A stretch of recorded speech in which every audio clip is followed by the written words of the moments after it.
What's going on, everybody? How goes it? Hope everybody's good. We're gonna end the Sunday off with this. Yeah, we're doing this.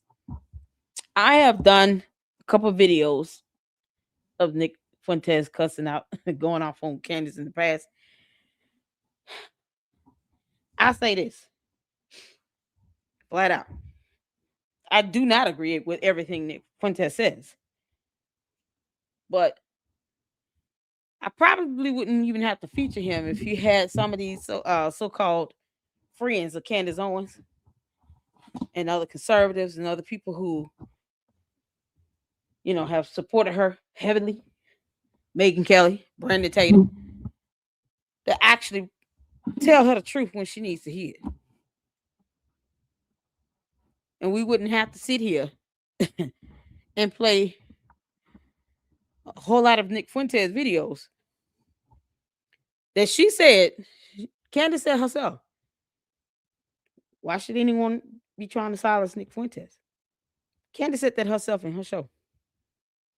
So obviously she doesn't care if he exercises his free speech. I mean, it's not like she's going to be able to stop him. But if you're having some issues with Nick Fuentes being played here in the LLC, then perhaps her friends and Candace Owens herself should not be the ones out either making it easier for people to have to put out what he said because it's the truth, or she shouldn't be advocating for him to say what he won't, I guess, against her. I don't know. But she's the one that said no one should be trying to take Nick Fuentes' voice or Tucker Carlson, because I guess she thought he said something that she agreed to, and she figured, oh, okay, cool. He's saying things I like. Let me, make sure that no one silences him. Candace Owens said that herself while talking about Tucker Carlson as well in her own show on her platform. So if you want to have a problem with Nick Fuentes and people giving him some airtime, start with Candace Owens. And I don't think we would be here in the first place if Candace Owens actually listened to Erica Kirk when she said stop 2 or 3 times already. But here we are. There you go. Just so everybody's mind can be at ease that don't like Nick Fuentes. Okay. But Candace Owens is the one that advocated for him to have a voice. She doesn't think it's fair for him to be over there on Rumble. I know nothing about Rumble. I have Instagram. I don't even remember my password for that. I have Twitter, X, and YouTube. I don't have any other social media. And even she said that herself. I don't see why he's, banned from YouTube. Why he can't be able to come back and have a platform here. He should have a voice here. Yeah, when he's saying the things that she wants him to say or she likes and she agrees with. So when he gets back on her ass and starts hammering her ass, now all of a sudden, no one needs to play his videos. No, we playing it. We doing this. Candace, you didn't have a problem. Remember, Heifer. You said it was all good with you. So we all good with it too. So shout out to all of you all. Just had to put that disclaimer out there because I don't have to agree with everything anybody says. I don't agree with everything that Nick Fuentes says. But I do agree that somebody's got to put her in check. Because what she's doing is causing a lot of danger and hurting harm to be thrown somebody's way unnecessarily. All because, she was in love with Charlie Kirk and she couldn't have him. So that's what we come down to. I mean, how about Brandon Tatum and Megyn Kelly stop being, punks and then actually grow a spine and they actually put her in place and call her name? How about that? I mean, no one's telling Brandon Tatum, you need to speak up. You need to stop being a punk. This is not your wife. If you are her friend, you should tell her the truth. That should happen regardless in any situation. That means he don't tell her anything when she messing up behind closed doors. But the things that's not out here on public platforms, who knows what's been said and done behind closed doors that he may know about, and he still failed to correct Candace. True friends don't do that. Even the Bible speaks about gentle correction with love. I don't want her gentleness, But if she's got friends like Brandon Tatum and Megan Kelly, why they can't correct her all the time? What's this correction that when she doing anything else wrong that they probably are aware of? You can't make this stuff up. They need to get in her behind. That's how I feel about that. Let's get some music going. Hope everybody's doing all right. Yes, I'm finally getting to the end of the day. You guys, it's gonna be a good week this week. The kids are out of school next week. You guys realize we're 11 days away from Christmas. So much to be thankful for. We're all so blessed in so many ways, with the exception of bots. Everybody's in their right frame of mind, I hope, somewhat, been able to get through this year, through all the good and the bad, and be able to get to a point where we can have some time with our family for the holidays. You spend time with your family every day, but to be able to really reminisce on a day where everyone can be home and chilling out with the kids and the family. We're 11 days away. I know me, I'm just gonna live it up with my kids. I'm so excited. So lots to be grateful for. And I am grateful for all of you all. For the new members, we got it coming up here.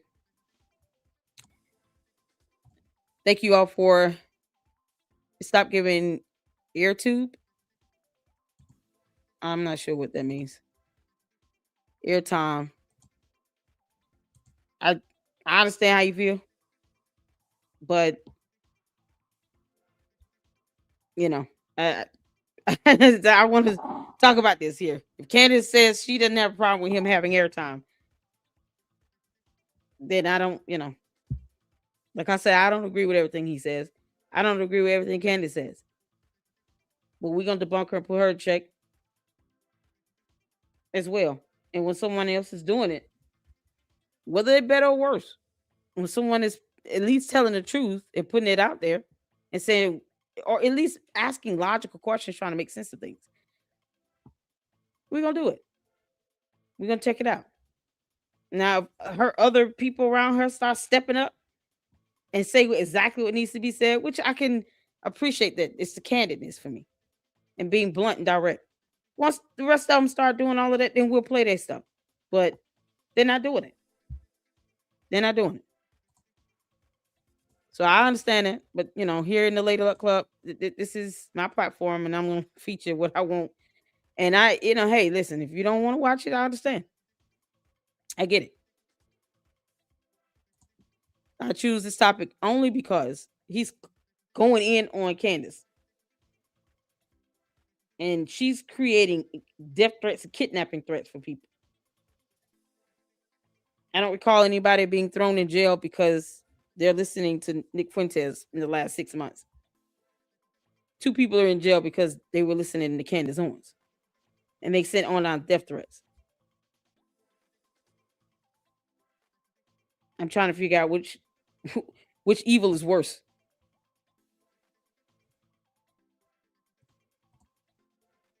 So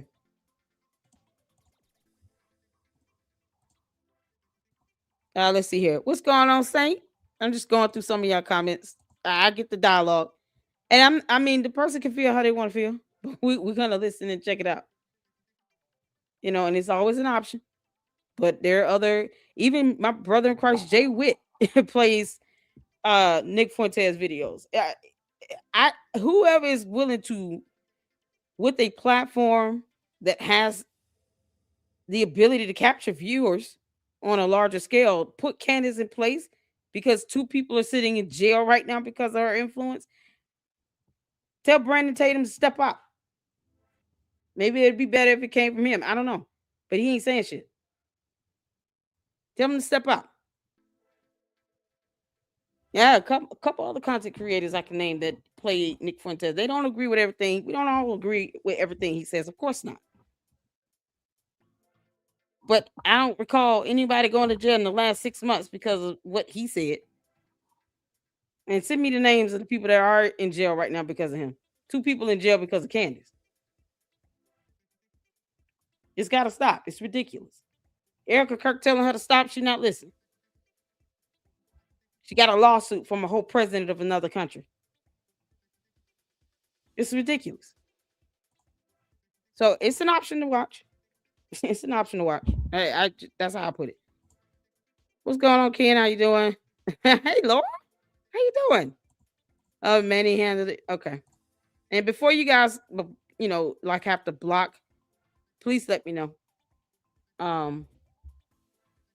Because Caleb the Faithful was blocked, and I don't know why.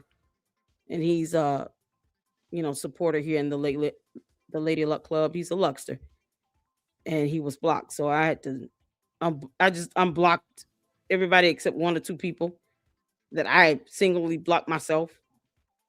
I had to unblock everyone else because it was so many people blocked in there. And I was like, how did this happen?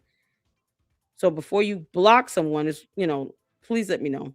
Removing a comment is one thing, or timing them out, but completely blocking, please email me and just say, hey, check your email. Laura's administrator here, so she can always get in backstage and see what's going on. But I have to know before people are just blocked, because I try my best not to just block free speech. We have some standards here. But just before we get to blocking, let me know. That's all I ask. And I appreciate you guys. I have some great mods. They hold it down in the chat because I get it.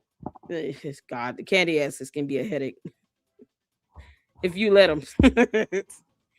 Just see it as they copy and pasting all over the place. If they get raunchy, just delete a comment or time them out. Block someone, please let me know. Let me know. All right, so Caleb should be able to comments coming through. Harry said he's not playing games. Okay. You wanted us to know that? Manny, you good? Well, he certainly likes all things non-democratic.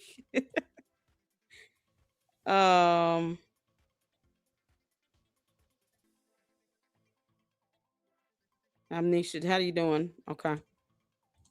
I got you.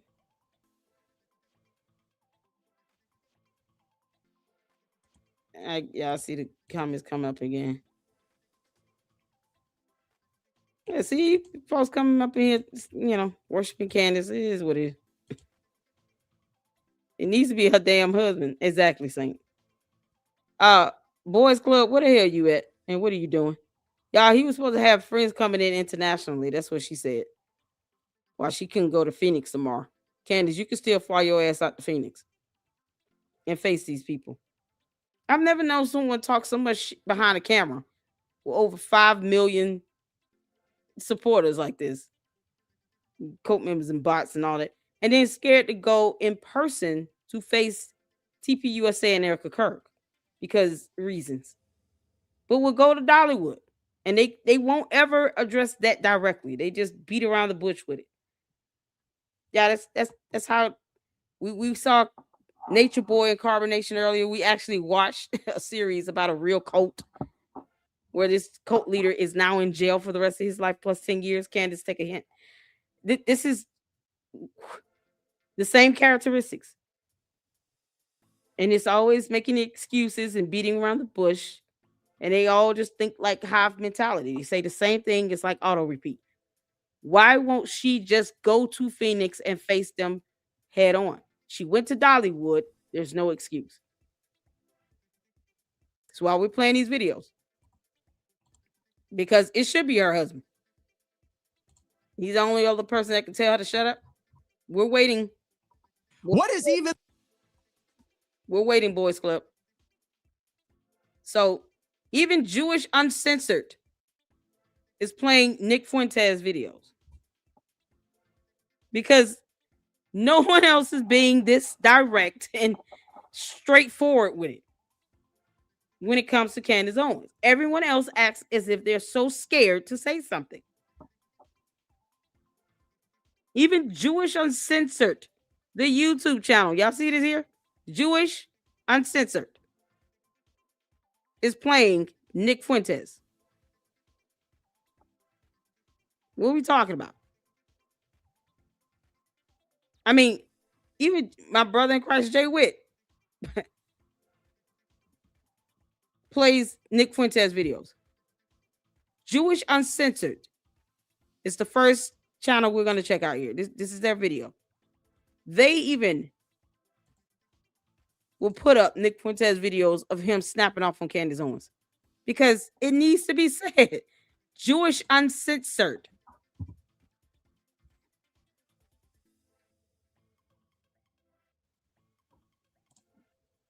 Are they meeting face to face tomorrow? Send me that video.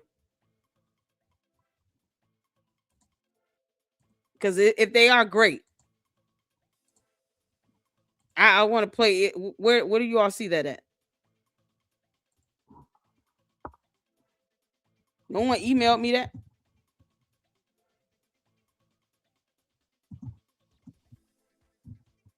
Hold on.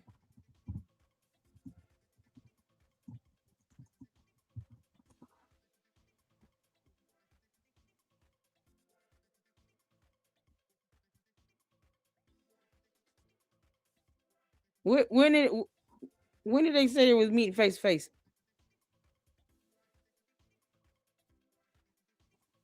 Oh, thank you, Gary. I appreciate that. That's a blessing. It's good to hear. I'll email you the video of Steven Crowder. Hey, Mira, how you doing? Blanco, I can't stand self-hate with waffle. Candace quoted her post. It's on Twitter X. Ugh. She better take her ass out there if she putting it on Twitter. Good grief. Hold on, let me pull it up. Let me see. If she going out there to meet, she got the photo of a Catholic priest on her. This can't be her. This is her page. Now she got the photo of this Catholic priest. Who's it? Is this the Pope? That's right. She is Catholic. Oh God.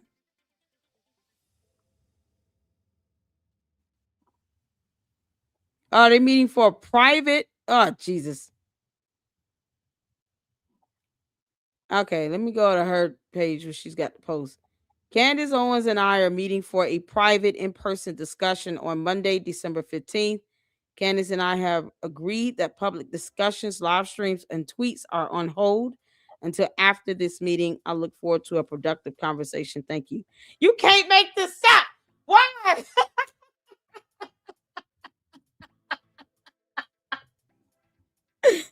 Are you kidding? I thought, Candace, you said George told you no instantly. Now you can go.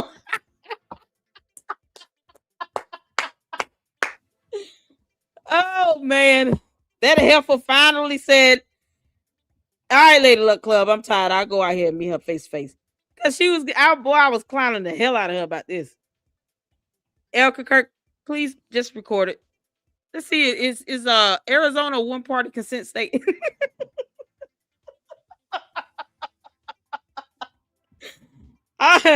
Is Erica Kirk? Nevada is it Arizona? Phoenix, Arizona. Is Arizona a one-party consent state? Because Erica, if it is, you can record and you don't have to get her permission. Record that damn conversation. Are you kidding me? I wouldn't trust Candace with nothing.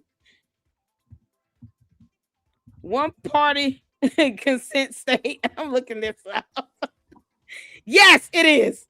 Dear Lord, we thank you. Candace. You can kick rocks, girl.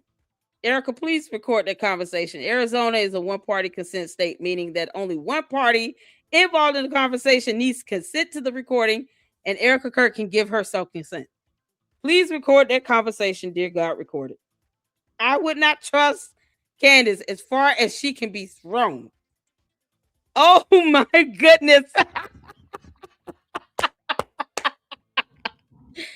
Hold on, y'all. When I'm on other tabs, I can't see the chat. So let me go back. All right. Thank you, William. My bad. Listen, I'm trying to catch up with the comments. Who, child? You can't make this up. Erica needs to record this bad boy. It's a one-party consent state, Erica. Record the damn conversation. Record it, girl.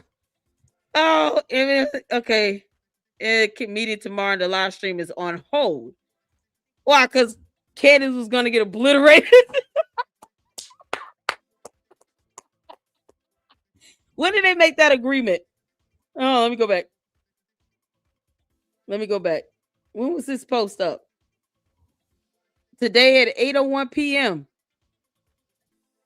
This was just posted. Today, y'all see that? 8:01 p.m. December 14, 2025. With already 1.4 million views. You can't make this up. Y'all, Kimberly Classic up in. Now she's not busy and her husband is allowing her to do something that day. Interesting. Just be careful that you don't overshare. She will spin it against you later. I'm sorry you have to deal with her or any of the awful rumors. Oh, we're posting in real time. At Erica. This is her right here. Arizona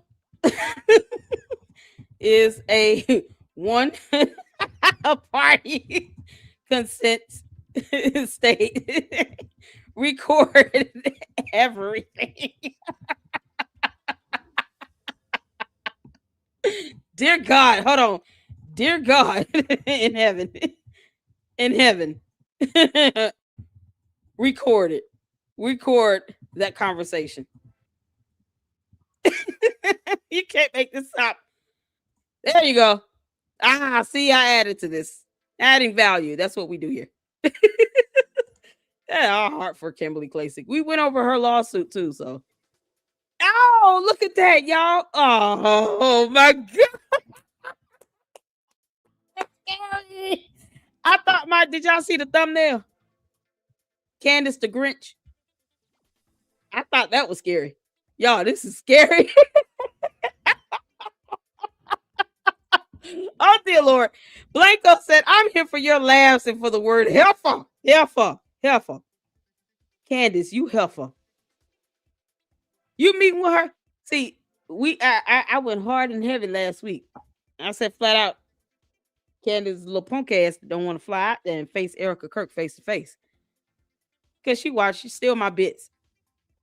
You know, you're bad at this, Candace. You still are. You soulless at this too. So now she's like, all right, I'm sick of LadyLuck closed mouth. I'm going out here to face. Now it's private. Erica, you got to record it. Arizona's a one-party consent state. They're going to Phoenix, right? Let me confirm that. They're going to be in Phoenix, right? Y'all let me know. I was responding in real time to the post. I was responding real time to this tweet. Y'all see that? Arizona is a one-party consent state. Record everything. Dear God in heaven, record that conversation because it just needs to happen. I had to look it up first. I had to make sure the laws are laws. But under Arizona law, you can legally record a conversation. Y'all see that here? If you are a participant in that conversation or if at least one participant consents to the recording. Erica Kirk will be a participant in that conversation. She can record it and she does not need Candace Owens' permission to do it. Erica, you got to record it, girl. You got to record it. You cannot trust Candace Owens. Not as far as she can be thrown. You got to record it. So they're going to be meeting face to face for a private in-person discussion. You can't make this stuff up. I'm nervous too, true. Child. Oh, dear Lord. Oh, my God. All right, y'all. I'm going to read some of y'all comments because I'm trying. Y'all see I'm trying to get through. Oh, man. Yeah. Can't. Maj, you rock. Thank you so much. Candace knew that if they did a live stream, it was going to be very embarrassing for her. And she's already got this lawsuit, which I hope Turning Point still sue her.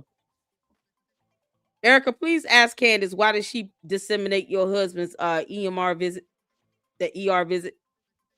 And who sent her that screenshot from that EMR from the hospital? Somebody sent her that.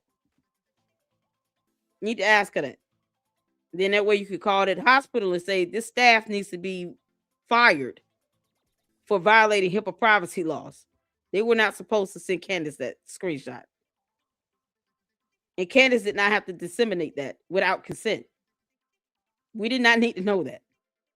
All we needed to know is he went to a hospital. She wanted to make it seem like, oh, they're lying to me about which one. You don't need to know. You're not his wife. Boy, this conversation gonna be something else. Ooh, child. Shout out to Mira. How you doing, honey?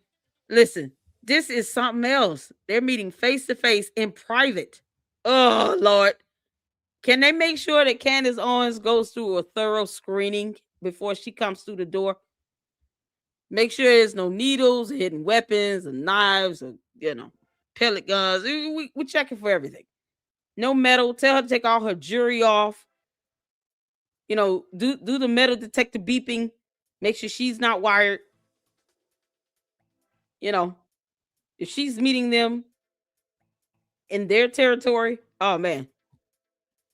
And they're in Arizona, right? I want to be sure we're looking up the right state laws.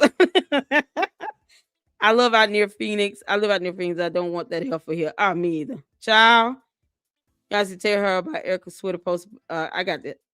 Is there another one? About meeting Candace. Steven Crowder leaked video of Daily Wire is so epic. Of the Daily Wire? I want to know what happened with her leaving Turtle Point USA. Other than her, was it strictly about the hit the comment thing? Was that the only reason why? Oh my God, I've been trying to tell them about Erica. Okay, we got you. Thank you, Eminem and William. I appreciate it. We got it in. You can't make this up.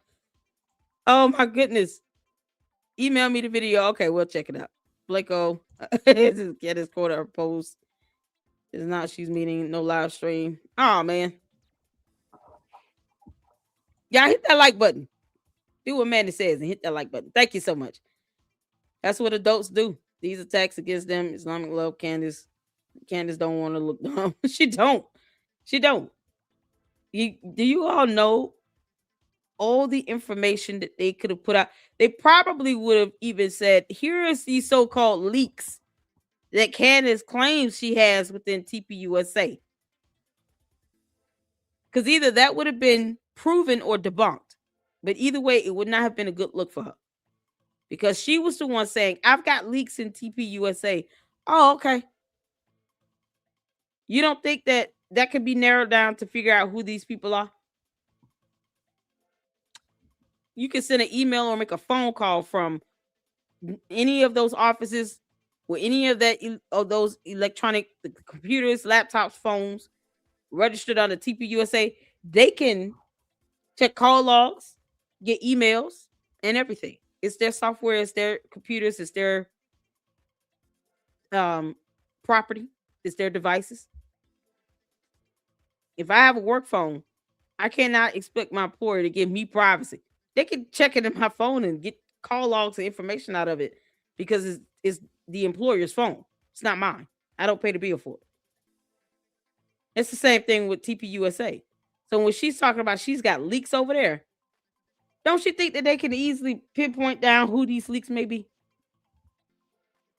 I don't understand why anyone would want to be a leak for Candace Owens when they can just be a whistleblower and do it the right way and still maybe have some protection with their job. We have laws for that. I've been saying this. If there's something that is going on that is unethical or illegal or immoral, and it must be reported, go be a whistleblower. I'm not even saying not to say anything. I'm saying to do it the right way. Don't go and be a leak for our Candace Owens, who doesn't understand the difference between the number 9 and the letter N. Don't do it.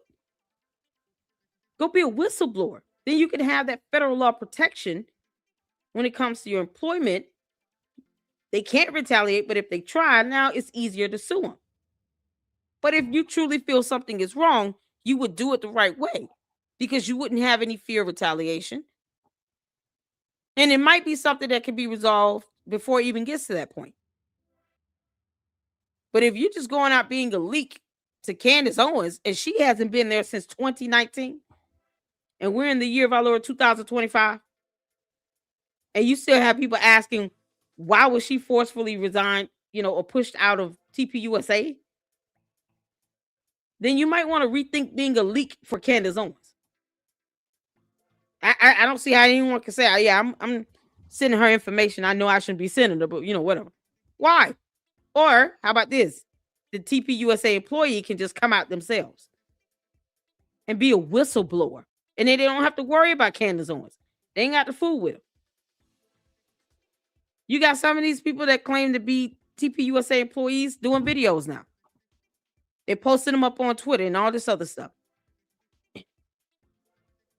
My only thing is, why not do it the right way? If it's something truly going on wrong, report it and do it right. That's it. It's that simple. It might feel scary, but it really isn't. It is what it is. Can't make this up.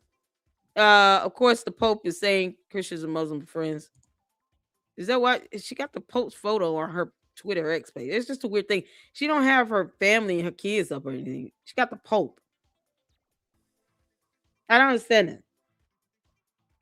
Why not put up a picture of Christ as King? Candace, I thought Christ is King in your world. You got a photo up. Yeah, you can't make this up. I am very much looking forward to the discussion with praise hands in there. You can't. Oh God, girl. Yeah, look. She got the photo up of the Pope, but not Christ is King or something. Or a husband and kids, or a wedding photo or something. Guess who got their wedding photo up? Erica Kirk.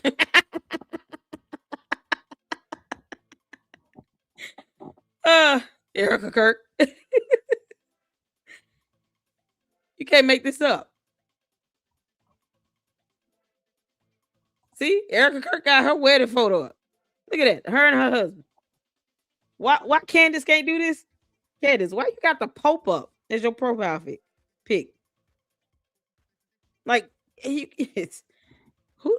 I don't know. All right, whatever. I'm baffled. That's all I'm saying. Candace act like she's not married. She don't have kids. It's so much more you can put up as your profile pic. She got the Pope up.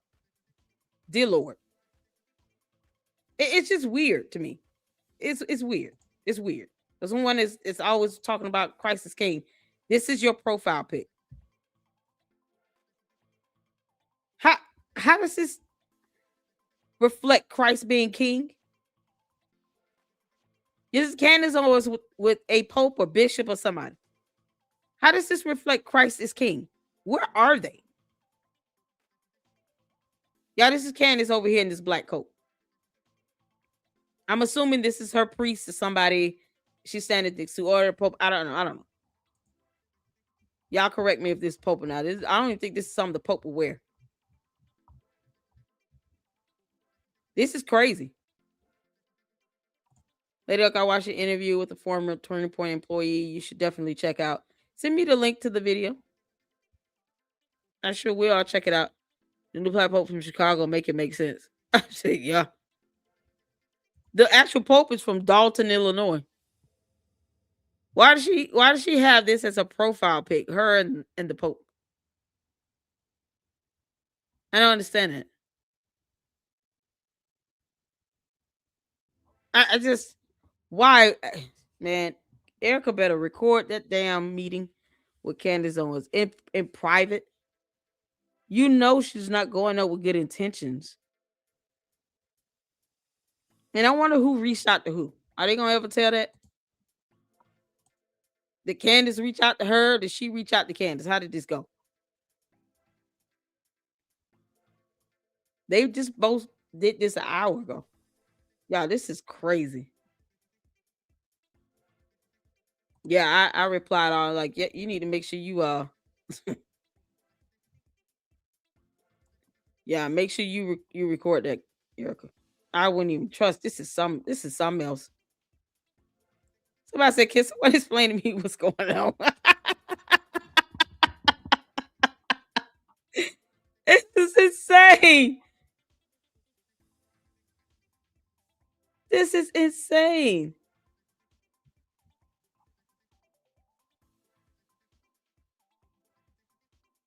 I'll stop if Erica tells me to stop. Candy, stop. No.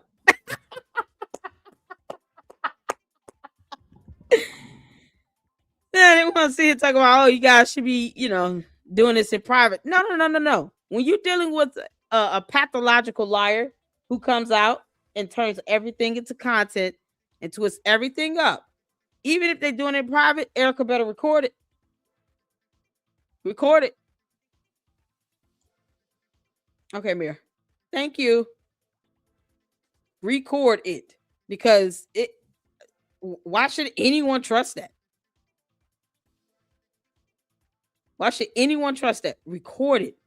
No one owes. I got your email, Mira. Appreciate you, honey. No one owes Candace a conversation in private. Even the Bible says if you have an alt with your brother, and that's why I'm curious to know who went to who. Because it seems like Candace is the one that had the gripe with Erica.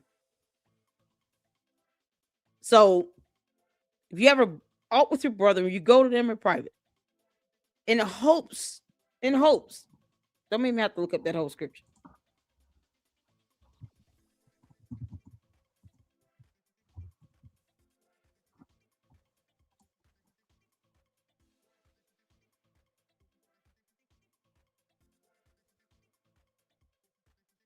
Yeah, if you have an alt against your brother, you go to them to be reconciled before offering your gift.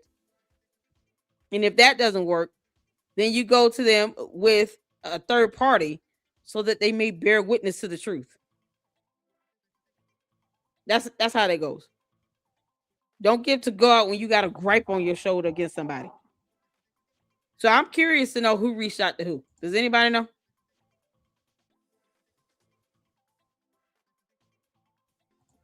If Erica did, Candace would flip it all over on his head. Candace probably did because she wanted to know if Erica was going to be there, and if so, she begged George to change his mind. George, I don't think George told her. Let me just tell y'all this flat out. I've been clowning Candace all week about her not wanting to go face Erica face to face. George, I highly doubt, told her no. I don't think he cares because he hasn't said anything to Candace about all the BS she's been saying, especially knowing that it's been rendering death threats and kidnapping threats against Erica Kirk and 2 small children.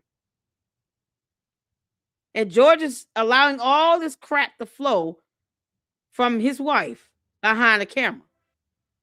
So Boys Club doesn't care. I don't think he told her no. She's just using that as an excuse. Because if she doesn't listen to him in anything else, and she's certainly not listening to Erica Kirk when she says stop, then even if Boys Club says stop, do you really think she will stop? Do you really think she will stop? Who does a whole hour episode ranting about why can't they just do something virtual? If her husband truly said, no, you can't go, she would have said, listen, I'm only going to talk about this only because I want y'all to understand why I'm not able to go out there. My husband told me no, he didn't think it was safe. And we have some things that's already planned.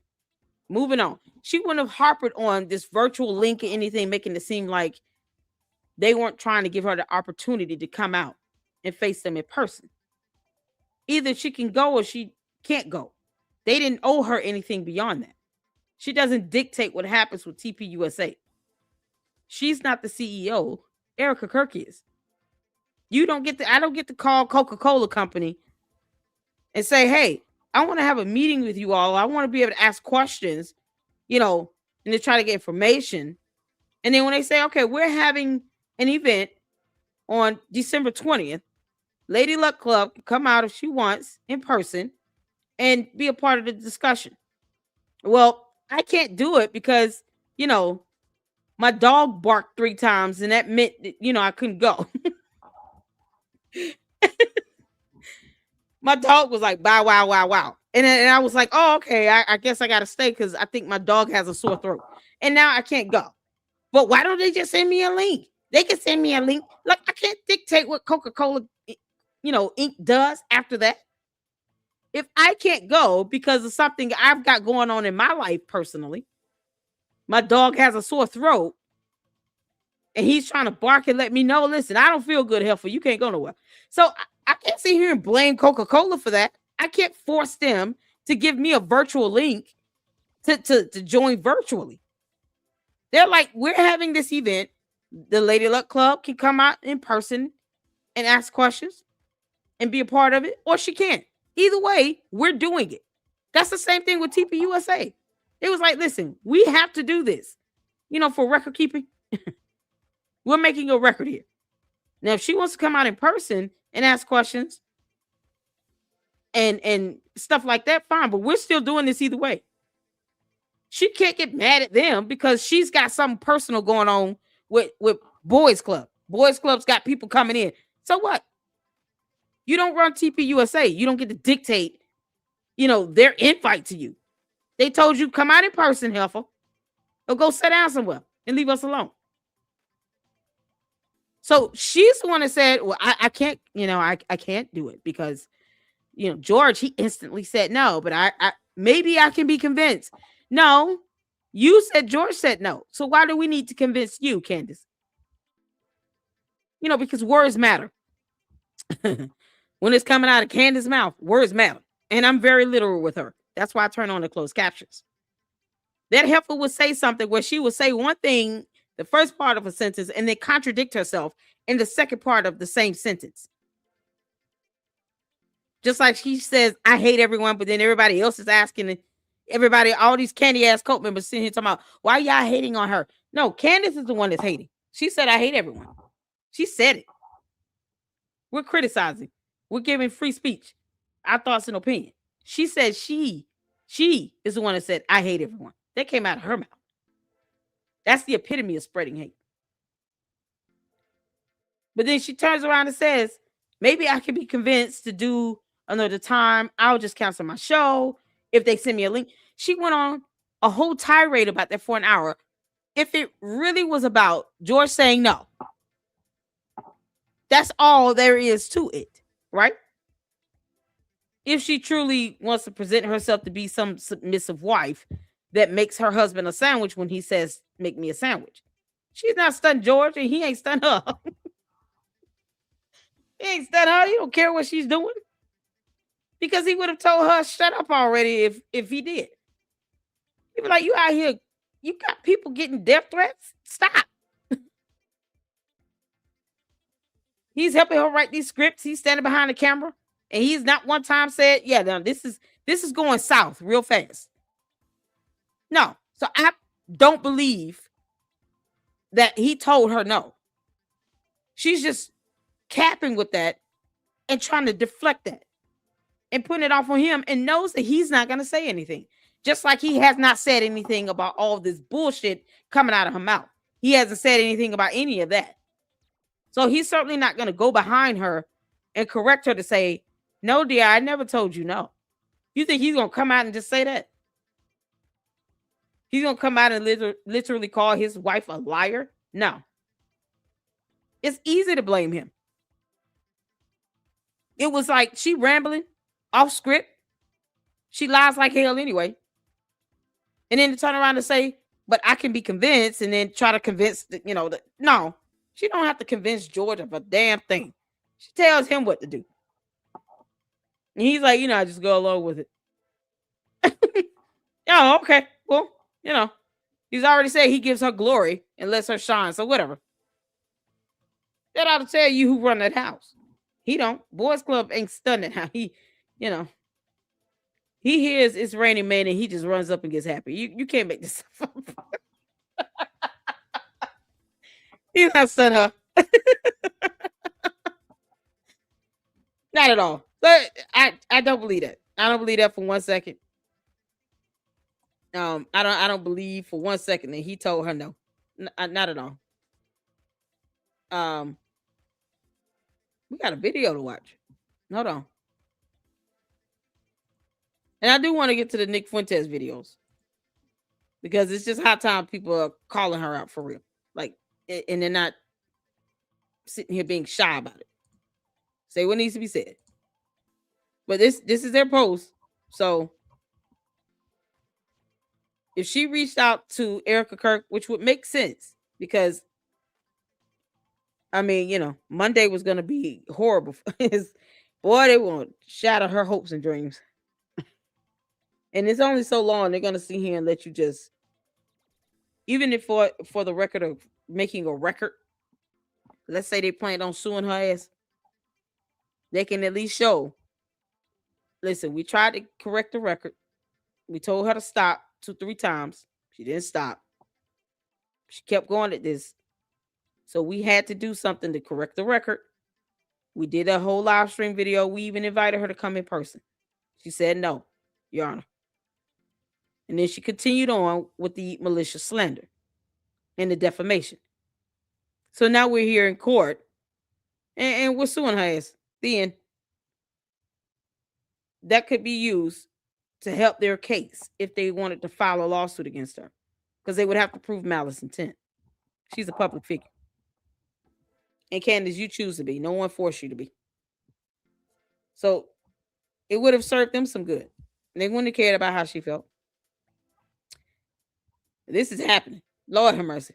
I hope somebody tell her, please make sure you record this. Make sure you record this, because you don't want to go out. You don't want to go in that room with her. And then you don't have some security in whatever's going on with this conversation. You got to record it. That's all I'm saying. You got to record it. You can't force either one of them. I'm not even mad at it. I'm shocked. I'm also curious as to who initiated this. But record it. Don't let her go in there and tell you a bunch of fluff and nonsense. Don't let her just accept. Look at this. Don't let her just kind of. Don't let her go in there and just say whatever. Hold her accountable to it. She's going to twist stuff up. Candace is a manipulator and a gaslighter. Candace, this is you all over the place. Tyrone Biggins. You can't make this up.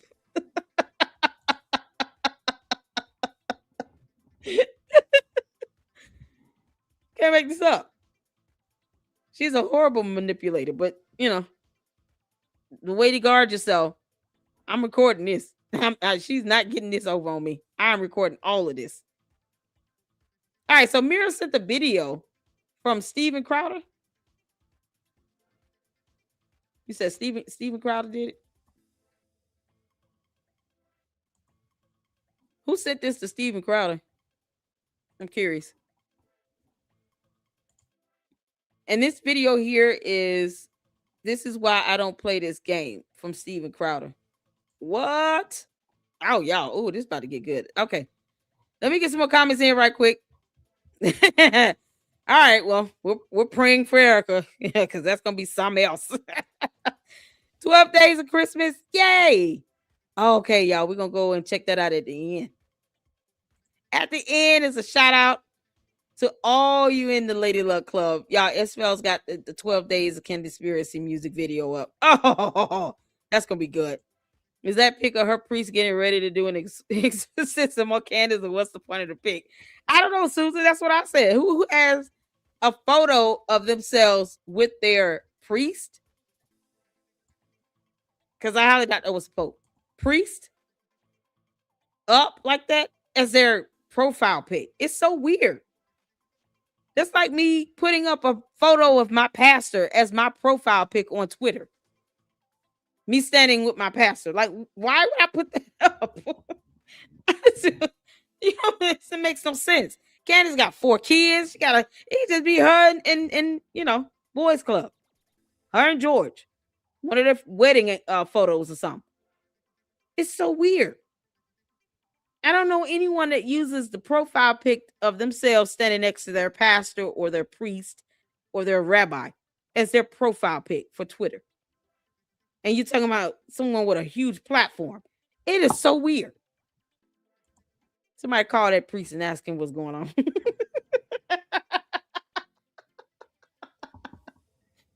All right, Candace, I'm not even asking questions. You can kick rocks. All right, so Steven Crowder sent this out, y'all. We're gonna check this out. Y'all put a 1 in the chat if you can see and hear. Hopefully we can see this. This is with Google Vids. And everybody, Y'all let me know. 15 minutes ago, the Daily Wire terminated its relationship with Candace Owens. Candace has been an incredibly powerful voice for conservatives for years. Unfortunately, it's become more and more clear, and it's now unavoidably so, that Candace has moved in a direction that the Daily Wire simply cannot and will not support. Candace's shift has done enormous damage to our brand, damage that we've decided we just can't allow to continue. Mostly, but by no means all of this tarnishment to our brand stems from Candace's flirting with, winking at, and even directly engaging in content widely viewed as anti-Semitic, and from associating herself with well-known anti-Semites. The Daily Wire, contrary to public opinion, is not owned by Jews. In fact, the majority of it is owned by Christians, myself included. And we know that anti-Semitism as a charge is like the charge of racism, often made far too lightly by those who profiteer from such accusations, groups like the ADL or BLM. Okay. But that doesn't mean that racism and anti-Semitism don't exist. They obviously do, and they just as obviously have no place in our national discourse. Candace refusing to condemn Kanye West, for example, is not anti-Semitism. I said as much at the time, and I even encouraged Candace not to disinvite Ye from her Greatest Lie Ever Sold premiere after his "I'm going DEFCON 3 on Jewish people" tweet a year and a half ago. Me? I thought at that time that one remark, even a remark as plainly anti-Semitic and asinine as that, wasn't proof that Kanye himself was necessarily an anti-Semite. People say and do all kinds of dumb things all the time, and I didn't think that Candace should necessarily distance herself from her friend at that moment. Did I find it troubling that Candace continued to stand by Ye as the weeks went on and he continued what became maybe the biggest anti-Semitic meltdown in American public life? A meltdown by the end of which he had praised Hitler, announced a run for the presidency, and hired the most prominent apologist for anti-Semitism in the country, Nick Fuentes? Yes, I did. And I argued pretty passionately with Candace about that point at the time. But I still didn't think that her behavior rose to the point of parting ways. Fast forward a little more than a year later, however, and there's a lot more cause for concern. Here are just a few examples from just the last few weeks.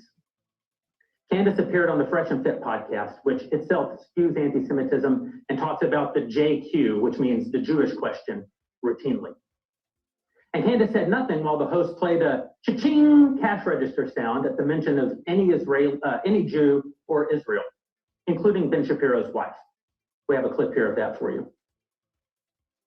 He is very passionate about Israel. He's married to an Israeli. I mean, that makes sense, I guess. Yeah. You know? Imagine Ben Shapiro sitting on a podcast that was known for spewing hate toward Black people, and then sitting idly by while the host made jokes, racist jokes about Candace's family. You can't imagine it because it's unimaginable. It would just never happen. Only a few weeks before that, Candace lamented, quote, DC Jews, who she says are Marxists and monsters, and who, quote, want nothing more than political power and need to be weeded out. Then just last week, Candace liked a post on X from an account called Christ Gnosis, asking if a well-known rabbi is, quote, drunk on Christian blood again. Now, if you aren't aware, the idea that rabbis and Jews more broadly drink the blood of Christians is one of the oldest expressions of anti-Semitism. It even has its own name. It's called the blood libel, and it's been used to pit Christians against Jews since the Middle Ages. The blood libel has been used all throughout history to incite the hatred and murder of Jews. I don't claim to know what's in Candace's heart. What I know, as I've said, is that she has been flirting with, winking at, and even directly engaging in content that's widely viewed to be anti-Semitic, and even worse, known and unabashed anti-Semites seem to have taken a real liking to her. They routinely celebrate her, invite her on their podcasts, like her X posts, and retweet them, and she frequently reciprocates. Candace has made something of a sport in these last... Let me tell you something right now. Just hearing anything along the lines of a human drinking the blood of another human is absolutely disgusting. Why would she want to repeat that? See, here's what many people don't understand when it comes to free speech and the First Amendment. There's a thing called defamation per se. It is something that you can, sue someone on. It's a complaint that can be used to file a lawsuit. It's about the inference. The idea that you're repeating something so heinous as Jewish people drinking the blood of another human. could even be seen as defamatory per se. Because, I mean, who in the world would want to even repeat that? And because you're saying this is something that was theorized that had been done in history. Somehow it's being still done now with no concrete evidence. None. Would we be okay? Let me ask this. As Christians, we believe in the Holy Communion.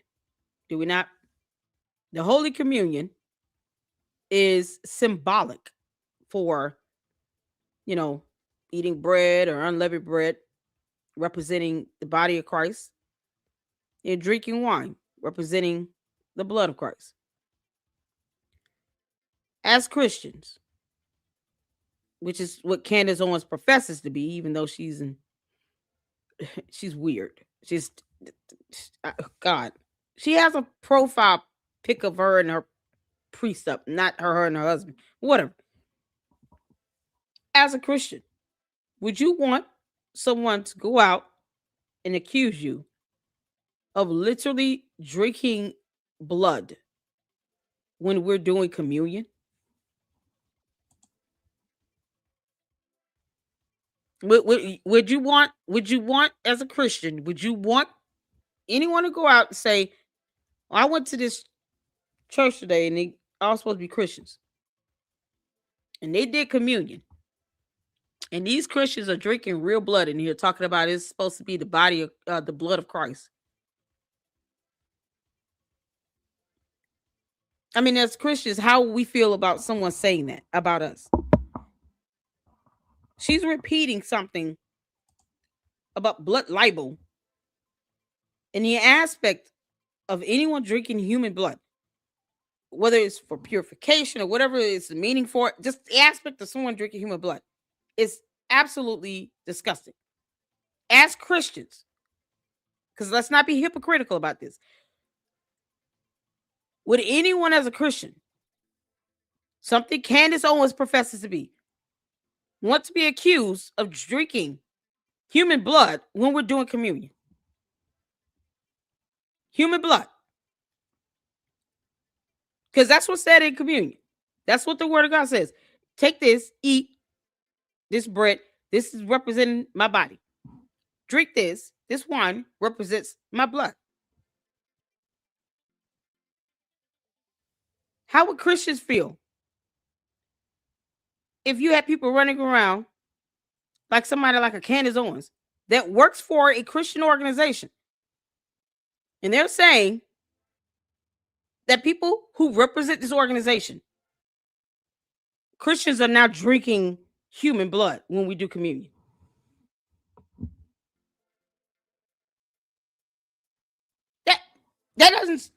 That is disgusting, first of all, no matter how you put it. I refuse to allow anyone to make an excuse for Candace Owens saying some nonsense like that, when she would not appreciate someone saying that she's drinking blood when she takes communion in her Catholic church. She wouldn't want anyone to accuse her of drinking human blood when she's doing communion. And they do communion in Catholic church, in Mass. She wouldn't want anybody saying anything about that, saying that she's drinking human blood when she's doing communion. So why should anyone tolerate her saying this about Jewish people still participating in some blood libel? And she works for a company where you have prominent Jewish conservatives working there. There's a certain decorum you have when you're employed with a company. I can't go out, and I know I have a huge platform and I still work for an organization or a company, and dog out my company. You could be defamatory towards an organization. Defamation is not limited to an individual. Laws are not limited to where you're only being defamatory towards a person. You can actually go out and defame a company or an organization. So why should they be okay with that? Candace is not God. She wouldn't want anyone to accuse her of drinking the blood of any human when she takes communion during Mass in a Catholic church. Christians call it Holy Communion. I'm a Christian. That's why I asked that. Her words could be highly defamatory. They're working for a company where they have donors and sponsors, and it could deter them. When you're out making these types of inflammatory statements, and you have no evidence that they're doing that in this company, or that Jewish people are doing that right now in 2025 or 2024 when this was. You have no evidence of that. So you can be defamatory towards an organization or a company just as much as you can be towards an individual. Whether it's defamation or defamation per se. Don't make statements that are not true. That is something that you would have to prove. Someone's drinking human blood. Whether it's the concept of blood libel or Holy Communion. There is no difference. It's disgusting and it's defamatory. Period. These candy-ass cult members want to make excuses for her on every little thing, and then they don't think about the fact that this could be said the same way around. Candace, as a Christian, could be accused of drinking the blood of a human being when she's doing Holy Communion. You can't make this up. Hit the like button. Thank you, Ken. So we have to be consistent with this. I wouldn't want anyone saying that about any Jewish individual, company, or organization, or Jewish persons. Just like I wouldn't want anyone saying that about Christians. And I'm a Christian. I don't want to think about I'm drinking actual human blood when I'm taking Holy Communion. Unbelievable. So of course they're going to get upset. They don't have to sit here and let you work for them when you're defaming them. When you're defaming people that represents this organization and put them at risk of losing sponsorships and donors and revenue. That loss of revenue, yeah, they could sue her and get it right out of her ass if she causes them to lose out on any potential revenue that keeps the company afloat. I don't understand this. She acts like I mean, we live in a capitalist society. Y'all know that, right? There's no limit here. We don't practice communism or anything where we're limited and restricted to the amount of money we can make. So if people want to donate to an organization, whether it be a nonprofit organization or a regular LLC, it don't matter. Who are we to stop that? Who get upset about that?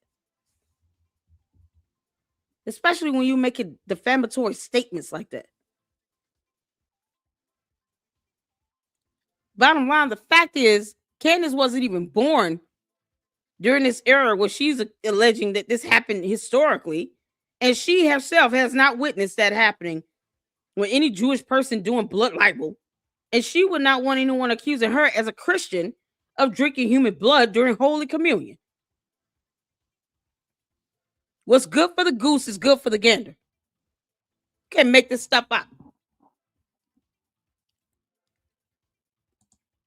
We're gonna get back to this, but I had to because I was like, why would she even want to bring that up? It's just disgusting and gross. She's got 4 kids that at some point going to watch her videos, and she doesn't care. It's called the blood libel, and it's been used to pit Christians against Jews since the Middle Ages. The blood libel has been used all throughout history to incite the hatred and murder of Jews. I don't claim to know what's in Candace's heart.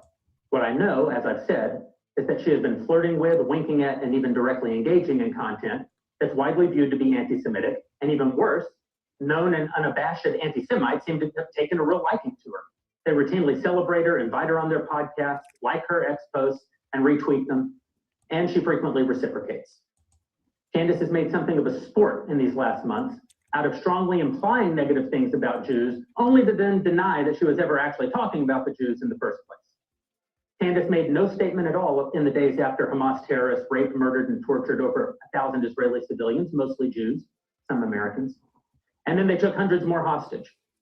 But then on October 28th of 2023, while anti-Israel protests were raging in London, where Candace, I believe, was at the time, she reposted a video of the protests on X, commenting, quote, "Interesting thing happening here. People are not accepting the media narrative about what's happening in the Middle East, despite the insistent rhetoric from government officials." On November 3rd, she posted, quote, "No government anywhere has a right to commit a genocide ever. There is no justification for a genocide. I can't believe this even needs to be said or is even considered the least bit controversial to state." There was only one country on earth being accused of genocide at the time. Anti-Semites on X took to it immediately. They cheered at what they rightly or wrongly interpreted as Candace smearing Israel. And Candace didn't rebuff their interpretation. But when Dave Rubin came to the exact same conclusion as the anti-Semites, only instead of cheering for Candace, found it vile and rebuked her, Candace quickly attacked, saying, quote, "What's amazing about this is that I didn't name any country in this tweet. I simply stated that genocide is wrong always. This is not a controversial stance. Interesting how you interpreted it." And then followed up with, quote, "In short, if the blanket statement that genocide is wrong upsets you in any way, then you need to check yourself. I said exactly what I meant, and I won't be backing down or apologizing or further clarifying this statement." Within 24 hours, Candace liked a post calling Israeli Prime Minister Benjamin Netanyahu a war criminal. Now let's be clear. You're free to disagree with Israel's conduct, and you're free to oppose the Netanyahu government. But the idea that Israel is committing genocide or that Netanyahu is a war criminal is just factually baseless. Unfortunately, Candace routinely makes insinuations about Jews that both lovers of anti-Semitism and haters of anti-Semitism both agree is anti-Semitic. And in almost every one of these instances, Candace says nothing to the anti-Semites who cheer her and only pushes back against those who disapprove of her comments. On February 28th of this year, Candace, just asking questions, posted, quote, "Time to look into the history and profiteering of pornography." Her replies were immediately flooded with anti-Semites cheering her for the question and providing the answer that they interpreted her to mean, the Jews. Once again, Candace did nothing to disabuse the anti-Semites of their assumption. But when Anthony Koch came to the exact same conclusion, Candace pushed back, saying, quote, "This is utterly insane. I tweeted that porn is harming men in our society, and this person has interpreted that as an attack on Jews. This is an example of clinical insanity. There is no other explanation." But of course, there are other possible explanations. There are other numerous examples just like this, when the anti-Semites and anti-anti-Semites all agree that what you're saying is anti-Semitic. Perhaps, as a very well-paid professional and expert communicator, you might consider communicating more clearly. Candace hasn't. She's only doubled down. In the last few weeks, she stated or implied that DC Jews control American politics, that Hollywood Jews force certain Black artists to create violent and filthy music, that a Jewish gang robbed and killed Michael Jackson, that a Jew killed Lee Harvey Oswald to keep us from finding out that the CIA killed JFK. All this while elevating Osama bin Laden and Muammar Gaddafi and defending Hitler's book burning and apologizing to Muslims on behalf of America for what she calls the brainwashing of Americans after 9/11 and alleged American war crimes overseas. None of which proves that Candace is an anti-Semite. I don't claim to know what Candace actually believes. When I've asked her directly what she believes, she's told me, quote, "I believe what the people believe. I am the voice of the people." What people? Never mind that subordinating your beliefs to the people is— What people? Yeah, this is cult leader talk. You know, I represent the people of Earth, Pluto, Neptune, Mars. I mean, who knows what these people are? Candace, you also use pronouns that you can't even help define and specify either. What people? Her cult? What people? Why would she be that vague about it? So she can, anyone else fill in the blank. And then she gets upset when we say, okay, well, obviously these people she's talking about is not of this earth. Martians, aliens, demons. Like, we could fill in the blank then. This is the same person that doesn't know the difference between the number 9 and the letter N. That's what we are. Both pandering and immoral. It's also vague. Who are the people? And what is it that they believe? Based on her content of late, I can't think that she means Americans broadly or even conservatives broadly. It seems far more likely to me that the people Candace is the voice of are the very people celebrating what she's saying. Here's one of the most prominent anti-Semites in the country giving his perspective on the answer to that question. I have to stand. I want you to be very clear when you say stuff like this in my chat. When did you hear me say anything about genocide of Palestine? The bots for y'all love to copy and paste and you don't know what the hell you're saying. The bots, the candy asses. Who said that? In my chat. When did I say that? And be clear, speak plain. And I already see Rick who came in here and tried to make a threat on me last week. When did I say that?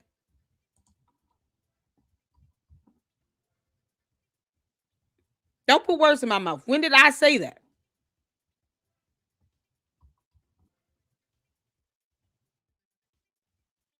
And they want to sit here and talk about free speech. When did I say that? It's unbelievable. If you believe, who said that? That's what I believe. I didn't even say what I believe on this.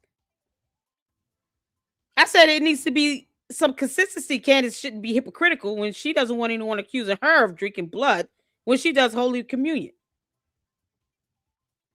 So she shouldn't accuse anyone else of drinking blood. Why is it that this? Why send a comment like this if I believe something? What did I say I did or did not believe something? I haven't spoken on this at all.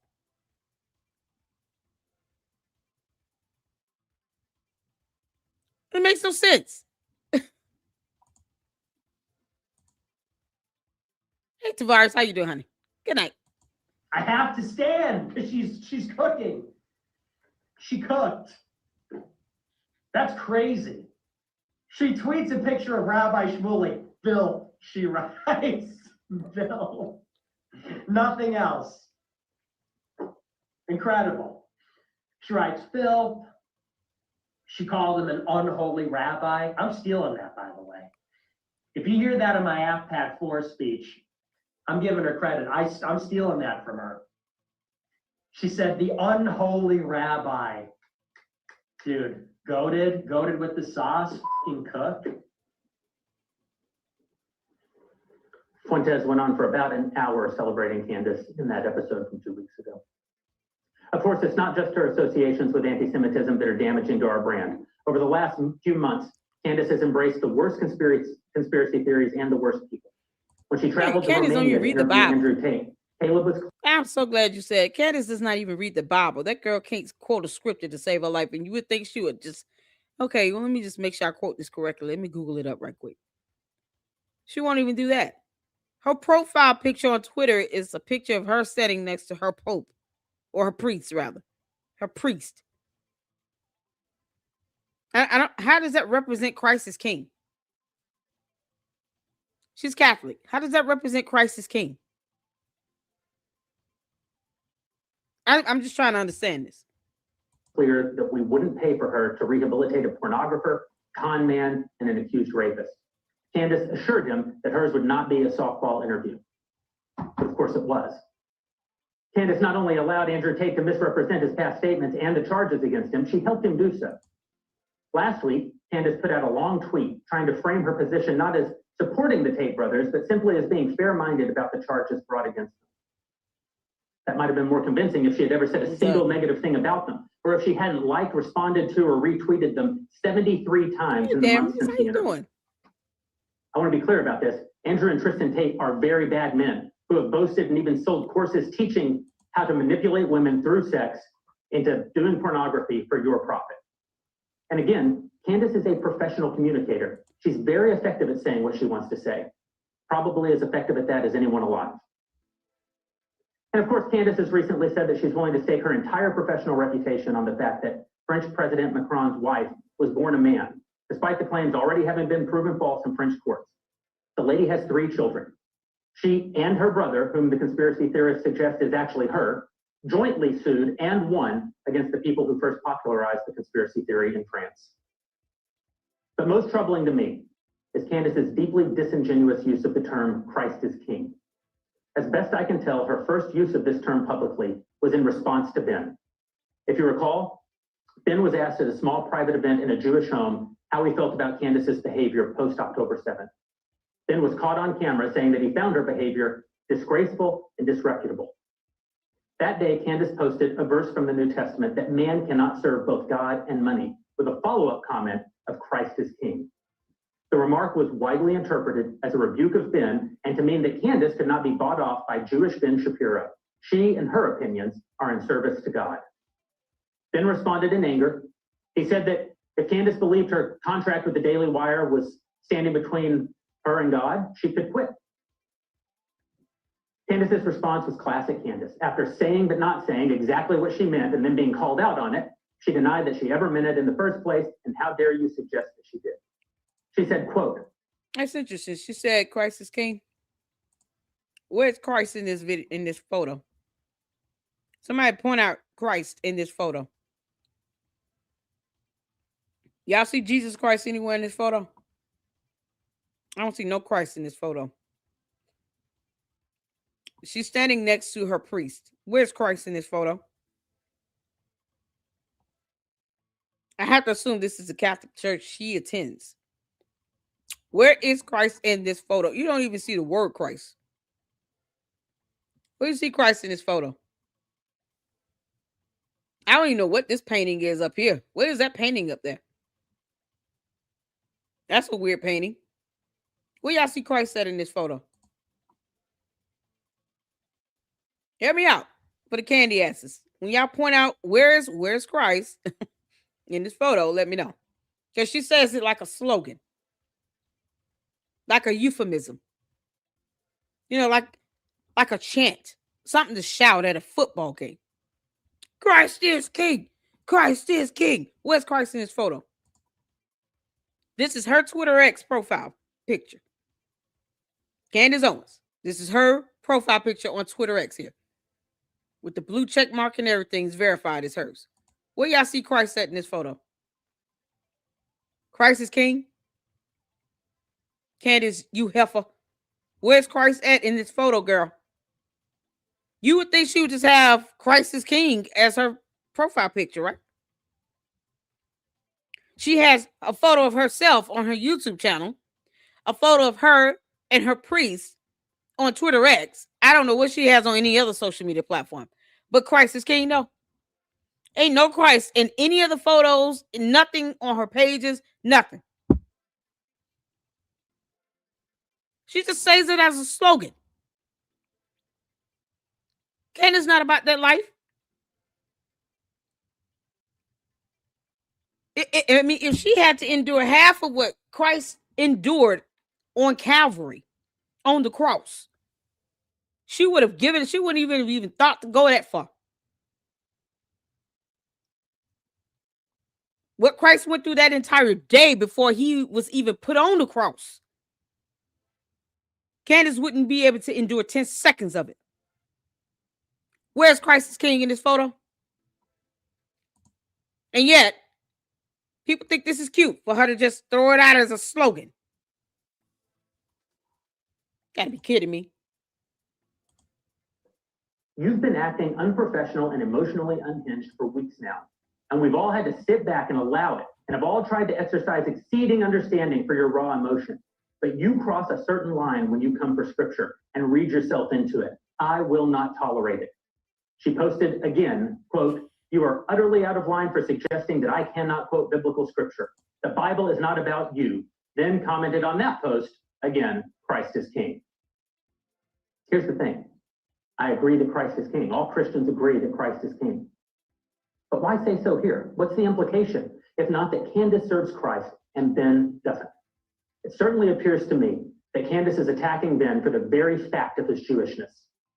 In fact, anti-Semites love to bandy about the term Christ is King. Here's our pal Nick Fuentes again.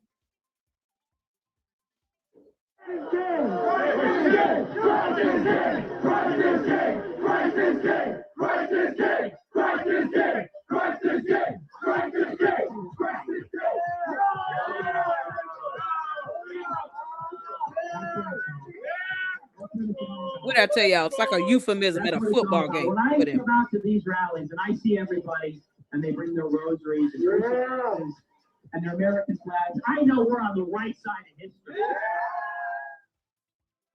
It's probably worth remembering here that Fuentes, when he isn't praising our Lord, has called for a holy war against Jews and said that, quote, "We will make them die in the holy war. They have no future in America. They will go down with their satanic master."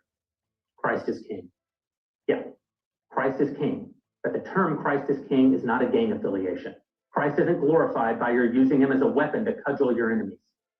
And to anyone who would say it's never wrong to say that Christ is king, please tell me what then is meant by the third commandment. Thou shalt not carry forth the name of the Lord thy God in vain.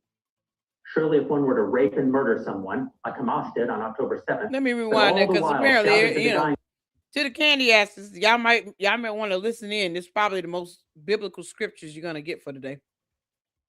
Yeah. Will make them die in the holy war. They have no future in America. They will go down with their satanic master. Christ is king. Yeah, Christ is king. But the term Christ is king is not a gang affiliation. Christ isn't glorified by your using him as a weapon to cudgel your enemies. Amen. And to anyone who would say it's never wrong to say that Christ is king, please tell me what then is meant by the third commandment. Thou shalt not carry forth the name of the Lord thy God in vain. Surely if one were to rape and murder someone, like Hamas did on October 7th, but all the while shouted to the dying person that Christ is king, we would all agree that 3 horrible crimes were committed. Rape, yes. Murder, yes. But also the crime of implementing God in the first 2 crimes. That's carrying forth the name of the Lord in vain. That's what anti-Semites are doing when they say Christ is king. Christ is king, sure enough. And he recommends himself in our struggles, not us in our petty, nudge, nudge, wink, wink anti-Semitism.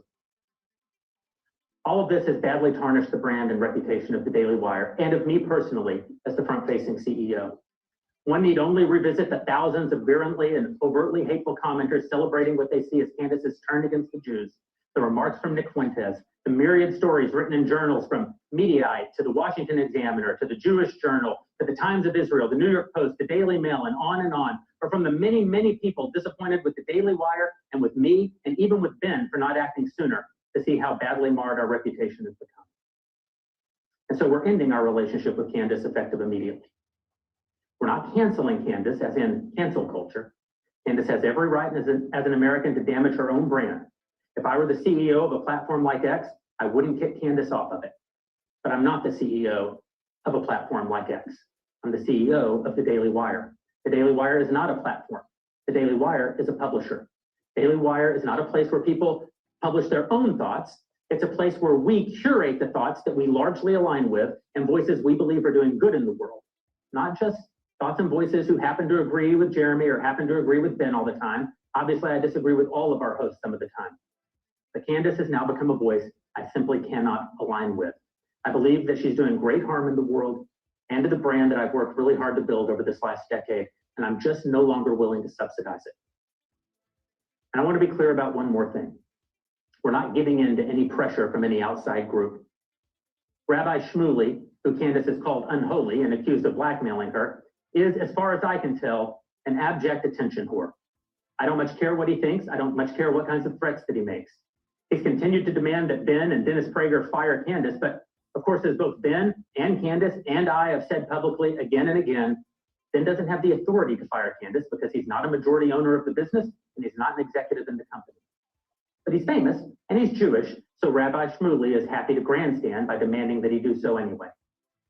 As for Dennis Prager, Candace hasn't worked for PragerU in 3 years, and as far as I know, Dennis isn't an executive at PragerU any more than Ben is an executive at the Daily Wire. But again, famous, Jewish, and so Rabbi Shmuley is happy to grandstand. Charlie Kirk, by contrast, who runs TPUSA, where Candace does currently give speeches and make a nice living. Shmuley hasn't said anything about him. Charlie's famous, but he isn't Jewish. That's the kind of guy Rabbi Shmuley is, and the reason that we would never give in to any kind of pressure from a man like him. This decision has nothing to do with Shmuley. So he just said some criticism against the Jewish rabbi. And the candy asses just ignore that. He just said he won't give in to pressure from a Jewish rabbi that was calling for people to be fired. And he said we won't give in to that. Because don't nobody run that but him. And the candy asses never say this. They never bring this up where he actually put a Jewish rabbi in place and didn't agree with him either. You know, because when people not paying your bills, boy, you feel free to say what you definitely need to say on both sides. You don't care. So where is all this at with the candy asses? He just said, I'm not giving in to pressure from a Jewish rabbi. He said it. I'm not saying he don't like the guy. He just said, I'm not giving in to his pressure to fire somebody. Because, you know, you don't always have to agree with everything everybody says. Isn't that the point of free speech? Isn't that the point of being able to say, okay, this is my company. I get to run it how I want. You don't have to agree with everything that everyone says.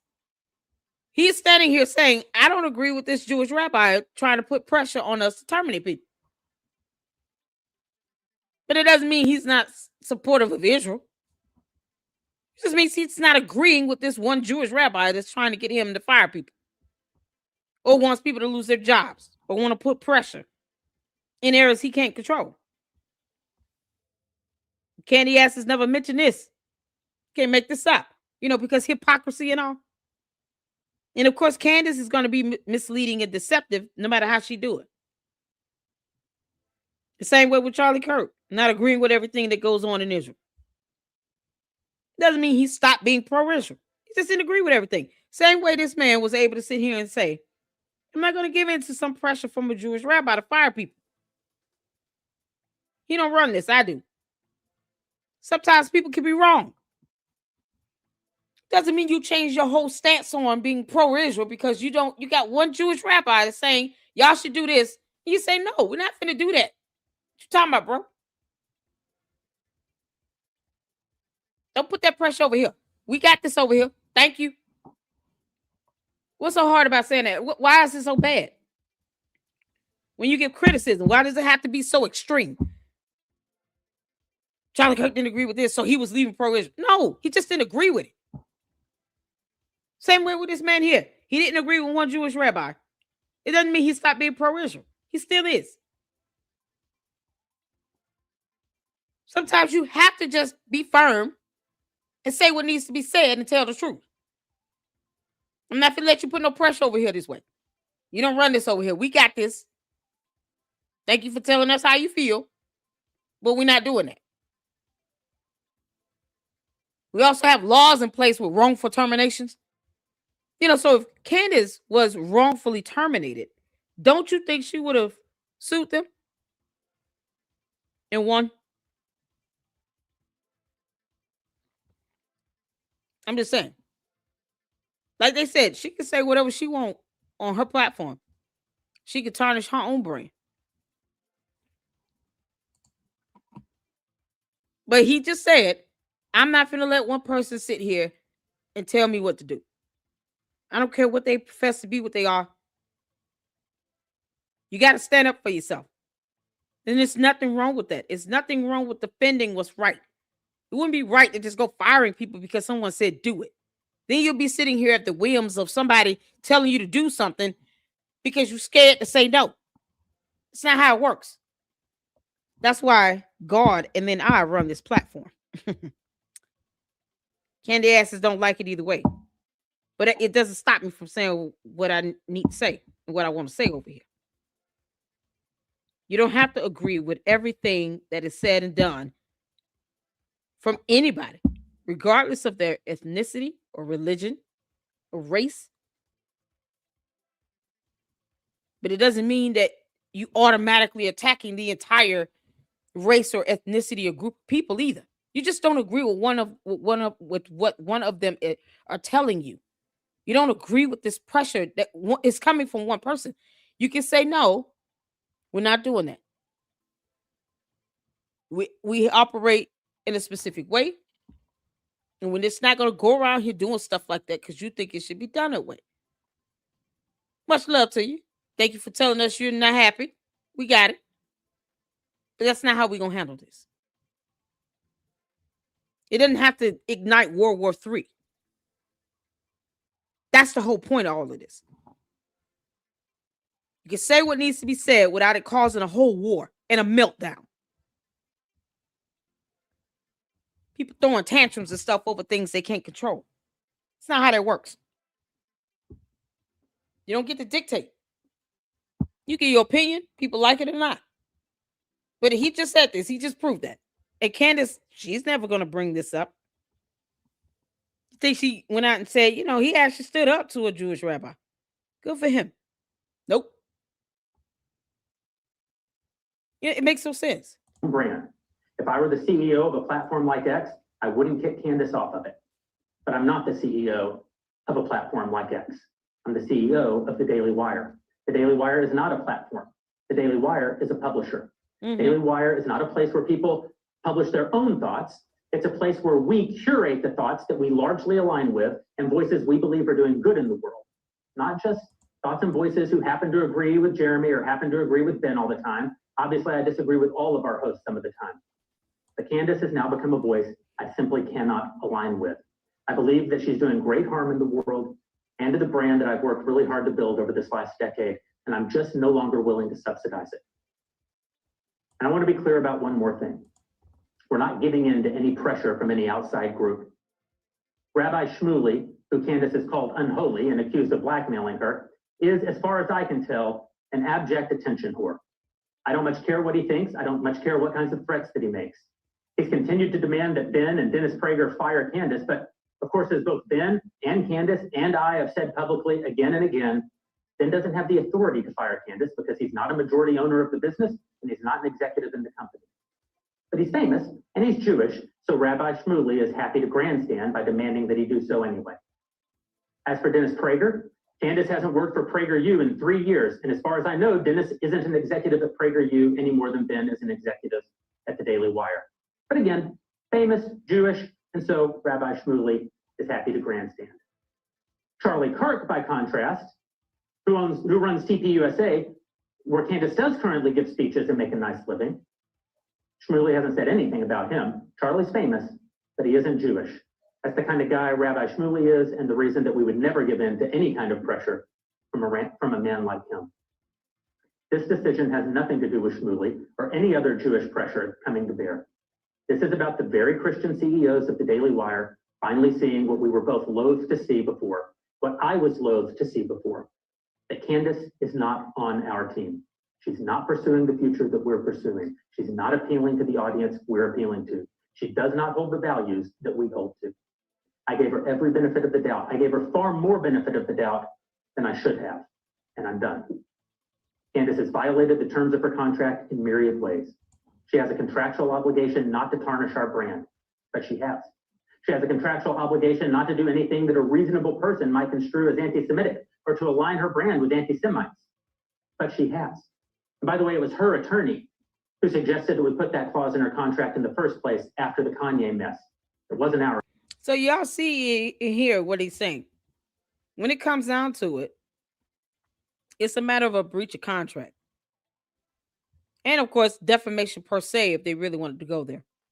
Shout out to Caleb, honey. How you doing? How's it going? I had to get you out of block, sweetie. I don't know who put you in block, but we already made it clear. The mod's going to tell me if they have to block someone.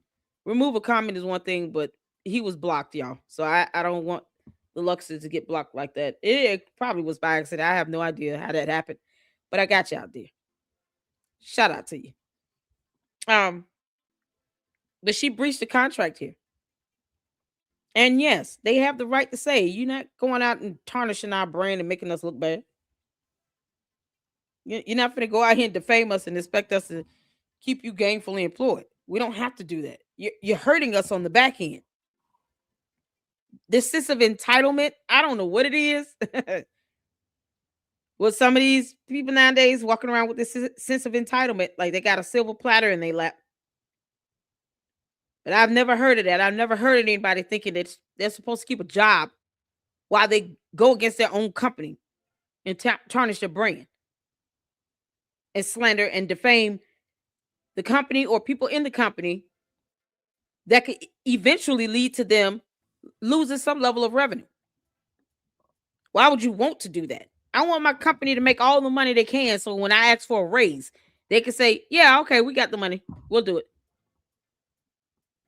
So they don't have an excuse to not give me a bonus or something. Why would you say or do anything to hinder that? It's stupid. And if you're the type of person like Candace Owens, she needs to work for herself. She doesn't need to work for anybody. They don't need to put her on their payroll for no PR, nothing. Because y'all noticed she said that last week. You know, if they put me on the payroll at TPUSA to fix their PR, no. Do not put that heifer on your payroll. Candace is dogged out TPUSA to where it's laughable to think that they would want to put her on a payroll anyway. She's not good for PR or anything for that nature. She needs to work for herself because she wants things to be done a certain way. And the moment you make her mad, piss off, look how she acts like a petulant child, throwing a tantrum, like she's stuck in the candy aisle and can't get her favorite blow pop. George flavored. So this is where we are. She needs to work for herself. You sign some documents to go work for a company. It's the expectation that you're not out dogging your company every other day, especially on a platform where people are paying attention. And if they have that in the contract, which they have the absolute right to have this in a contract, and it's in a lot of, agreements where you agree to work for an organization or a company. You're not going to go out and do things that's going to bring this bad publicity, to bring defamation, to bring shame and humiliation, because that is part of defamation on this organization. Especially if it starts hurting the bottom line, and that affects the revenue. It affects their ability to make a profit. Now I want y'all to make all the money you can make. So when I come to you all and say, it's time for my salary to be renegotiated and I want to make more money, then it's not an issue where we're not doing so well this year. No. Y'all brought in $8 billion in profits. You better come on and figure it out. Mathematically, you can make it happen. You're not sitting here hurting that. Who knows where she could have went with the Daily Wire, but why did she feel the need to just have to attack them and then to be snarky about it, be an asshole about it? And now she want to talk about TPUSA putting her on their payroll for PR. No. No one needs to attack Candace. It's not necessary. She does a lot of that herself. We just take her words and use it against them. Because that's how it's done, Candace. Your cult haven't figured that out yet. A lot of stuff she says, all we're doing is just playing her videos and using her words against her. Like she said, I hate everyone. So she's spreading hate. And she's physically spreading it out of her mouth. She's verbally expressing hate by saying, I hate everyone. Why do I need to theorize that? I can just play her video and clip it where she actually says it. And that's exactly what I did, Candace, you heifer. That's it. She tears up her own image. So she needs to work for herself. She don't need to work for nobody. Candace, why do you want TPUSA to put you on their payroll? Girl, no. Bye, Felicia. Bye, Felicia. Right. For all of those reasons and for many more, we're enforcing our rights under the contract to terminate. Now, I know that this will cause a lot of confusion, harm, and pain for a lot of you in this room, especially for those of you who've worked really hard on Candace's content, or for those of you who, like me, have only ever seen her as one of the most talented and important voices in the country. And I'm sorry for that. I hope that we live to see Candace come back from this dark path that she's taken. Again, I see her as one of the most talented people in the country, and when she uses those talents in service of the good and the true and the beautiful, I don't believe that there is anyone better, maybe in all of the world, than she. That's not what she's doing today. I hope that she does it again. She won't be doing it at the Daily Wire. And boom, shakalaka. Y'all, that's the whole video. He made it clear she breached the contract. So, yeah. And at the end of the day, that's what it comes down to, Candace. You don't know how to act. I'm just, somehow they're chanting Christ is King while she's a Catholic that's sitting here in the church and standing next to a priest where there's no Christ represented. This is Candace Owens standing next to her priest. Where is Christ? You can't make this up. So there's a video that I was told, I guess I'm gonna change the thumbnail and do Nick another time. This is a young lady, Kaylee Fontanilla. she went over some tax documents with BLEXIT, Candace. Girl, you got some explaining to do. Oh, Lucy, you got some explaining to do. Lucy.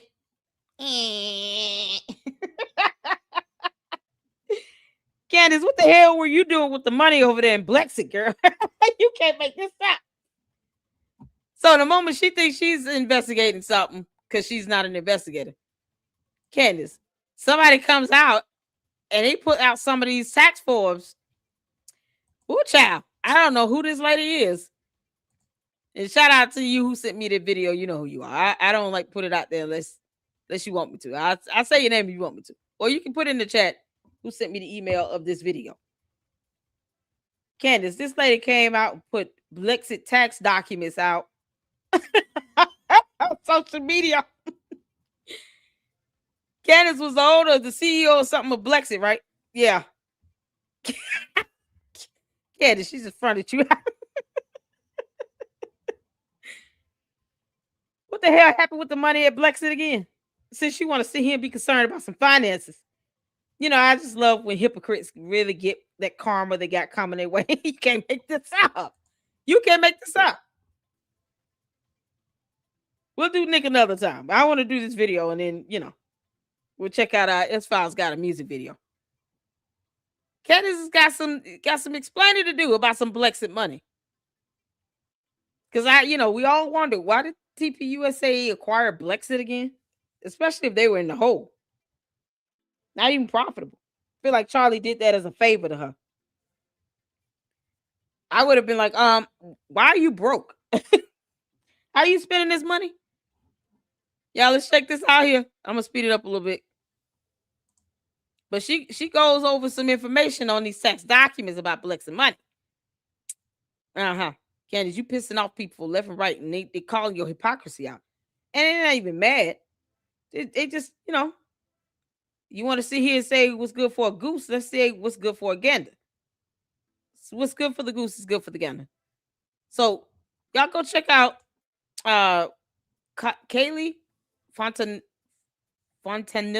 I don't know if I'm mispronouncing her name or not, but she has a whole channel with a fantastic, following. Nobody beats the Luxers. You guys are the greatest. Make sure you're hitting that like button too.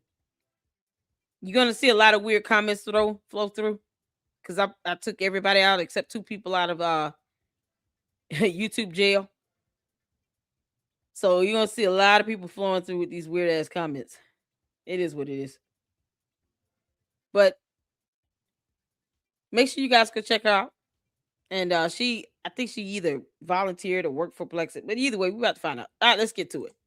Put a 1 in the chat when you can see it here.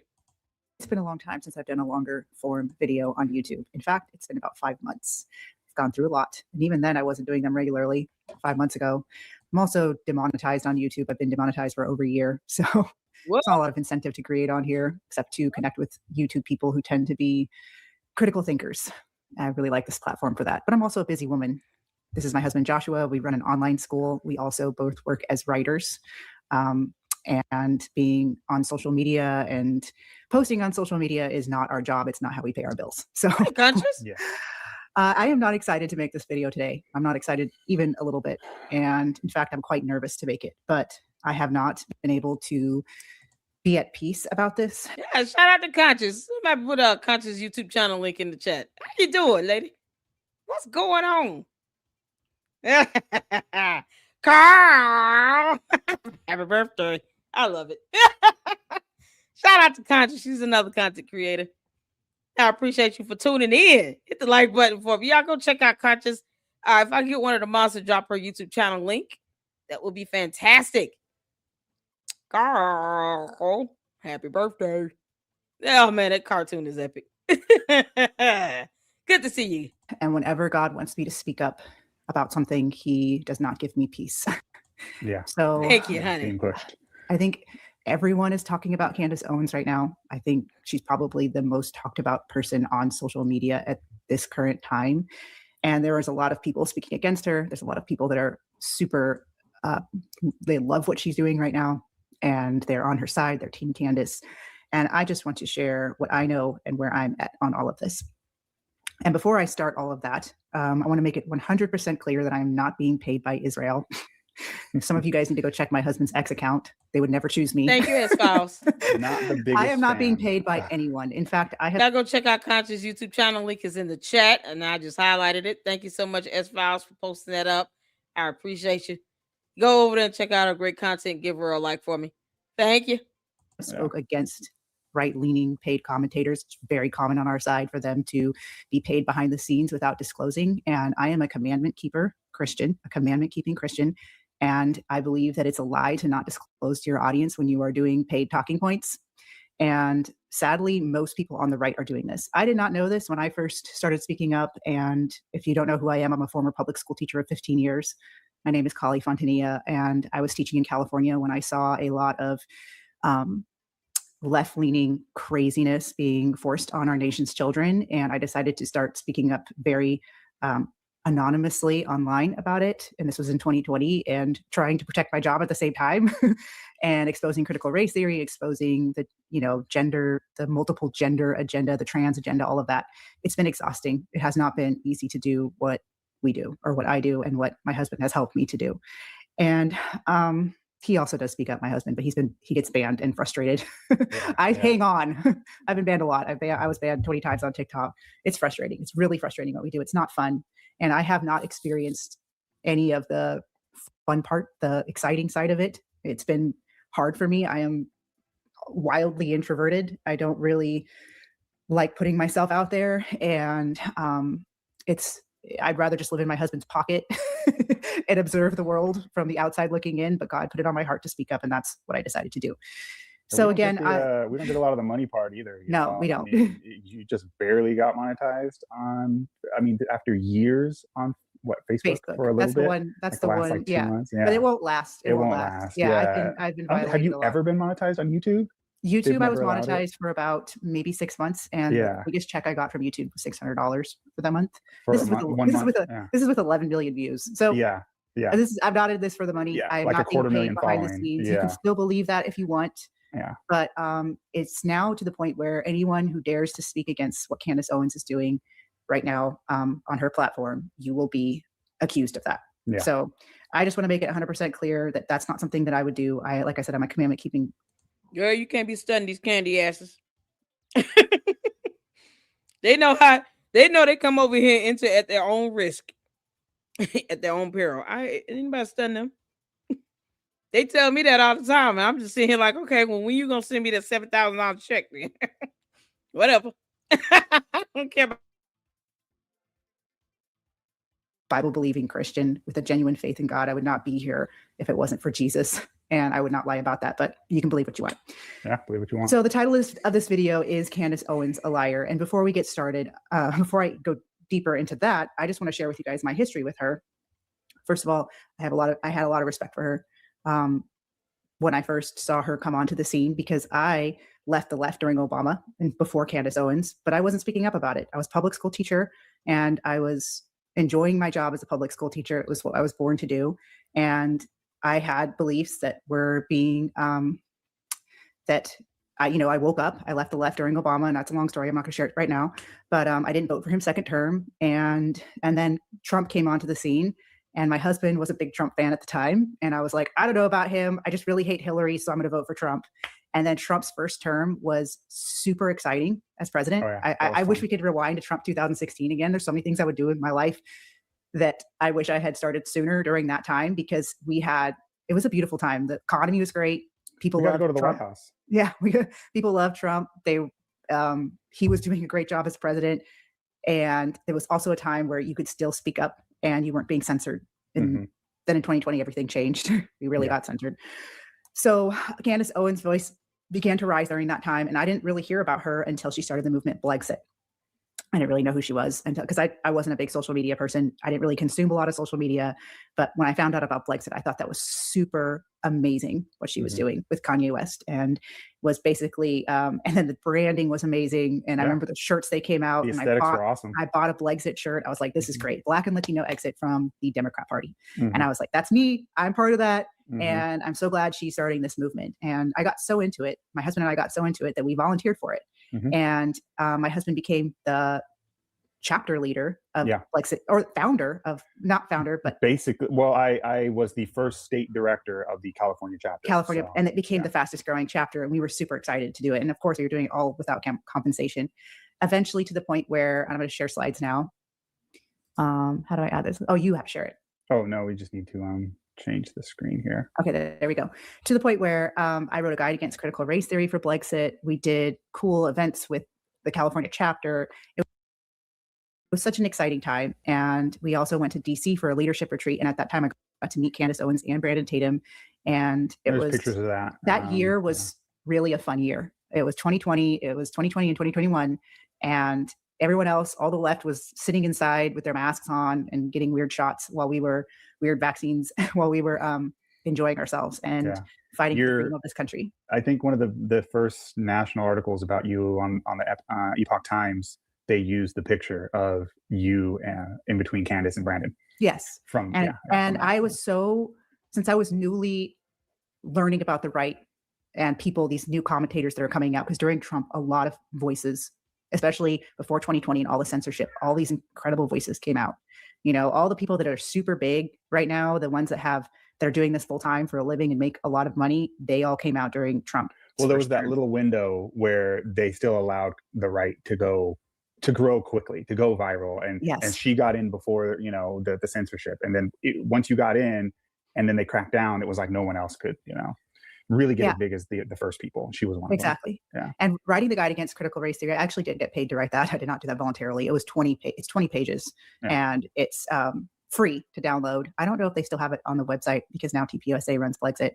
I'm not sure. I haven't checked recently, but that was a labor of love for our nation's children, for our nation's parents, to warn against what's going on. And I was really grateful to have to have BLEXIT give me that platform to share all about why critical race theory is terrible and doesn't belong in our schools. And then on the California BLEXIT chapter, I was the state director, but Kali was I forget the exact term they used, but it was like some advisor type. It was like an advisor, and it was generally a term that was given to somebody who was well known. And so her platform had grown by this point. So Kali was, and it wasn't super big. My platform was volunteer. Not that, yeah. And this is after all the censorship too. It's been pretty hard to stay alive on social media.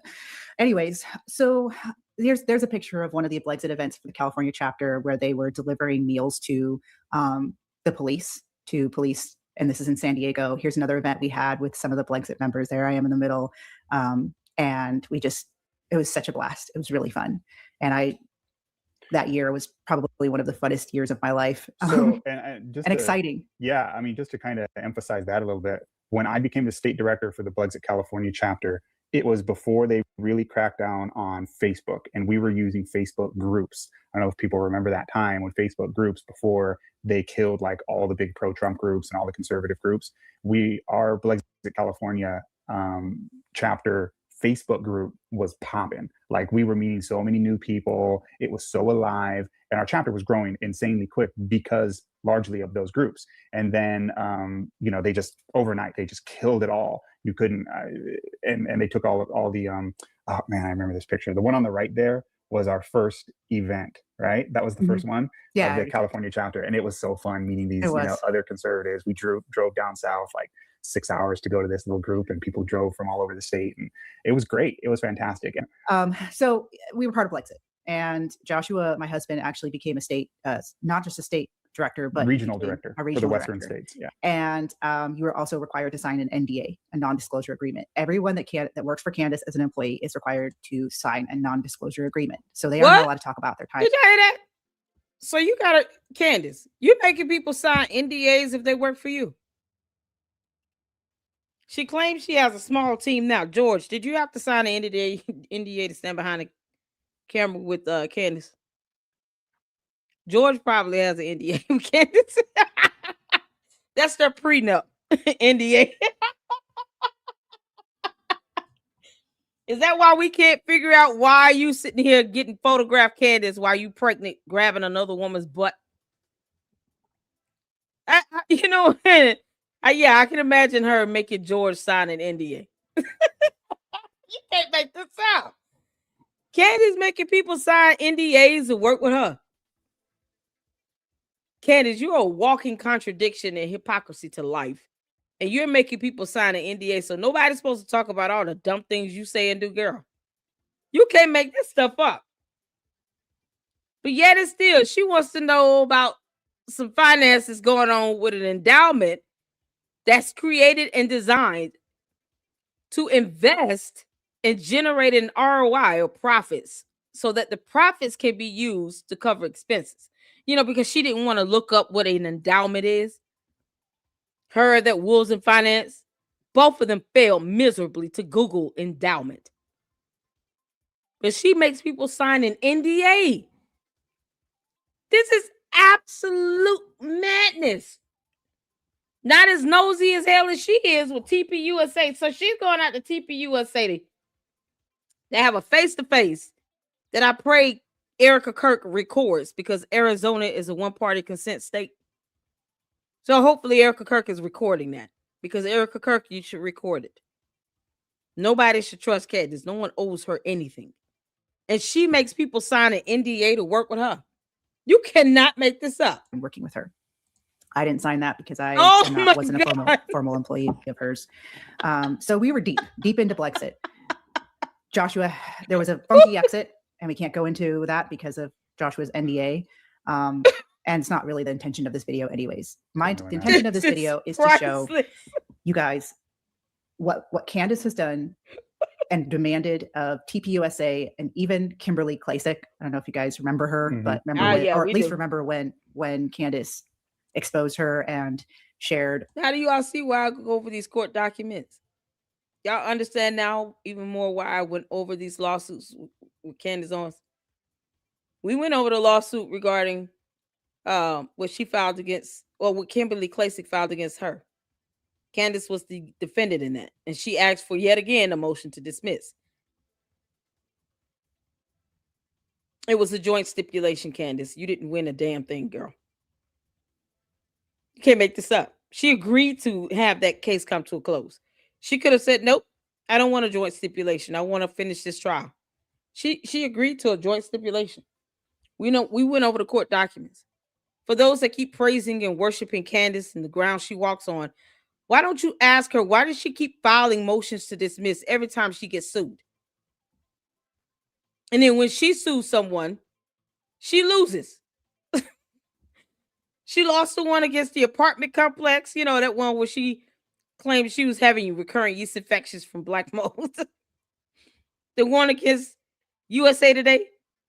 Yeah, no, that was dismissed because she failed to state a claim. You can't make this stuff up. She's making people sign NDAs to work with her.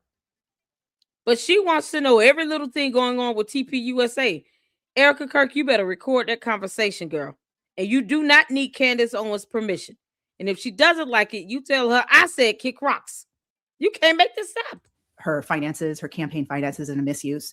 What she's also done to expose Black Lives Matter, which of course Black Lives Matter is trash. Yeah. So it's not good job, required. Candace. No, yeah, ma'am. Good job, Candace. Yeah. But nope, it is not required. It's an option that you have as a part of the process, but it's not required because she could have just filed a response. It is a choice for her to file a motion to dismiss as her response. It is not required. You might want to research that. She could have simply filed a response to the reply. Hell, she could even file the counterclaim. She didn't even do that. She doesn't like going to court. The purposes of going over her lawsuits is to show her pattern of behavior and how she handles the lawsuits, whether she's the plaintiff or the defendant. And they're all consistent. She's trying to have this case dismissed, even though she doesn't want the case to be dismissed. with the Macron lawsuit. She could have just done a response and a reply. It's not even required. Get this, it's a civil proceeding. It's not even required that you respond. So where did you get that from? Who told you that? You're not required to file a response. You're not required to file a motion to dismiss. That is a flat out lie from the pit of hell. Nope. I don't know what court rule you looking at. It is not required. Did we have this conversation before, you and I? You were under another profile name. You claimed to be an attorney. It is an option, but it's not a requirement. You need to be careful of the terminology you're using. Can't make this up. They don't even have to respond. It's an option to file it. We already went over that.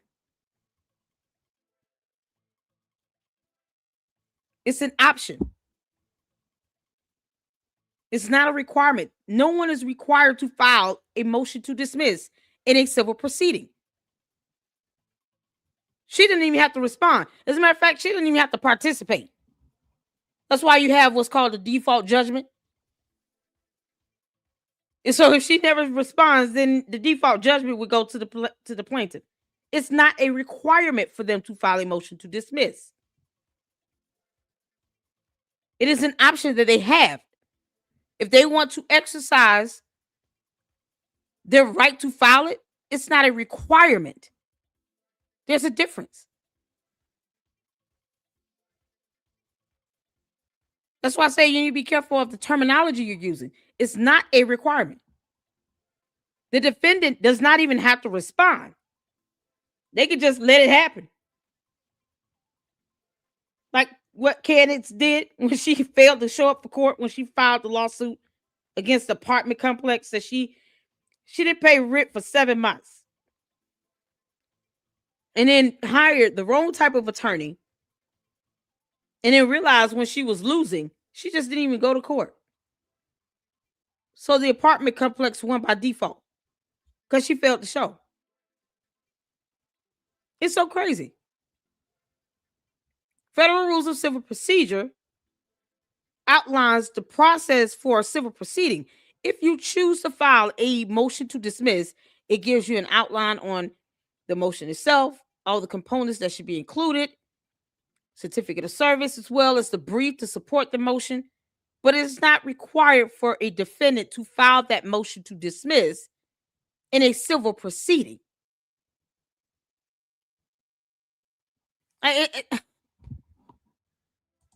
Who child? All right, moving on. Is that what she does too? And this knowledge that this stuff that I'm going to show you right now, because I work 2 regular jobs. My husband and I, we run an online school, but I also work as a researcher. And I write articles about nonprofits, and I know how to research nonprofits. A lot of people don't do that. When they go to donate to a nonprofit, they just think, oh, it's doing good work. Here's money. And of course, Candace is very upset at Turning Point USA right now, and is upset that they're profiting off of Charlie Kirk's death. She's mentioned that many times. They've made over $100 million since this year, and she has demanded transparency from them. She has demanded them to. But she wants an NDA. Share everything that all the questions that she wants to be answered. She wants them to answer. But again, she requires all of her employees to sign non-disclosure agreements, and I'm sure TPUSA has that as well. There's an active investigation happening right now into Charlie Kirk's assassination. There's a lot of reasons why these people can't talk, and also they're not obligated to talk to her. They don't have to, right? But she demands that, and she's saying, the reason why. I hear that because I'm not the only one saying this. They're not obligated to talk to you, Candace, which is why Erica Kirk needs to record that conversation tomorrow between you and her. That's why these people can't talk, and also they're not obligated to talk to her. And not obligated. They don't have to, right? But she demands that, and she's saying, the reason why they aren't answering her is because there's something going on. There's something nefarious. Charlie was betrayed. She claims that Charlie showed up to her in a dream and said that he was betrayed. So there's a lot going on there. And if you have been following this, she's done over, I don't know, it's been like 30 videos or something. There's been a lot of videos every week about this, and her platform has grown since then. All of her videos are monetized. Obviously, she's making money off of this, but she has not shared how much. But she wants to know how much TPUSA is sharing. Yeah. Well, I'm going to show you guys that BLEXIT, Candace Owens' organization that she was president of, also may have some Yeah, I know it's funding files. We did. We issues. looked it up. And this is very easy to look up. You can go to ProPublica.org and you can look up any nonprofit in this country.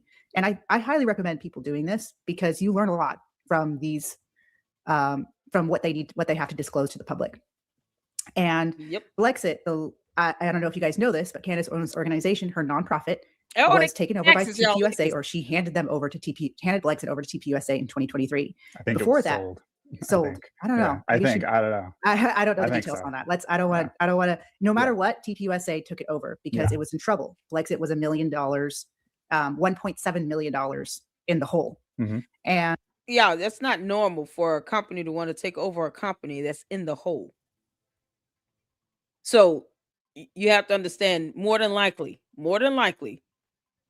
Charlie Kirk did that as a favor to Candace Owens. You know, just being a friend. While Candace Owens was sitting around in love with him. Being a friend. And he took on a nonprofit. BLEXIT was a nonprofit organization that was over 1.7 million in the hole. It's a nonprofit. You can dissolve it. And more than likely, once they took over, that's probably what they did. I don't know. I don't know if BLEXIT is still a thing or not. But it's something that just could have been dissolved. It's a 501c3. And they took over it. And she got something out of it. But it seems like he did that as a favor to her. And now look how she repays him by trying to literally tell people to stop donating to TPUSA and for donors, for people to get their refunds. She was calling for people to get refunds from TPUSA after they took over BLEXIT that was 1.7 million in the hole when she could have dissolved the 501c3. Somebody explain it to me. I mean, how much more evil does this get? For them to take over BLEXIT and you're $1.7 million in the hole with this 501c3. And then now, because you can't get your way and you can't invoke yourself into a murder investigation, you don't trust the feds, you don't trust anything they put out, no one cares. Now you're saying people should get their refunds.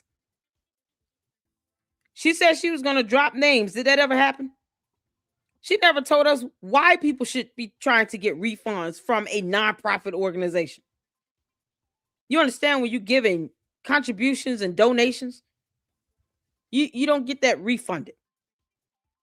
Unless you have a contract or some sort of agreement that comes with the money you're donating. And this company agrees to spend the money based on what you signed and agreed to in an agreement or some sort of contract. Donations and gifts, they're not refundable. She was telling people, y'all go get y'all money back out of Turning Point USA. They lying to me and can't say what the lie is. You know, because buffoonery. But she's sitting here telling people to get their money back from TPUSA while she's making people sign NDAs over there at BLEXIT and let TPUSA acquire it when it was 1.7 million in the hole. Candace, you are soulless at this, girl. Bad at this, soulless at this. You're a walking void, girl. And BLEXIT, can't make this up. You can go to ProPublica and you can look this stuff up. This is 2023, the last year that it was underneath Candace Owens as president, and it had $275K in revenue. Sarah. The expenses were 1.3 million. So she was operating it at a loss. This is in 2021. This is 2 years before. It was 3.3 million in expenses, and she also was operating it that year at a loss. Goodness. 2022, again, another $1 million at a loss. 3 years in a row, $1 million and even higher than that in 2022. I'll show you guys that. Y'all look at the revenue versus the expenses. What the heck is happening here? 2.9 million in revenue, 4.6 million in expenses. What kind of, why is she spending this type of money? Do y'all see this? Candace, just because you don't know the difference between the letter N and the number 9 does not mean you should be spending this money like this. You're talking about a negative 1.7 million net income. What is going on? You just thank God for the net asset sitting over here at 1.24. This girl had 4.6 mil in expenses and only 2.9 in revenue. Candace, you're bad at this. So you failed as a CEO. And now all of a sudden you don't think Erica Kirk can do it. Girl, if you don't kick rocks, why is she making people sign NDAs? You can't From the tax form at a loss. Where's this money going? Candace, why are you running a nonprofit and running it into the ground, claiming to do work for African Americans? But where is this money truly going? Crisis 3 years in a King. row, you're operating it, and you're going in the millions, losing money in this nonprofit. And she was raising money as well. And again, I don't have a team behind me. This is just me and my own research and what I know on how to research nonprofits. So here's 2022. They operated at a loss of 1.7 million that year. They were just spending money left and right in 2022. And what were they spending it on? Well, first there was Candace Owens' salary, which was $250,000 that year in 2022. Oh, man. Candace, what the hell you do to earn $250,000 in a 501c3? What are you doing? Candace, you should have been a blogger from day one. This is not it. This ain't it. You're bad at math. You're not an investigator.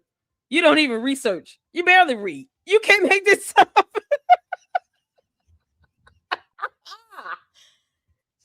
Pay me $250,000 and y'all better sign these NDAs and tell nobody. Don't tell nobody but God. You can't make this up. Ain't no Christ in this at all, Candace. It's not like you just stealing girl. And you can also look where she stated that her average hours per week that she worked for BLEXIT was 30 hours. Great. Awesome. That is so amazing, Candace, that you were giving 30 hours a week to BLEXIT. But there's a problem here. This is also the same year that she started, or that she was doing her Daily Wire show. You can't make this up. This brings questions for me Candace, as someone who worked for BLEXIT and was in BLEXIT, same with my husband. I don't see where she was giving that 30 hours a week to BLEXIT. Me either. That $250,000 payment. Why? Where that was, where her time was doing, where she was doing that time, because she wasn't showing up at any of the events that we were having, except if it was a speaking BLEXIT rally, which would happen maybe 3 or 4 times a year, if that. Yeah. And all those events are public. You can see when she was at. Her Daily Wire show, when she first came out with it, it was a very extensively produced show where it was, she had interviews and she had, guests, and she had, I don't know if you guys watched her Daily Wire show when it first came out, but it was like hold on. Is it Diane? Diane, I want you to look up the definition of the word hate. And then you explain to me why Candace literally said, I hate everyone. And I know you've seen my show. I posted up what she said yesterday. It's in the episode where she's wearing that ugly ass shirt. I've never said I hate her. She said, I hate everyone. That came out of her mouth. Why is she spreading hate? Because we could just sit here and ask these weird questions and copy and paste in comment sections all day too. We can do the same thing. You can't make this up. This really extensive show. It wasn't just her talking in a microphone and doing a podcast. She was also having kids at the same time. Right. And then on her tax form saying that she's giving BLEXIT 30 hours a week of average work. For $250,000 a year. For $250,000 a year. Now, some of you may go to me, oh yeah, okay, I believe that. I believe she was doing 30 hours a week for BLEXIT. No, well, I'd like to hear that from her. I want to know, because she's accusing TPUSA of taking in money and enriching themselves with donor funds, the employees of that, and actually not doing the work of TPUSA's mission And she's accused Kimberly Klasick of doing that with, having fun with donor funds and doing, whatever she wants with her campaign funds.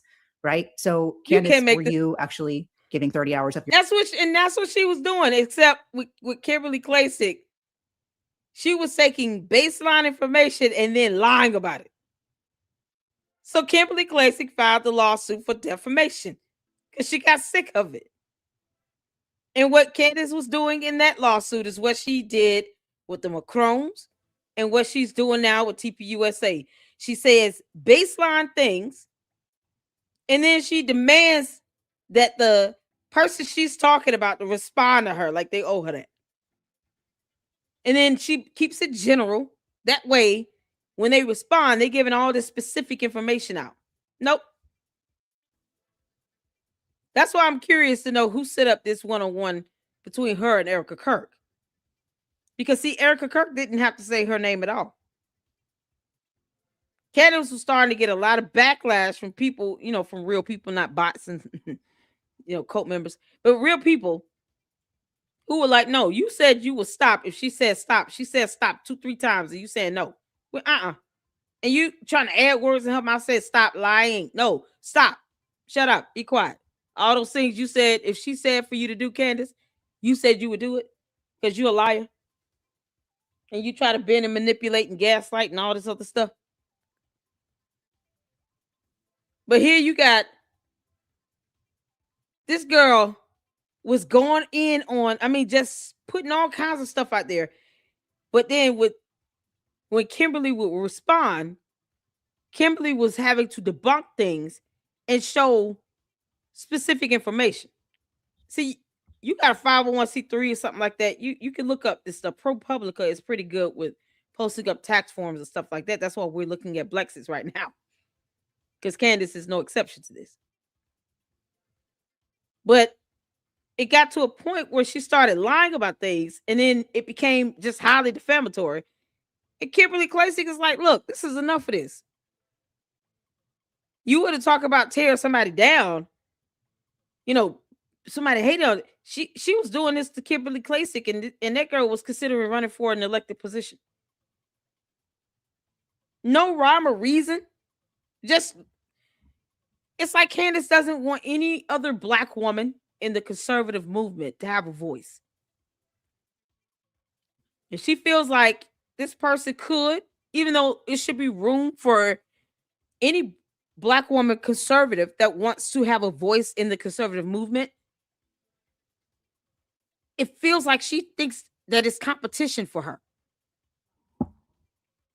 That's why it's you don't really see or hear of a lot of other prominent Black women conservatives that have a following that people can listen to, and this Black conservatives giving out information, any of that. Candace thinks she's the leading voice for all Black women in the conservative movement. And I'm apolitical, because at the end of the day, when I step before God on Judgment Day, any of us, he will not be asking me who I voted for. God does not care. It's not anywhere in the Bible where that's going to be a question. God will not be asking that on Judgment Day. He does not care about our politics here on earth. So this is what Candace thinks. She's the only Black woman that gets to have the leading voice in the conservative movement.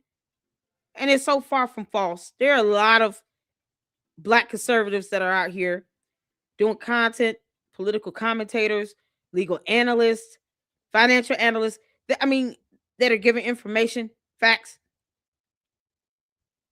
supporting their research with documentation.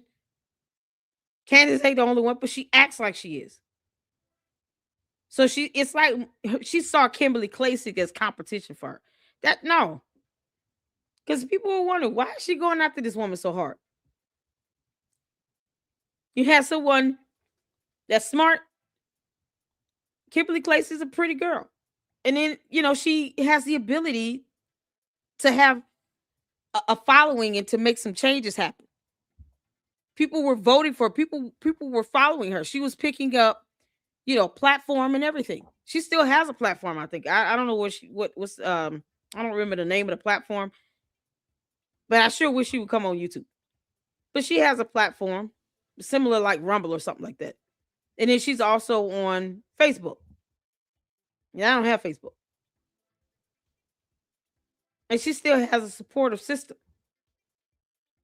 And no one appreciated what Candace was trying to do. If you're trying to expose something and you feel like this is hurting people in mass, that's one thing. You just going after somebody because they considering running for a political position. And then you're saying, well, you didn't even get that many voters. Like, that's what it was coming out to her doing, just being petty as hell. It's like, why are you doing this? No rhyme or reason to it. Same thing with her trying to go for Erica Kirk. Like, no rhyme or reason to it. Leave her alone. You don't like her, fine. Leave her alone. But then she goes to court and then wants to make it seem like, oh, I'm just, she's trying to attack my free speech. No, you're just being a demon. You're an asshole, Candace. And you don't want people to call you out on that. Now look, we should be looking forward to some live stream tomorrow. And no, it's going to be a private discussion of some sort. God only knows what that's going to be like. Hopefully, prayerfully, Erica Kirk records it. Because you can't trust Candace Owens. You just can't. So she went out to Kimberly Klacik for reasons, because she saw her as competition. That's it. Not because Kimberly Klacik was doing something so wrong. Your time every week to BLEXIT in 2022. I just have that question. Am I allowed to ask that question? I hope I am. Because I don't believe you were doing that. I believe that you weren't giving 30 hours a week to BLEXIT just because I worked with BLEXIT and I know what these events were like and I know what was being accomplished. At least, especially you can't share a lot about it, but you were a regional director. You don't even need to, it's just the public stuff. You can see from public events which one she was at. Yeah, if anyone of you know what platform Kimberly Klacik is on, just let me know. Put it in the chat. Don't mind the copy and paste comments because, just skip over it because they're going to repeat themselves tomorrow. Just put in the chat what platform she's using now. I know it's Facebook. It is something else, but it's behind a paywall. And I can't even afford it right now. And which one she wasn't. You don't even need special info from me. Like, so did she lie about doing her 30 hours a week? That's just asking questions, right? Just asking questions, right? Okay. I want to go back to this right here. So also it's interesting to note that Brandon Tatum, he would show up at events more than Candace, and he only put average hours of 5 hours per week and was only compensated $36,000. So something to think about. That's why he ain't defend her. Okay, Brandon Tatum. This is why you sit here. What kind of officer was he? Was he just a regular police officer? Was he like, what type of officer was he? Call himself Officer Tatum. Was he security guard here at BLEXIT? God. I'm not knocking security guards. I just don't understand why he's literally carrying that. If he's not an officer anymore, why he's still saying it. But this is why he defends her at all costs, because he used to work for her. What the heck? Here's where a lot of the money was going to. You can see here that it was going to Optimize Consulting, which is $500,000 to the social media fundraising company. It went $349,000 of it went to security. What? So again, this is 2022, the year she's doing her Daily Wire show. $349,000 went to Why do you need this much security? Are you kidding me? Is that the security company? Brandon Tatum owns a security company or something? He calls himself an officer. Is he connected with this security company? Why does she need this much in security? But she went to Dollywood. And no one can see her higher security with her at Dollywood. Yeah, do y'all see how much she spent for this optimized consulting, this social media fundraising? Why are you spending that much money for social media? It's over $500,000. What the heck is going on? Candace doesn't know numbers. I don't think she understands like math, simple math. Also, it's interesting to note that Brandon Tatum, why do you spend that much money on Candace, and he only put average hours of 5 hours per week and was only compensated $36,000. So something to think about. Wow. So here's where a lot of the money was going to. You can see here that it was going to Optimize Consulting, which is $500,000 to the social media fundraising company. $550,000. $349,000 of it went to security. That's a lot of money. The year she's doing her Daily Wire show, $349,000 went to security. She also went to What? Olympic Media, 284,000. It's another social media fundraising group. As someone What is with these social media fundraising groups? What the heck is that? Have y'all ever heard of that? Social media fundraising groups. Are we talking about like GoFundMe? Like platforms where they raise money? Who needs that? Do y'all see how much she spent between two companies? You're looking at one of them at $553,000 and the other is at $284,000. That's well over $750,000 between two companies for social media fundraising. What kind of category is this? Yeah, this is unbelievable. He worked for BLEXIT. Brandon Tatum. That's the same office as Tatum, right? I don't follow him. Sound like a clown anyway. You can't make this up. average hours of 5 hours. Yeah, per Brandon week, and was Tatum. only compensated $36,000. Vice president and director. He was a VP and director. Brandon Tatum was vice president and director of BLEXIT. Then you had Doug Deason. D-E-A-D-E-A-S-O-N. It's a little blur. Board member. Brandon Tatum was a VP and director of BLEXIT. I had no idea. So here's where a lot Dear of money was Lord. going to. You can see here that it was going to Optimize Consulting, which is $500,000 to this social media fundraising company. It went $349,000 of it went to security. So again, this is 2022, the year she's doing her This Daily is Wire show. insane. $349,000 went to security. She also went to Olympic Media, $284,000. It's another social media fundraising group. As someone who follows BLEXIT and who has been part of BLEXIT for a long time, I'm not sure how it almost takes $1 million to do social media fundraising, but especially if you look at their social media and how they were, I don't know. You know what I'm saying? Like, go look up BLEXIT social media in 2022 and ask me where that money was going. And I mean, you could also Rio look Slum, at, which is a web services organization. That is not a real address for them. That 117 Church Street, apartment A. You can look that up. There's no Rio Slum at that spot. If you look up Rio Slum, it is a. So she used a fake address. And this is exactly what she did to Kimberly Klasick, because Kimberly Klasick was giving money to these Optimized Consulting. They opened in 2018. It's a very new company. She was doing the same thing with Kimberly Klasick. She was like, "Hey, what's this weird new company that you're giving all this money to for your campaign?" Same thing. This is exactly what she was doing with Kimberly Klasick. So again, just asking questions. what does this have to do with the mission of BLEXIT, which was To the candy asses. How's this, Haiti? We're just reading documents. Oh my God. Candace, you are a huge hypocrite. Ooh, she gonna be so mad at these two people. Listen, she better leave them alone too. Candace, I'm looking at your tax documents, girl. Somebody asked about who asked about somebody else who's on here as an employee. You want to know the employee? You can't make this up. What year are they looking at? 2022. Candace, why was Brandon Tatum your VP? He's a clown. He's a whole clown. He says nothing beneficial about nothing. This girl spent over $750,000 for social media fundraising, whatever that means. You can't make this up. Why are they spending so much money on that? Why couldn't they just have a software program where they do that stuff themselves?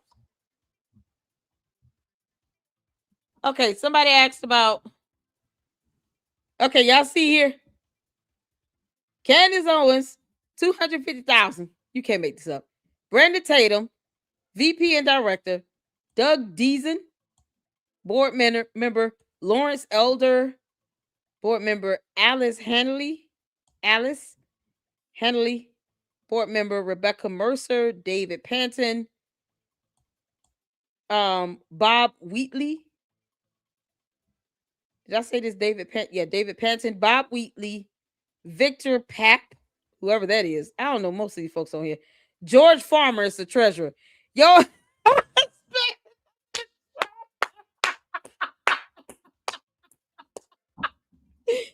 Candace, why would you do this? Wouldn't that be a conflict? Did George sign an NDA? So he worked for BLEXIT. Did he sign an NDA? He was on the board. He was a treasurer. Oh, dear Lord, he was a treasurer. Y'all. He can't make this up. He worked 30 hours a week. The same number, it's so ironic. The same number of hours she worked is the same number of hours George Farmer worked. And they had kids at this point.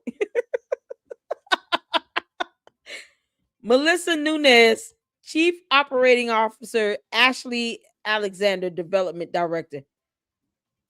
So I was asking about a specific person. Y'all, this man make too much money. Hold on.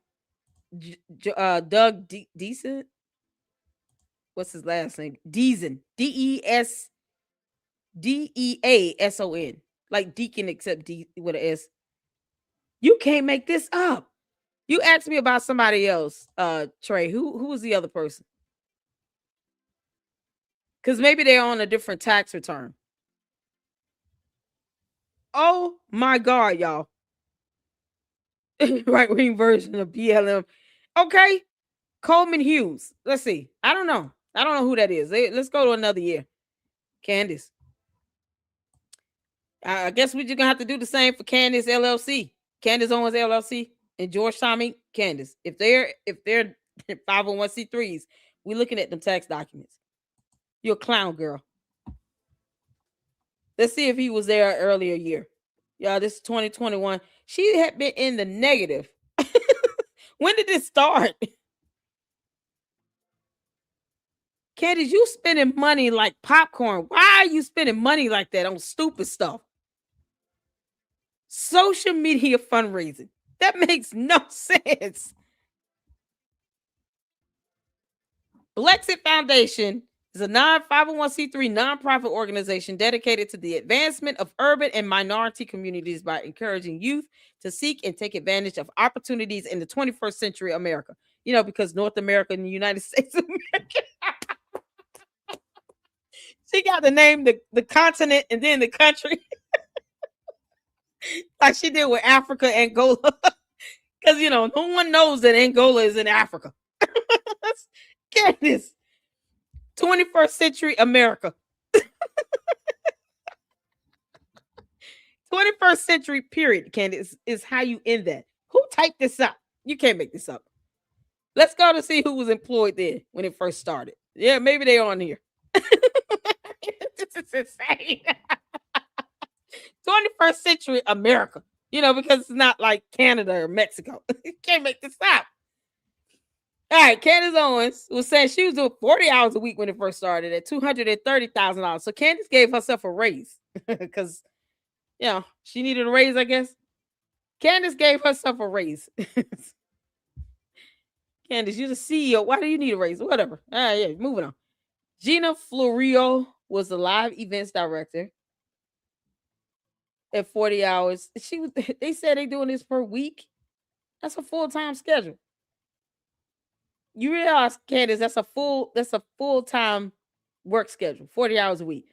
Brandon Tatum was only there 5 hours a week, and he VP and director. So if your president and director is doing 40 hours a week, why is the vice president and director only doing 5 hours a week? Make that make sense? Why is he only doing 5 hours a week? Wouldn't you expect your VP and director to do full-time if you are? Candace, you lack logic and common sense in all things. You can't make this up.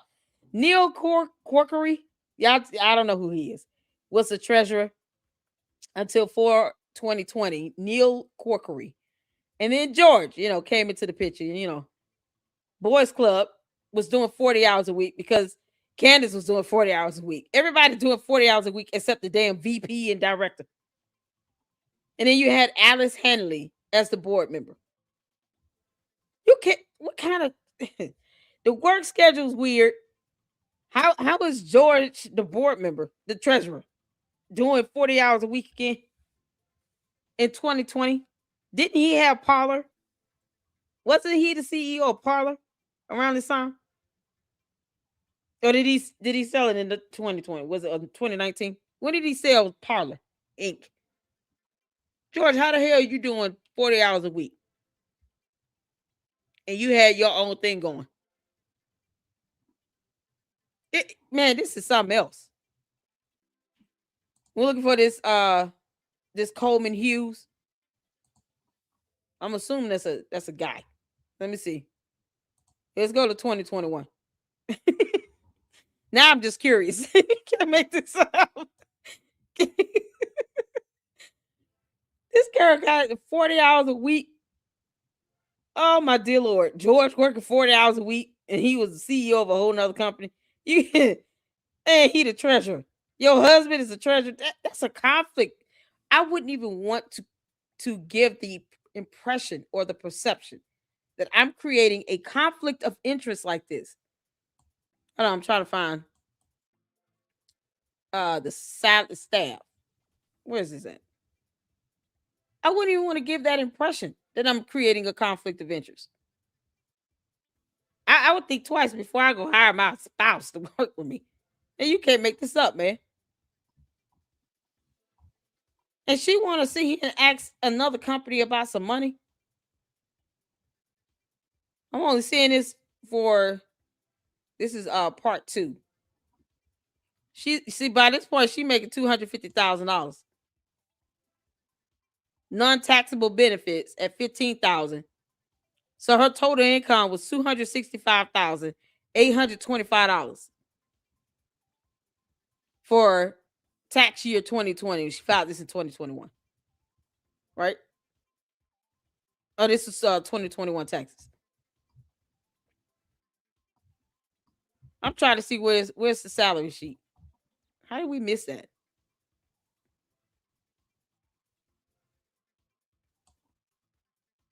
Why would she not have? There's no way that is missing with the salaries, with the staff.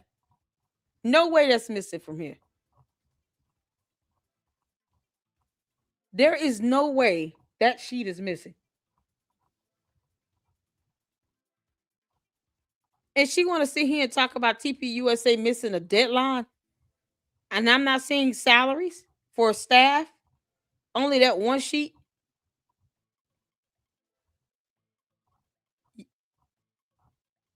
Y'all, hold on. Oh, okay, here we go. Oh, I'm about to say, there is nowhere in the world. Okay. She was, okay, now she went down to $30,000 a year.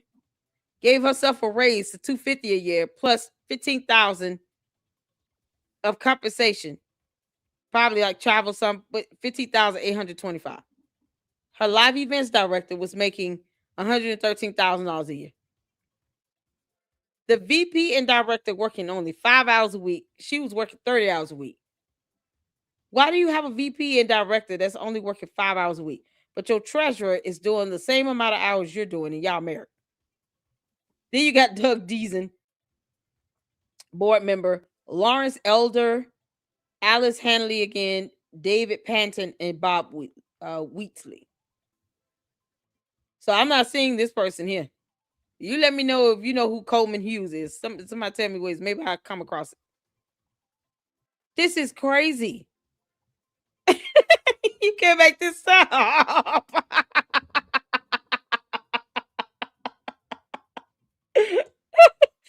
Candace, you over here demanding to see the financials of TPUSA when we got a lot of questions about BLEXIT. And TPUSA took over BLEXIT.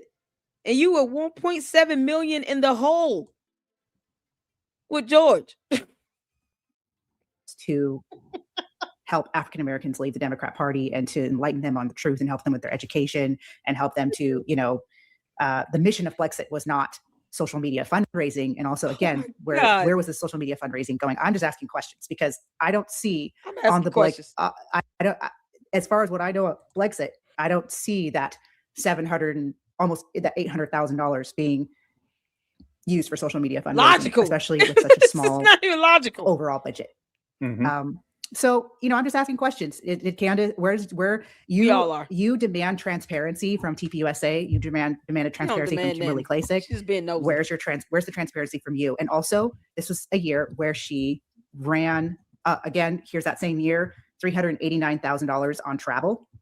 I do know that Candace Owens was using private jets to go to the BLEXIT rallies.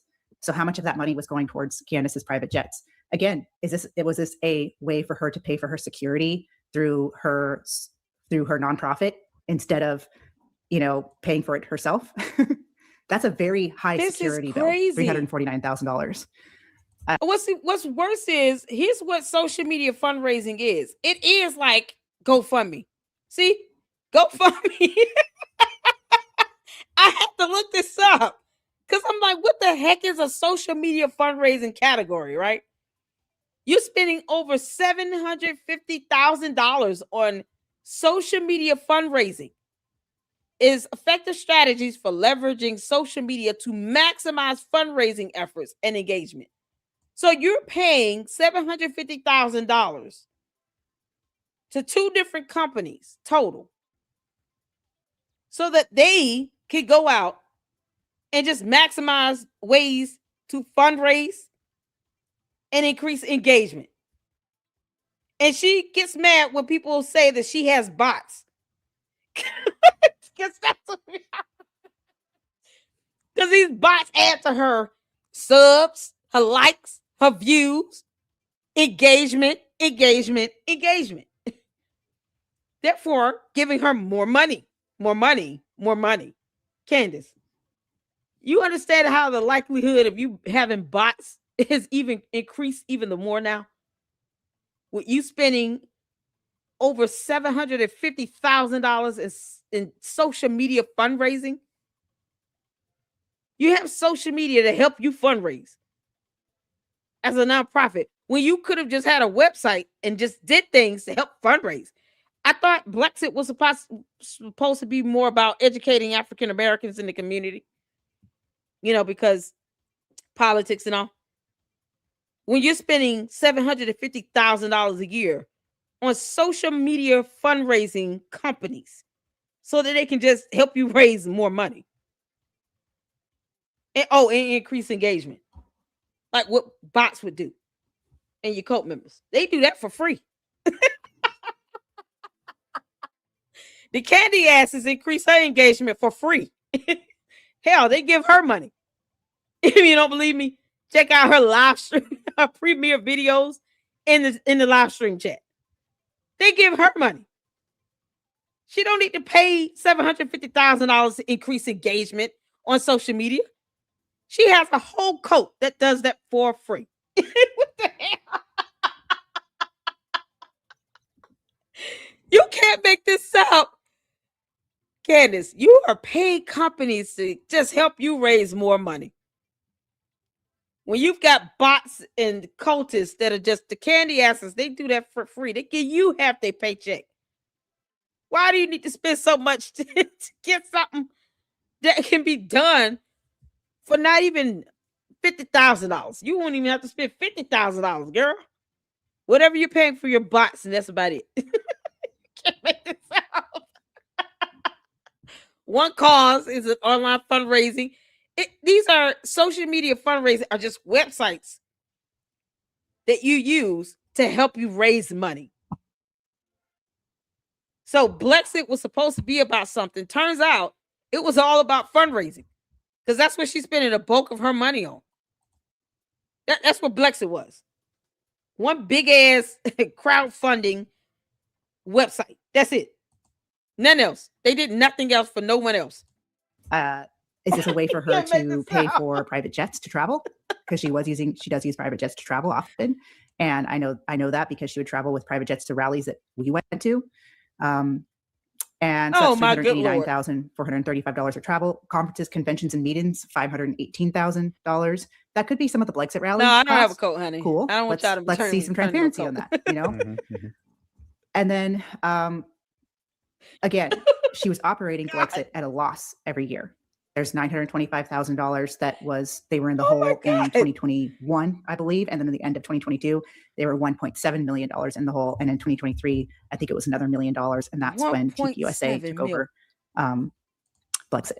She handed it over to TPUSA, and now she's trying to destroy TPUSA. Yeah. Candace, you And I'm suck. laughing about this because it's like, I just want transparency from her, because if you're gonna claim transparency, everybody else has to answer your Oh my questions. God. Here's where, and we only have about 15 more minutes. Mhm. Here's where I have a problem. So I just watched Candace's recent video where she is talking about Erica Kirk, and the moment when Erica Kirk goes to Charlie's casket and she cries, and everyone has dogged Erica for doing that. They think it's so weird. They think it's awful. They think it's like her trying to get attention. We don't know these people personally. I don't think that Charlie and Erica are normal people. I think Charlie, I've met him a few times in my life, and I wish I could go longer into the interactions I've had with him, which I will maybe in another video. Oh, my He wasn't a God. normal person. No, by definition, like- these yeah. people they're larger than life in some ways. Yeah, they're and different. they're different. And I think Yeah. that Charlie chose someone who's different. Yeah, You absolutely. can't make this I up. do think that if I were to guess what she was doing with that moment, this was fresh. First of all, the first 24 hours after someone dies, especially someone close to you, even myself, I was not normal during No, that 24 you can't hours. judge them by that. I didn't sleep that whole night. Mhm. I lashed out at two people. I lashed out at my mom, and I shouldn't have done that, but my mom said something really incredibly annoying and rude, and I just told her to F off. Because you're on edge. I never cuss. Yeah. And like I wasn't acting normal that 24 hours. So I don't I don't judge anything that Erica did during that time, Mhm. because it was an incredibly crazy and tragic event that happened that was almost surreal. I mean, it was surreal. It was gnarly, right? It was just gnarly. Like, I think, and the whole world witnessed it. I also think she was trying to have an Emmett Till moment. She was trying to show the world what they did, Mhm. because show them and be like, hey, you killed my husband. You killed my husband, just like Emmett Till's mom was like, you killed my son. Mhm. And I do believe that was, for me, that's what I think it was, but I'm not sure what the intention behind that was. But anyways, regardless of all that, Candace said, this is in her latest video, she said, if you're going to allow the public to see something as intimate as that, Where were the millions being stolen to? I'm curious. Tell us where did those millions go? Because you've obviously, when you say stealing, that means you know where it went to, right? Someone stole it. You should be able to say who stole it. Where did it go? What was it stolen for? What was it spent on? Where did it go? Because this wolves and finance person, I debunked his ass with a smile on my face because he refused to define the word endowment. Basic research. It's a Google search. So he tried to paint this picture like TP USA Endowment, a subsidiary, was doing something unethical when it was investing in the stock market. But that's what endowments are designed to do. That's the purposes of it, is to invest. Investing in the stock market is exactly what you use an endowment for. But see, he didn't tell anybody that because he didn't look it up on information, basic information from basic Google searches that anyone can do if thou hast the ability to read. So exactly, just enlighten us. Who stole the money? How much was it? Where did it go? I'm curious.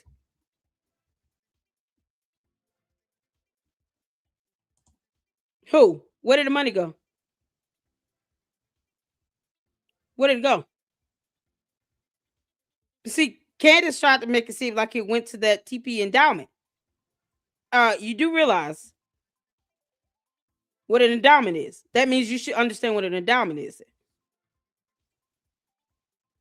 I've already debunked her and that dude in one video and attacked their asses in it. She watched. Then she had to be corrected on the tax deadline because she didn't go on the IRS website, do basic research on that, and see that they could have been given an extension, to which they were. Who stole it? Where was it going? What was it going? Money was going out much faster than coming in. Going where? Going out much faster? Faster where? To where? Because see, when you guys have these tax statements available on this website, you can just go to it and read it, right? One would think that you've looked at the tax statements, the tax documents. One would assume you've looked at those tax documents, you've got receipts, you've got the audits that was done, and you understand all of that. So tell me, where did it go? Where did it go? We're just asking questions. Where did it go? You said it was going out faster than it was coming in. Where did it go?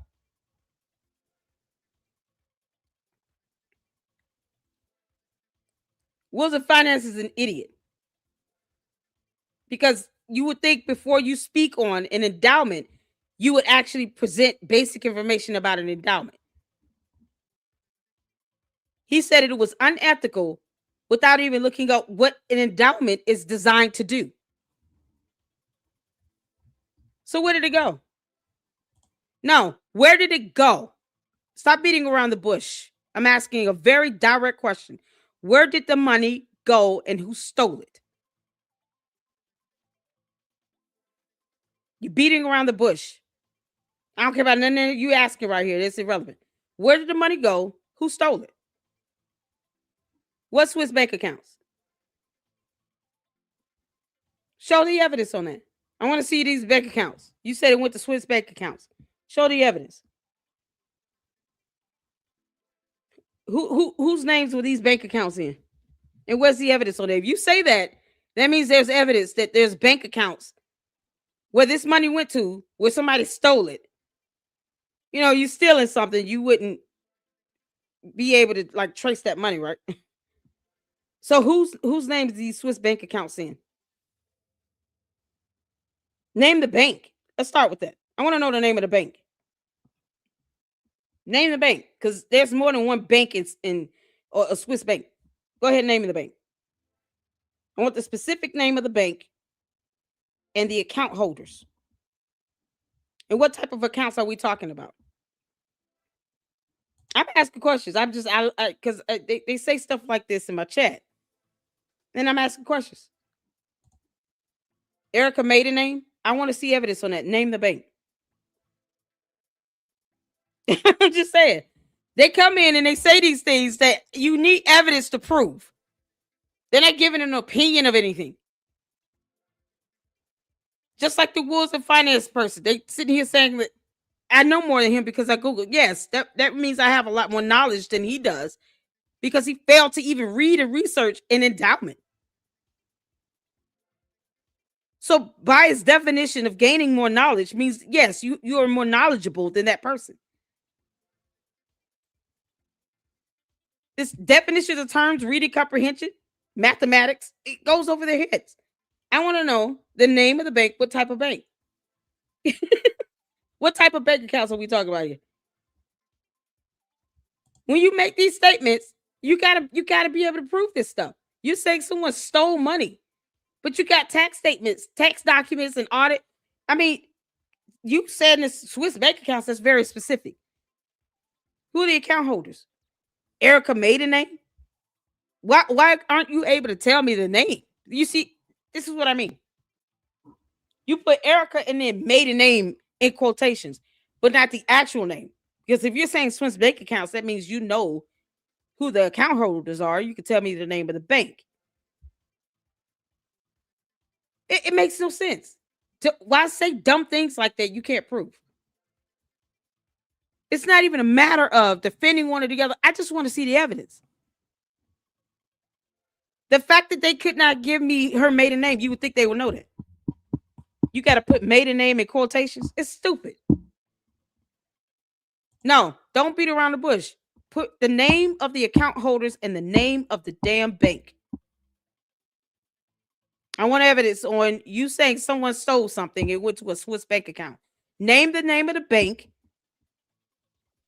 and the account holders' names. Not Erica maiden name.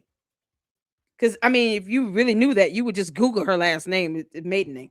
But go ahead and put that in there. Put the information there. I want to see the evidence on this. I want to see transactions, any documentation you have. Email it to me. I want facts on this. Because that's something else. That's something else right there. They stealing and they can't tell me where it's going. You keep asking questions, beating around the bush. You're supposed to already know the answers to this, right?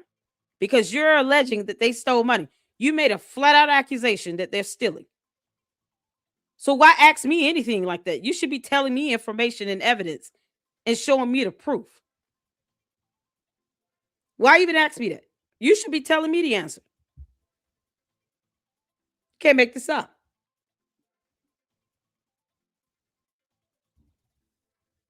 Eric, give me the names of the account holders and the bank account.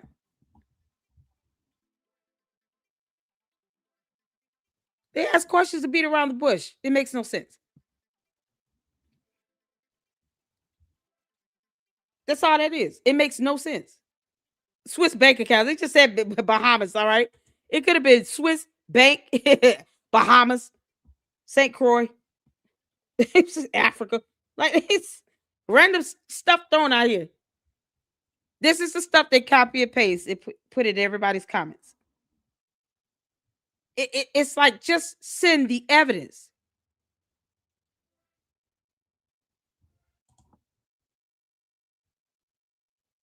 Send the evidence. Why does that need to be an argument? What does that have to? I don't. Give me the account holder and the name of the bank. You telling me everything but that. So you don't know. Got it. Nonsense. It makes no sense. Candy asses can't even, I mean, basic information. Account holders and the name of the bank. Since you're saying that they stole money, you're saying this with a blessed assurance. Those type of statements should not be made unless you have evidence. Candy ass is gonna learn the hard way. Don't make accusations like that. Send me the evidence. I want the evidence. Email it to me. And I'm assuming the other person was talking about the arguments of this Eric person. This isn't an argument with me. I'm asking a question. And if I had to debate this person, they would certainly lose on their best day and my worst. I want the name of the account holders and the name of the bank. You said specifically a Swiss bank. Send the name of the Swiss bank and drop name the account holders at this specific Swiss bank. And then tell me what type of accounts are it. Private, that personal, business account, investment account, what type? That's all the clues I'm going to give you. You have to keep allowing them to see Make this the up. way you're grieving and Yeah. everything. Yeah. And she's upset. No, it's not. That Name Erica the Kirk has bank. It's not disclosed where Charlie's buried. And I think the conspiracy theorists think Charlie is like, I don't know, somewhere being pickled right now still, that he's not buried You can't make 3 months later, but I don't know. And Erica Kirk has said, hey, I'm not going to share where this is at because For obvious reasons. leftists are insane and they will defile it. They've already defiled memorials for Charlie. Like, and she Name wants of to the have a place bank. where she can feel safe with her daughters. Because remember, she's the mother of 2 of his children, Mhm. 2 of his little girls. And to go be able to visit the grave of, and so Candace is demanding that Erica continues to allow the public into her grief and into her, the decisions she has made in Mhm. regards to Charlie's death. Mhm. Well, Candace, are you a hypocrite? Because you shared your intimate texts with Charlie, Some of them. some of them. You have shared texts that were never meant to be for the public, Mm-hmm. but you didn't share exactly. them all. Mm-hmm. Are you going to share all of the texts? So, I mean, this is an extremely divisive thing that's happening right now. And even if you did believe that TPUSA is behind it and that Charlie was living in the Truman Show, that Charlie is one of the smartest, wisest guys that has ever existed in our modern times, somehow didn't know that he was being tricked by his own wife and his own best friends, multiple people, Just a crazy thing. and the government and Trump and all these people. The Candy ass is reflecting the type of intellect that Candace Owens has because they listen to every word she says. This is the extent of her intellect because it's the extent of their intellect. And I did block that Michael person. You're gonna sit here and say that. I mean, just racial slur, the profanity. I'm sure he'll come back under a different profile name because that's what bots and cult members do. When you sit here and say somebody stole some money, and you can't even tell me the name of the bank account, that's not confidential because you're alleging that they stole the money. And you're asking me questions. It's the most idiotic thing ever. People that have been roped into what these theories. So it's a lot. It's a lot. But at the same time, Oh, don't worry. we aren't allowed to question the person that's spreading a lot of this. And I know I'm going to be attacked by her followers in this. They're going to say I'm trying to take her spot, or I don't know. I don't want her spot. No, thanks. Like I She said, I'd doesn't have a rather live in a spot. pocket. I'd rather live in a pocket. Candace doesn't have a spot. What spot? I haven't posted in 5 months. I'm not trying to do this for a living. No I damn haven't done a long spot. video like this in 5 months. Lying is not a spot. So there's a lot more I could say. I'm running out of time, but is Candace a liar? Did she really work 30 hours for BLEXIT? That's not the name of the bank. I know that she's shared some things. Joshua, you're more privy to it. That's not a Swiss some bank. things that aren't true in her theories. Yeah. I mean, just applying the questions that They did the the audit. same Good kind of grief. questions that she's been asking, like you said. Once again, Is name she the going bank. to share? She said that Erica is having Meghan Markle syndrome because she wants some things public and not other things. Well, you shared some of his text messages. How about sharing the text messages around the time when you left TPUSA, when there was that breakup, or around the time when Charlie Kirk unfollowed you on social media? Or share your text. Oh boy, them candy asses, they hate that. They hate the fact that it's facts out here to show Charlie Kirk unfollowed her. And that she was forced to resign from TPUSA in 2019. They don't ever speak on that. Name the damn Swiss bank and the account holders. You're giving me everything but that, because low IQ and all. Messages when you were congratulating him for the birth of his daughter. Don't say people stole money. You're not ready. The weeks leading so up to his close. death. Yeah, the weeks leading up to his death. Were you still close? Because his real close friends that he worked with every day say you weren't. And the text messages you're sharing seem like they're old. So, just applying the same, we're just asking questions logic to her, I mean, a lot of her theories would fall apart really quickly, and like everything but she said some things that, just a few quick examples, that she got the time wrong on one of her theories with like the Egyptian planes. And that's the thing. The Egyptian plane one, I think, is the strongest one she has, I guess. But even then, it's just like she doesn't know what she's talking about. Yeah. Like she got the time wrong. Like UTC, it's very reckless. Utah time. Yeah, it's very reckless. She just threw it out there. I just want to quickly, because I only have 2 more minutes. I just want to quickly share my final thoughts on some of this and then ask her some questions if she's willing to answer them, although I doubt she'll ever see this video, but maybe her followers will force her to watch it or something.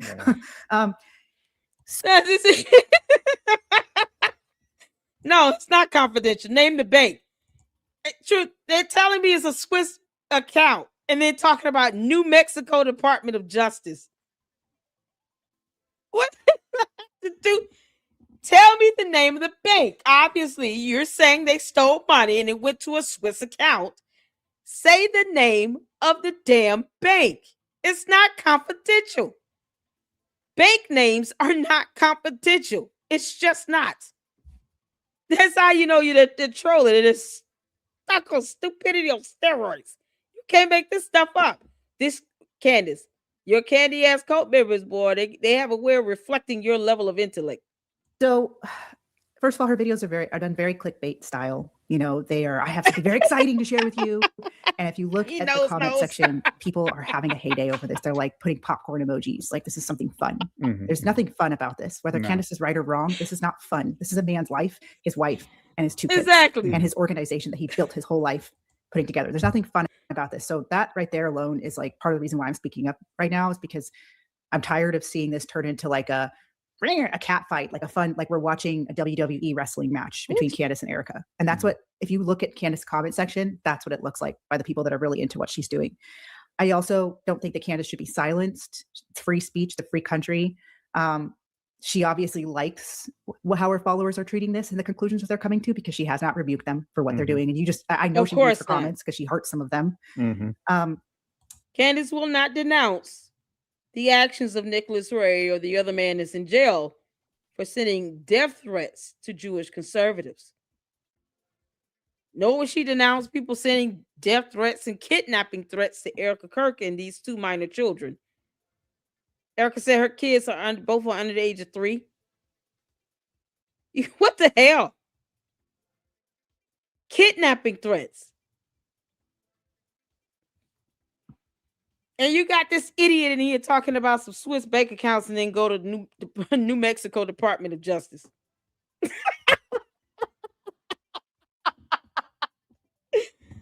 Oh man. I can't even begin to say what all is wrong with that statement with the just New Mexico Department of Justice. Anybody care to share what's wrong with saying like just the New Mexico Department of Justice? Oh God, as if our DOJ is not a federal government agency and somehow it's just limited to New Mexico. For F's sake. Oh my God. She's very clever with her words. So if you notice, she'll often accuse her followers are like the feds are doing a terrible job at this investigation. You're the only one that's doing it right. You guys, it's the Utah Attorney General that's doing the investigation. It's the Attorney General that released the text messages that were given to them by Tyler Robinson's weird lover, trans lover, right? Mm-hmm. It's not the feds. It's the Utah Attorney General that filed the charges against Tyler Robinson. It's not the feds. And she knows this. I hope she does. But she likes to use the fed slop and feds because people don't trust the feds. Swiss bank. But really, if she's honest, it's actually the Attorney General office that's conducting the investigation. The feds, they're doing an investigation too, but they're basically showing whether or not it's a domestic terrorism or if it's a hate crime. They're not involved in the actual formal charges of the murder of Charlie Kirk. The murder. They're just trying to, they can press charges if they can see that it's domestic terrorism or if it's a hate crime. But it's the Utah Attorney General's office that's doing the investigation. So if you have a problem with that, you need to take it up with them, not the feds. And a lot of people are saying fed slop, fed slop. So, and then my final thing I want to say is that after researching nonprofits, I've been doing this for 2 years now. All nonprofits have drama. All of them do, especially the big ones. BLEXIT had drama. Candace Owens required all of her employees to sign non-disclosure agreements. They all have conflicts. They can't name that someone though. Donors who want one narrative to be pushed and they're upset that it's not. And just because a nonprofit has drama within it doesn't mean that they're guilty of killing their founder and their leader. That's not enough evidence to hold up in a court. No, they don't understand evidence. Eric does not understand the definition of the word evidence. He just made a statement that someone is stealing and can't tell us the name of the Swiss bank, which is not confidential. Like Bank of America, USA Bank. Bank names are not confidential. If you said a Swiss account, you should be able to tell me the name of this bank. And then you throwing out just random dumb shit. New Mexico Department of Justice. This journalist, everything but an answer to that specific question. I'm not going to them. You're the one accusing them of stealing.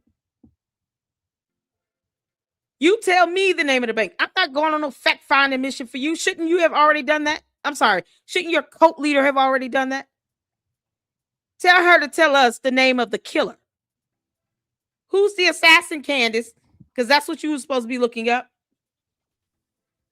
She's still asking the same question that she's been asking for 3 months. And she's the one out here talking about, I'm going to investigate Charlie Kirk's assassination. But she won't tell us who the shooter is. After 3 months, just like this clown, after 10 minutes, still can't say the name of a Swiss bank. What his Swiss account is being held. And not even drop the name of, he said Erica and then put maiden name in quotations. They can't say the name of the account holders. Obviously, you have the information to make the allegation, a direct allegation that someone stole some money. You just threw out Swiss accounts. Like what might as well just say Bahama accounts. Shaba. This is how they think.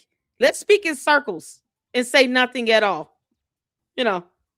direct questions, somehow they're the only ones that think they get to ask questions. To the one that said he was a public figure, we have the right to ask questions. They don't have to give you answers. They really don't. Aside from what you can find online, that's public information. They don't owe you anything else beyond that. I'm not alleging that TPUSA stole money. And it's shameful that you have people that are willing to defend wolves in finance who failed to look up endowments, but said it was unethical for money going to an endowment to be used to invest in the stock market, when that is exactly what an endowment is designed to do. Invest, including the stock market, because you can't make this shit up. It's simple Google searches. Tell me the name of the Swiss bank, and I'm not letting you up on that, Eric. Do you understand? I want you to be clear. When you come into my chat, you come in at your own peril. So when you come up in here, either you telling me the name of the Swiss bank, or I don't give a damn about what you say or think. Understand that. You gonna make that type of allegation? You should be telling us any information you have related to that. Otherwise, it's irrelevant. Don't care. New Mexico Department of Justice. I don't care what's going on with them. Tell us the name of the Swiss bank. It just is not. It's wild. And it's very convenient for Candace that she's able to uncover TPUSA drama, because there's going to be drama in nonprofits. There always is. There was drama in BLEXIT. She was $1 million in the hole every year for the last 3 years she was running it. Mm-hmm. And she probably had weird demands from donors as well, but it's not uncovered because there isn't a big event to cover it, right? Okay, so I just want everyone to really think critically and to make sure that exactly, Gloria. they are no one doing business with us. Not being sensationalized, because it's been turned, because the way she's doing it. It's fine that she's doing her investigation, but the way she's doing it is very sensationalized. I have something exciting. It's so exciting. And now the U.S. military, and now it's French Legionnaires. And, you know, it's very like, ooh, people are getting out their popcorn, right? So we just have to stay grounded and in truth. And I hope that with that truth and staying grounded, that people start demanding answers from her. Yeah, I had more to share. I'm sure, Joshua, you had more to share as well, but we're running out of time. I don't want this to be too long. I don't want to do this again. Maybe no one will watch this and I don't have to. Oh no, we're watching, girl. You know, the candy asses are real slow.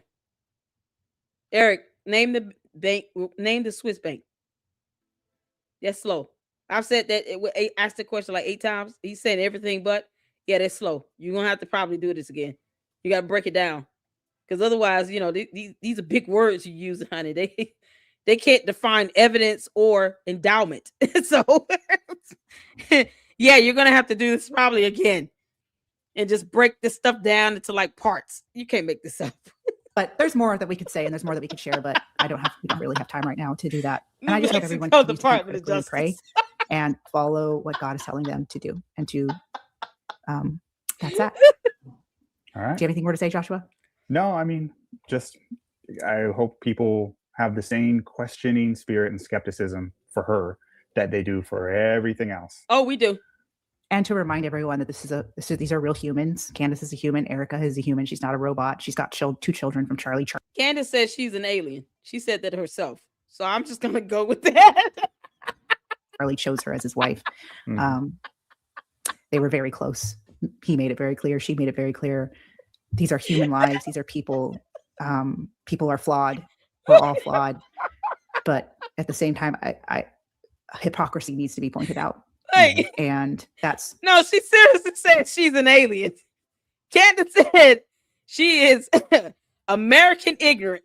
I have the screenshot. And she said she's an alien. Candace Amber Owens Farmer admitted she's an alien. So we're going with that. Because it came out of her mouth. See, people don't want us to take whatever she says seriously. No, we're taking that seriously. Candace is an alien. We don't know what the hell she is. Why I think that Candace should address what's happened with her organization and the millions of dollars in debt and the paying herself and saying that she worked 30 hours a week. Did she actually do that? I'm just asking questions. Yep. If you watch anything on this channel, you agree that this is a joke and we are just playing on air. Candace, you said you were an alien.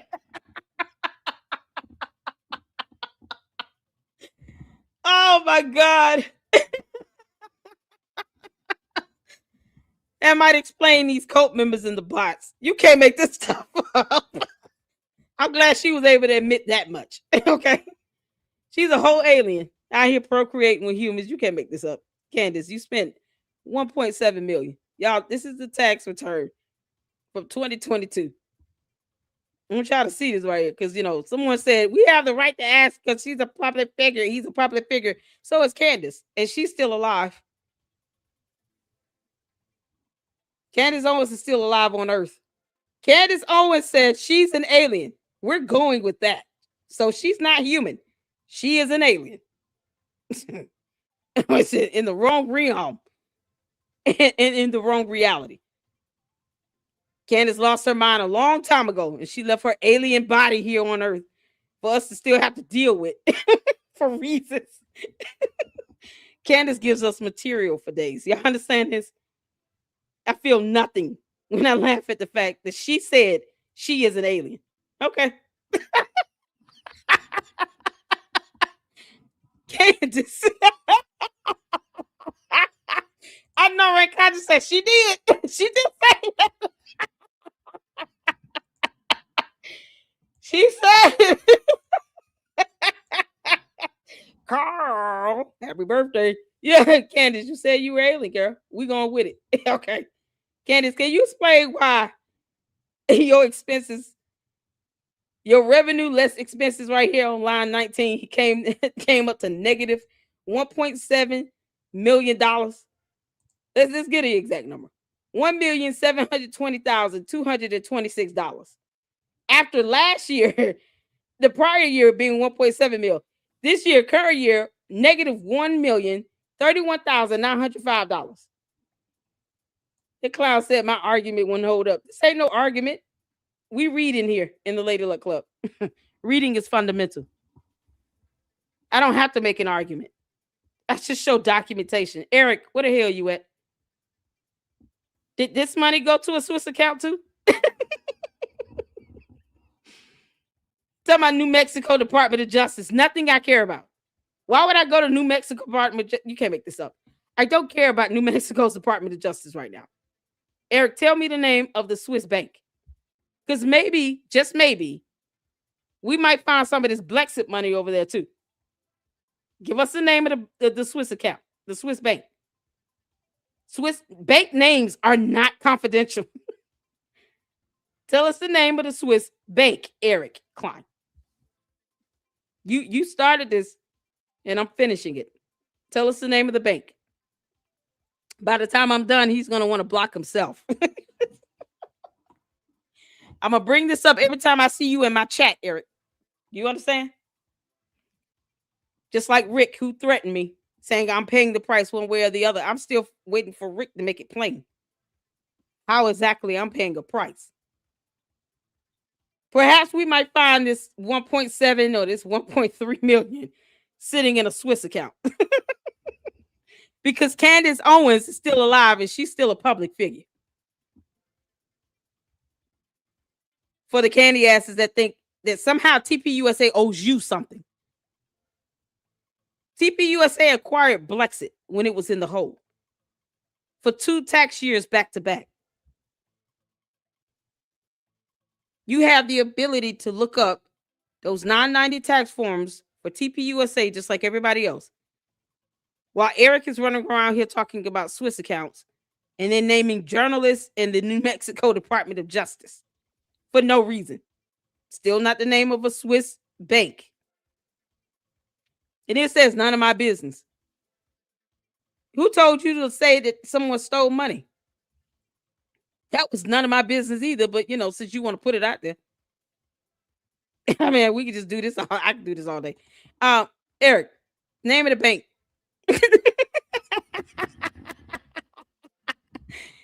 Eric is gonna be blocking me by the time I'm done. You're gonna be sick of this. Eric, come back. Come back, Eric. Oh no. Candace, you out here spending money on social media fundraising. Who spends this much money on this stupid stuff? You paying companies to help you fundraise on social media. My Lord. So what was the Let's go with the person who was supposed to be doing that. Let's say you're chief operations officer here, Melissa Nunez. What was she doing? She didn't hire anyone to oversee your IT department, where they could have had some sort of software program, or you guys could have partnered with a social media fundraising platform and then had a team to do that internally. So that cuts down on your overhead costs, Candace Owens, because that's how you manage your expenses. Like, why would you want to spend over $750,000 for social media fundraising expenses? Why would you want to do that? This year that she spent $114,000. Why? Why would you do that? This is the last year she had BLEXIT. This is 2022. Let's go back to 2021. This was tax year 2022. So let's go to tax year. Now I'll go to another tax year where it's unbelievable. Let's go to this tax year 2022 here. Candace, you spent stupid money on stupid things. Stupid money. Do you know what I could do with $750,000? Y'all throw some ideas. What could you do if you had $750,000? Drop in the chat. What would you do with that $750,000? Because I think buy a house would be the first thing, right? If you had $750,000, put it in the chat. What would you do with it? What's the first thing you would do if you got hit? If you came across $750,000? I'm curious to know. Because I don't think spending money on a social media fundraising platform would be part of it. Fran said buy a house. I'm buying a house. First thing you would do if you got $750,000. Put it in the chat. Because it's so weird that she would spend money on that. That's what I'm thinking, Cyber Dreams. Sounds like a cover-up. But I'm just, so that you guys can see, like, rational, the candy asses that, boy, they hate my guts. It's just rational common sense thing. You have $750,000 given to you. What's the first thing you're going to do with that $750K? $750K, almost $1 million. First thing you do, drop it in the chat. Most people will pay their debt. Francisca said buy a house. Cyber said apartment complex. You buying an apartment complex? Like an investment property? Come on, $750K. You gotta spend this money. First thing you're doing with it. Like that movie with Richard Pryor in it. He had what, $30 million? He had to spend it in so many hours. You get $750,000 and you got 24 hours to spend it. What's the first thing you're doing with it? Investment property. Is it Umsi? Umsi said investment property. Got 24 hours. I'm buying my, Carmel said, I'm buying my forever home. There you go. You got 24 hours to spend $750K. $750,000. You got to spend it in 24 hours. What's the first thing you're doing? Commercial property. I got you, Cyber Dreams. Okay. I'm buying a home. And I'm paying for it flat out. And I'm buying the property that it sits on. So I don't have to pay property taxes. So I'm buying a home and the property, the lot that it sits on. Whatever the property is, how many acres it is, I'm buying the property and I'm buying a home. Come on, you got 24 hours to spend $750,000. I'd probably get a car too. Your boy, what's going on? How you doing? Small hunting, camping cabin on a few acres of forest land. There you go. Thanks. Sarah said, buy a house in Nash and hire Officer Tatum as my bodyguard. You know, he only works 5 hours a week, okay? So, if you got him coming in 5 days a week, he's only going to be able to do an hour.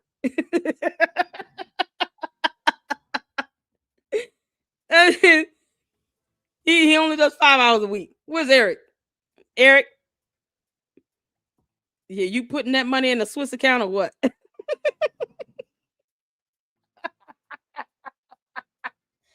You got $750,000.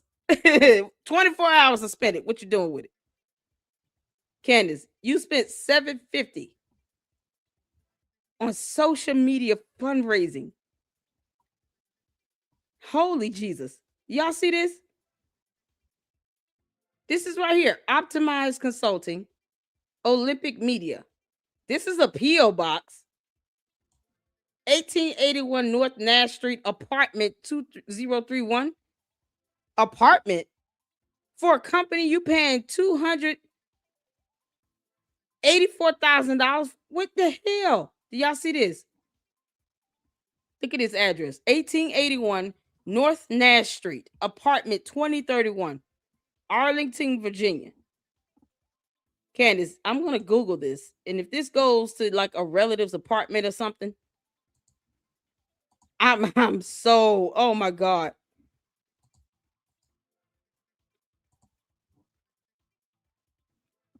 Y'all, this going to an apartment complex.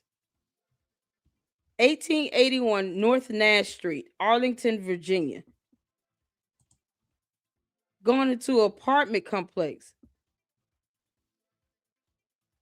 You can't make this up.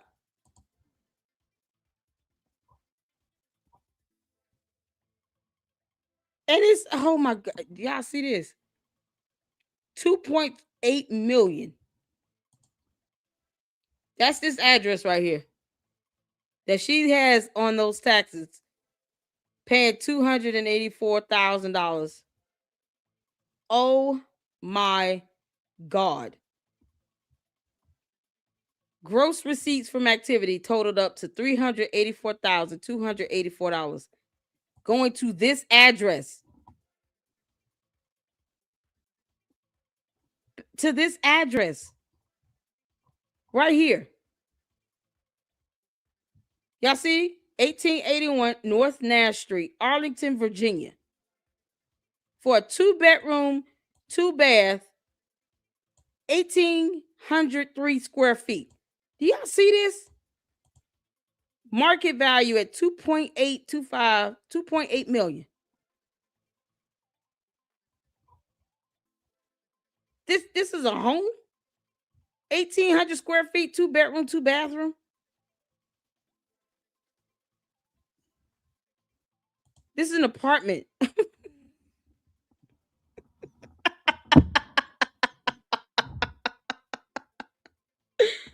You can't make this up. And a social media fundraising company is attached to this address.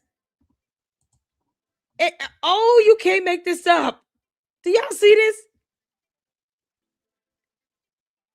I know, Diane. You can't make this crap up. It is a real building. Oh!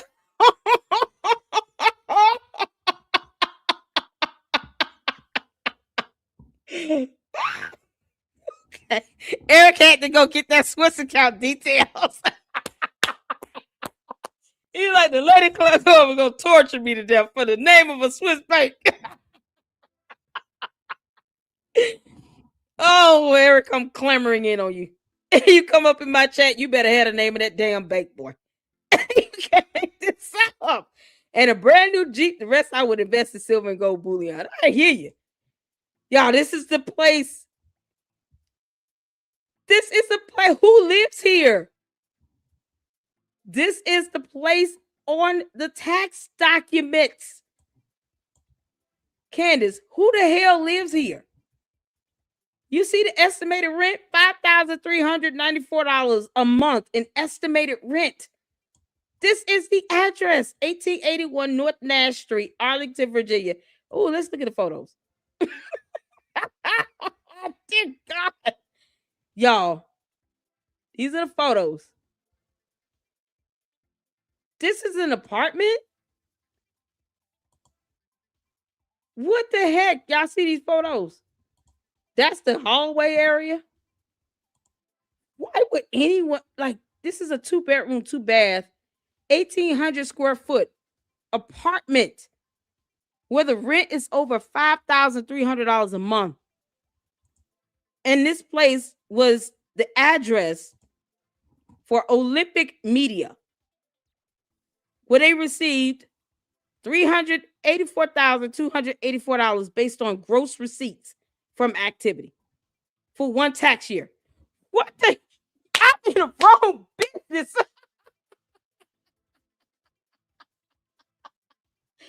I'm in the wrong business. I'm sorry. I need to change my professions like tomorrow. Jeez. Really? Gross receipts from activity. They built BLEXIT $384,284 worth of stuff, worth of service. Do y'all see this? And this is the address where, is that a swimming pool? No, that's a street. I'm looking through. Okay, so the glass is tinted. You can't make this up. Yeah. Look at this. The cabinetry don't even look like a kitchen. You wouldn't know it unless you saw the oven and the stove right here. What a refrigerator. Is this it? It's the refrigerator, y'all. And those are the freezers. 2 drawers down there. Y'all see the freezer? Look at that. That's the refrigerator. And that's the top drawer for the freezer. It's another drawer for the freezer. God knows wherever the dishwasher is. It could be up in the ceiling. Who knows? This bathroom is nice. This thing is $5,394 a month for a 2-bedroom, 2-bath, 1,800 square feet apartment. What is going on? $384,000 of money went to this address, to a company with this address at it. Olympic Media. This is the site of Olympic Media. Y'all look at all that alcohol over there. Really? Y'all see that whole tray of alcohol?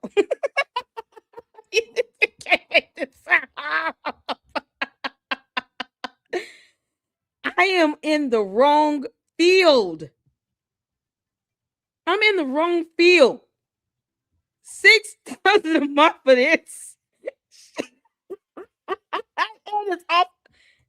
It's off the market. It is off market. Let me go back to the thing. Y'all see this? Hold on, let me go back. Go back. It says off market right there. Y'all see that? Off market. It's right here in the corner. Holy moly. I'm amazed. These are the photos for Olympic Media. All that alcohol over there on the tray. Is this where Boys Club is going to for his 3rd birthday for the year?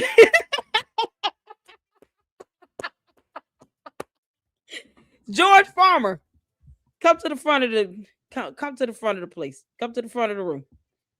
George, the internet says you have 3 birthdays. So for this alleged birthday, December 15th. Happy birthday for the 3rd time, I guess. Is this where you hanging out at with Boys Club? You can't make this up. There's a lot of alcohol on that tray, George. This is insane. Somebody is doing a lot of things wrong. They got a patio. 1,800 square feet, y'all. Off market. Look at this. 2.8 million. Off market. For a 2-bedroom, it says here 2 beds, 2.5 baths. You know, because that half bath makes a difference, I guess. Jeez, you can't make this up. It looks like a hotel, really. The fact that a company that BLEXIT paid over $384,000 in one tax year to has an address here for this location for a 2-bedroom, 2.5 bath, 1,800 square foot apartment, condo, whatever this is, in a high-rise type of building. Oh, sweet Lord. Where's the dishwasher? Yeah, the dishwasher is over here somewhere. Who knows? You can't make this up. Maybe that's the dishwasher by the sink. It's usually by the sink. That might be the dishwasher right there. Jesus.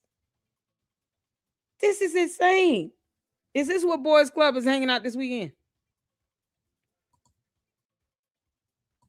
It's 2 bedrooms. George, you can only have one other guest there before we ask you more questions. You and like 6 dudes can't stay up in here, okay? It's only 2 bedrooms, 2.5 baths. All right. So you and Boys Club, y'all go hang out here. I mean, just like one guy per room before we really start asking some serious questions. Then maybe one guy sleep on the couch. All right, maybe 3. If it's a sleeper sofa in there, or if it's 2 sleeper sofas. So maybe this is a sleeper sofa, the other was a sleeper sofa. And then you got a bed, and you got 2 bedrooms with 1 bed in it. So perhaps you and 3 other dudes can be up in here comfortably before we start asking serious questions. If it's like 10 of y'all, I don't know what to say. Y'all, Boys Club got to have a hangout spot in Arlington, Virginia. Who the hell is here in Arlington, Virginia? And they spending this stupid money on this. This is stupid money. This is the address here for this taxes for Olympic Media. They got $384,284 total gross receipts from activity. You can't make this up. That's not including optimized consulting here. That's going to a P.O. box in Austin, Texas. $818,319 gross receipts from activity. That means this is what was billed out and paid. It's supposed to be coming from their accounting department.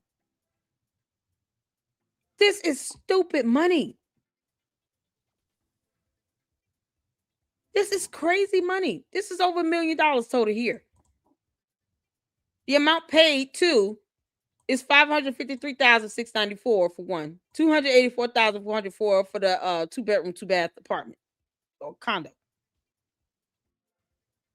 At minimum, over $750,000.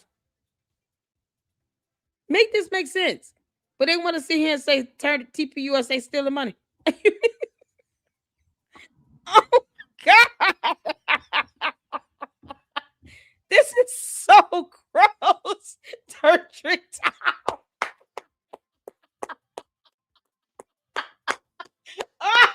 You got comment of the day. Yeah. Turn trick. Y'all, TTT up in the house.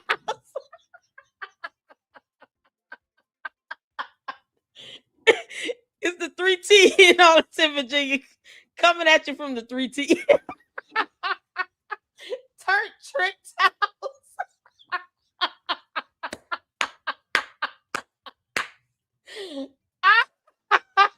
My stomach hurt.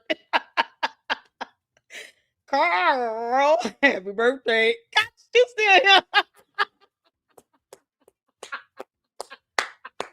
Why? Oh. Oh, they're gonna blow a hole in the ozone layer from Turk Trick Towers.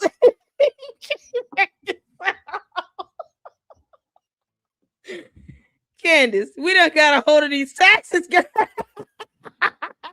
Damn. Who runs the media company? I need to see this. Let's see the company name. Oh my God. I can't believe this. I'm in the wrong field, y'all. I'm so serious. Oh man. Oh my God, this is crazy. Optimized Consulting. I'm just gonna pull up the name of the company. You know what? I'm pull up the Olympic Media. Let's see what that is. You can't make this up. It's not even like when you put in the address, it don't even come up for this company. In Arlington, Virginia. It's like Olympic Media Company. I don't even know if that's real. Y'all. Olympic Media Company. Yeah, this because that's coming up. Hold on. Oh my God.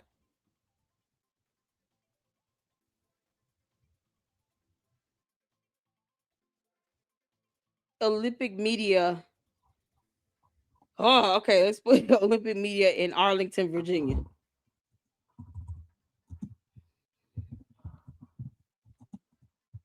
If that don't come up, and that probably okay. I got an LLC here. Olympic Media LLC is a Virginia domestic LLC, a limited liability company filed on January 21, 2017. The company's filing status is listed as active, and its file number is this here, S as in Sam 6589636. The registered agent on file for this company is Ryan Coyne, Coyne. Y'all know who that is? Anybody heard of this? It sounds like somebody she know. Hold on. You can't make this out. And they living in that apartment. Y'all, here's the address for the apartment. 1881 North Nash Street, Unit 2301, Arlington, Virginia, 22209. The company's principal address is 1881 North Nash Unit 2301. Okay, it's the same address. Ryan Coyne, Coyne is the contact. That's the registered agent for this LLC, Olympic Media LLC. I'm going to put this link in the chat. Y'all, this is crazy. I have never, ever seen like this all my life. And I've looked up a lot of financial fraud. I mean, let's just, I'm researching it as a crypto scam. Like Novatech was a huge crypto scam. This right here, they're trying to slide stuff under the rug. Candace, you can slide that rug today. You just couldn't do it today. Not today. Who is Ryan Cohn? Who is this person? You can't make this up. Olympic Media. I don't even see like what this is falling under. It's what the heck? Is it called Starboard?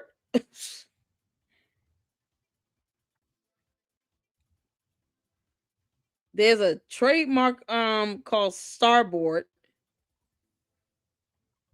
If y'all can see this. This is crazy. At the same address here. So y'all see that mark identification Starboard.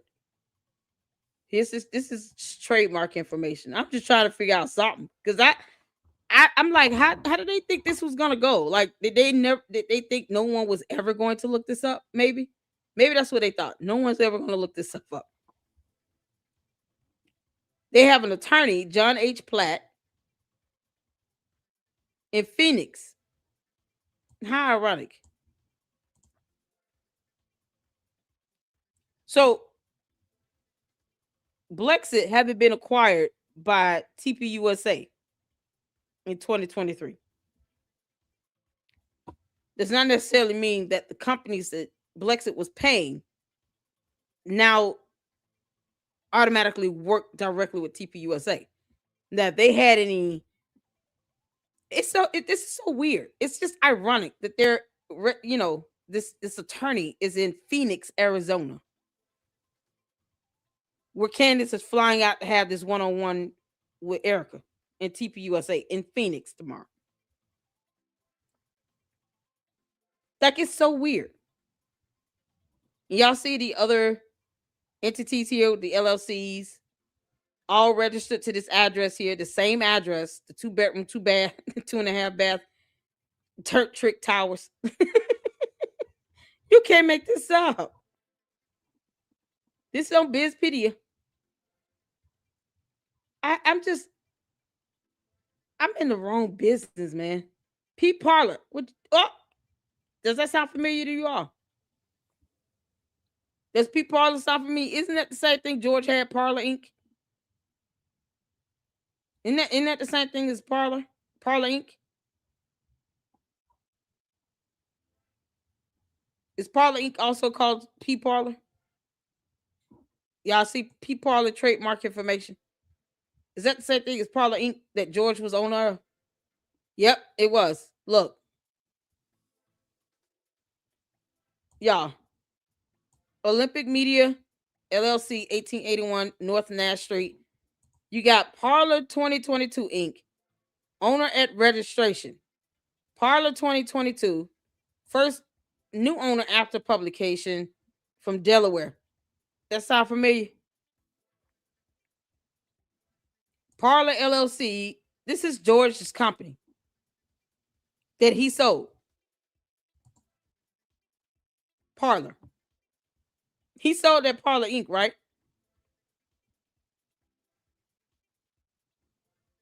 Y'all see that? He sold Parlor Inc. This is something else. So, Olympic Media and Parlor Inc. fell under the same trademark here. P Parlor trademark info was registered under Olympic Media LLC.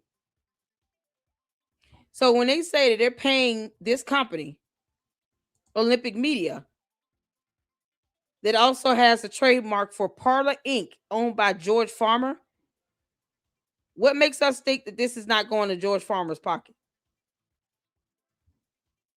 Make this make sense? Did George sell this? Yeah, we keep getting this. Y'all can't come up with nothing else. Did George sell Parlor Inc.? Didn't he sell that? You can't make this up.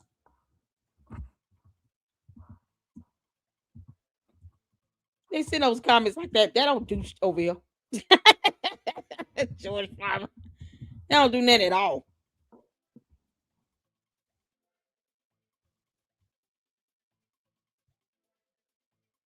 Yeah, Parlor. Yeah, this is George's stuff. This is the attorney, Darren Deaver, in Texas. Parlor Inc. that Parlor. Yeah, that's George's. There you go. It's mighty funny, Candace. It's mighty ironic how Olympic Media has this P Parlor trademark registered to it. It's mighty funny. And Parlor is owned by your husband, who is also listed as treasurer of BLEXIT. He's also treasurer. So Olympic Media that holds Parlor Inc. Didn't I say it would be a conflict of interest for him to be as a treasurer, listed as a treasurer here? And then he puts the LLC to which is connected to his company, Parlor Inc. This Parlor thing.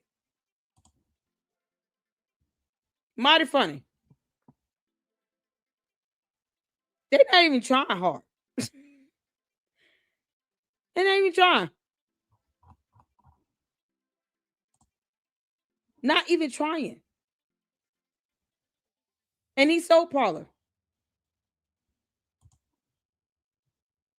You can't make this up. Oh, look, Parlor Inc. There you go. Company is located in Knoxville, Tennessee, and Wilmington, Delaware. Candace, you were paying your husband. Y'all see this here? Parlor Inc., Delaware Domestic Corporation, Tennessee Foreign For-Profit Corp. This was George's company. And you guys see now, this is taking you back to Delaware, where Georgetown Inc. and Candace Owens LLC was registered to. And now this Olympic Media LLC. And then you have Parlor Inc. that was located in Tennessee, where they live. This is it. This is George's company, Parlor Inc. that he sold. This fell under. You can't make this up. This Olympic Media LLC. That's registered to this address with that 2-bedroom, 2.5-bath apartment that she had listed as a company that she was paying $284,000, over $284,000 to, as a social media fundraiser. Candace, somebody lying. Girl, you did all of this and for what? And George listed as a treasurer for BLEXIT. Working just as many hours as she is. Somebody said, what it was, somebody lying like hell. Candace, you giving money over to your husband's company under an LLC. Y'all went all over around the world. George Farmer, treasurer. Working 30 hours. No salary, though, because of reasons.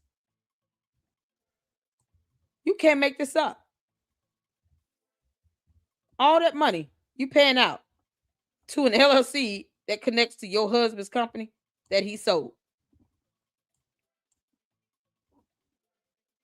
Candace, you didn't think we would just... I mean, reading is fundamental, people. Reading is fundamental. Did she not think we would put this together? Did she not think this would happen? This is insane.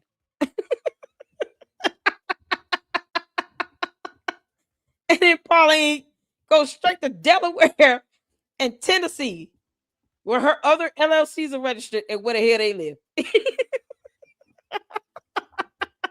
can't make this out. Good grief. It's just like, let's just lay this out so plain and simple. She literally thought no one would just be able to put this together. Oh my God. Y'all, this is something. LLC. George Farmer became CEO in May 2021, same date as what was on the screen. Yeah. Yeah, I mean, you guys can pull up this information yourselves. I dropped the link. You can't make this up. Here's the date, that 2021 date. Is it May 12th, 2021? Or there's a February date on here, February 15th, 2021. Which one is it? This is insane. Insane. Did they not think? And then it goes converted to Olympic Media. It connects to this Olympic Media going to this apartment that she paying all this money to. Olympic Media. Oh my God. Candace, this is your LLC? You paying yourself? You and George's LLC? Like, we were just trying to figure out who owned Olympic Media. who's the damn owner? You can't make this up. Ryan Coyne. No. No, I ain't willing to believe that. This is something else. Boy, who knew? Who knew? Who knew? Oh, my dear. Dear God. Ryan Coyne, boy, he got some explaining to do. You trying to cover up for something connected to George Farmer and Parlor Inc.? This is priceless. This is priceless. I'm so blown away. Yeah, listen, research it. This is what you get. This is the first thing I clicked on. I don't know why there's two separate links for that. But if y'all see here, I'm skipping around a little bit. All these dumb ads. It has a Parlor Inc. here, corporation, first new owner before publication, and then Parlor Inc. here, owner at publication. So I just clicked on that, and it took me here. This is crazy.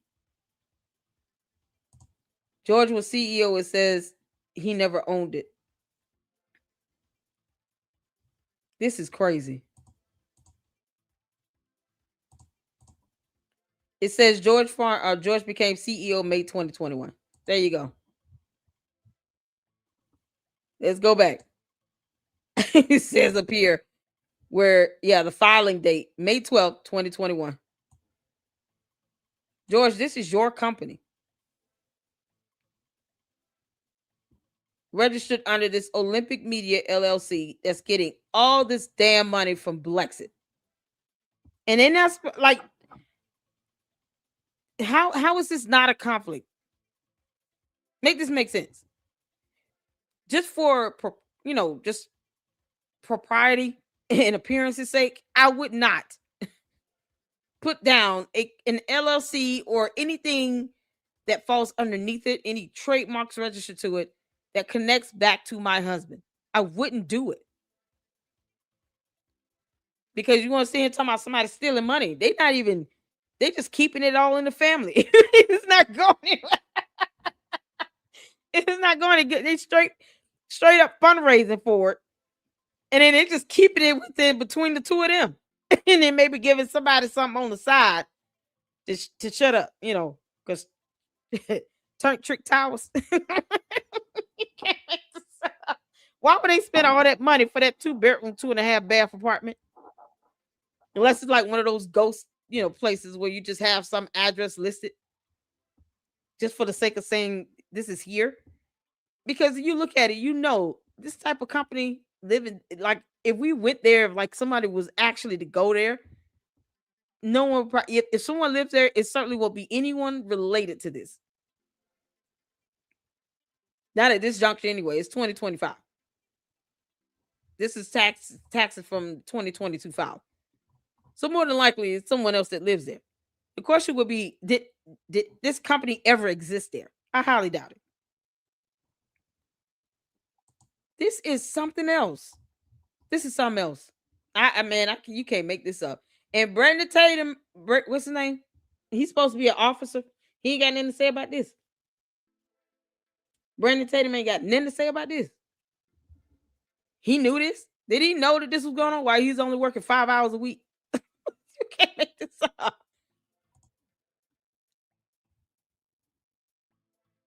Oh my God. Because reasons. Oh my God. Any money laundering going on, just asking questions. Exactly, Sarah. Y'all. So Candace was taking a $250,000 a year salary. They're paying over $309,000 a year to a company connected to her husband. Exactly. Well, the trademark fell under that LLC that went to a 2-bedroom, 2-bath apartment where the monthly rent, even probably 2-3 years ago, was probably about the same. Let's just say if there was some level of inflation on it, I highly doubt anyone ever occupied the place. They will ever be able to prove that a business was there. But rent valued at $5,000 a month, average. That's stupid money. All for LLC connected to his company at PARLER that he sold.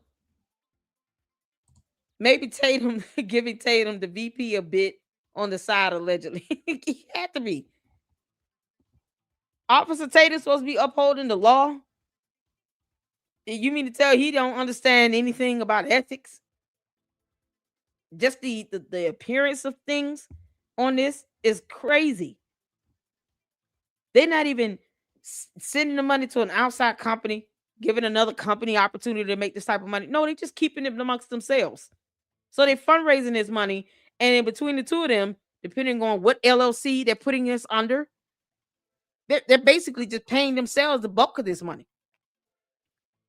And get this now, both of them together combined assets valued at $224 million.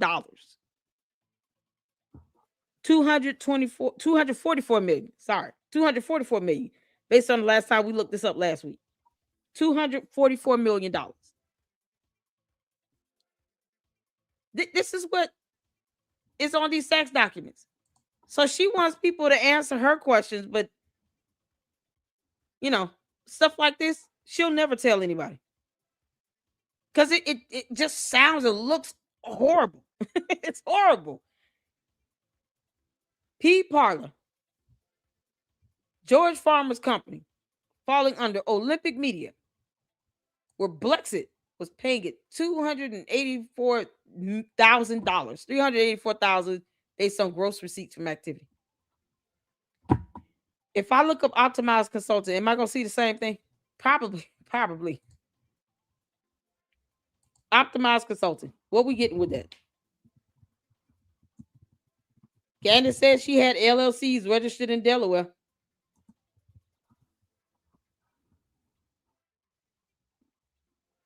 Candace, this isn't even, you're not even trying to hide this stuff, girl. She's not even trying to be slick about it. What's optimized consulting? This is like a scam.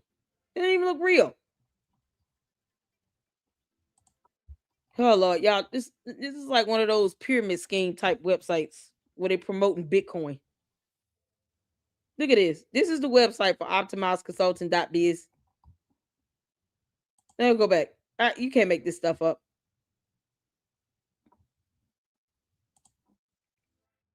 You can't make this up. I was like, I'm just floored. I'm floored. Candace, you really tried it. Let me look up optimized consulting, Austin, Texas. Because all of this stuff is starting to connect, Candace. It's starting to connect. You wanted to ask questions, so do we. And it's going to a P.O. box. So there's no actual physical address on this. Is it P.O.? What is the P.O. box? This company was getting this going back to 7 years.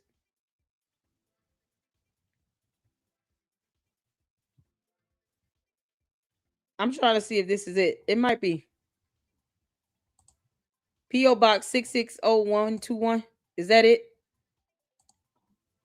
Yep, I found it. Oh my God. Y'all, here it is. OC Optimized Consulting. Optimized Consulting. Y'all see P.O. Box 660121, Austin, Texas, 78766. That's the same P.O. Box that's listed here. P.O. Box 660121, Austin, Texas, 78766. This is something else. So here is the LLC on this. Texas LLC filed October 31st, 2018. Company filing status is in existence, and its file number 08031544718. The registered agent on file is URS Agents LLC, located at 3610-2 North Josie Lane, Suite 223, Carrollton, Texas, 75007. I'm gonna put this in the chat. You guys can look up what that address is. If it's another tower apartment, that's it. George Pardon all over the U.S. If y'all put in the addresses of this and it comes up to another tower apartment, there's something going on. Something is going on. I'm dropping the links in the chat. You guys can check this out yourselves because this is unbelievable. Unbelievable. Oh my God. And she got questions. Candace, we got questions. The hell? Why are we finna see it? Jesse Markle, governing person in Florida. You can't make this up. New application record initialized, not assigned to examiner. This was back on October 24, 24.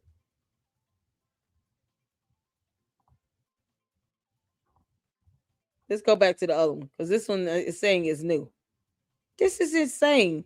Candace, you were giving this company all this money.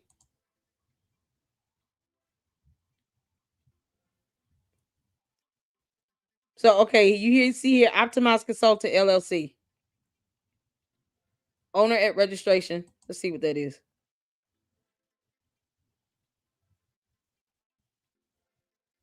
It's just taking me back here. This is insane. This is so crazy. So to think BLEXIT is basically a couple other LLCs connected to either George, which goes back to her household, or something else in Tennessee, in Texas. This is nuts. Let's see OC optimizer. Yeah, they just have these three LLCs. Like the name didn't change or anything. For advertising business. Y'all. She's paying all this money. And for what? For them to fundraise for her. That's what it comes down to. It's just recycling money over again. Nothing to do with anything. Oh, my dear. Candace, you ought to be ashamed of your damn self. You got the audacity to question somebody. I would not have, if I were TPUSA, I would not have picked up BLEXIT. Just seeing this basic information here, I wouldn't even want to have anything to do with this. And they were 1.7 million in the hole. I would not have touched BLEXIT. I'd be like, well, you're going to have to find a way for that to be dissolved because we're not doing it. I would not have even touched it. I would not have even been bothered with it. Nope. I'd be like, nah, we can't be connected to that. All that sounds shady. It's so shady. This is shady as hell. This one is just like not going really back to anything. This is just shady. It don't even sound like a real LLC. It's just like a shell company. This one over here has nothing connected to it because it's new.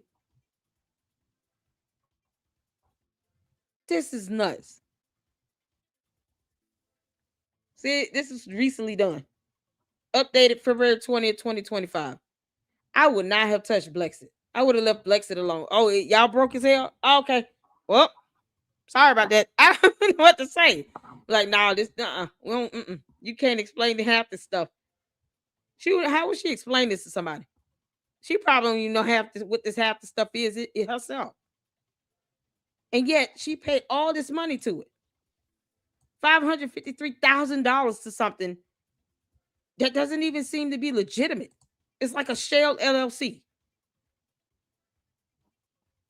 And she want to ask questions? Candace, you can ask all the questions you want.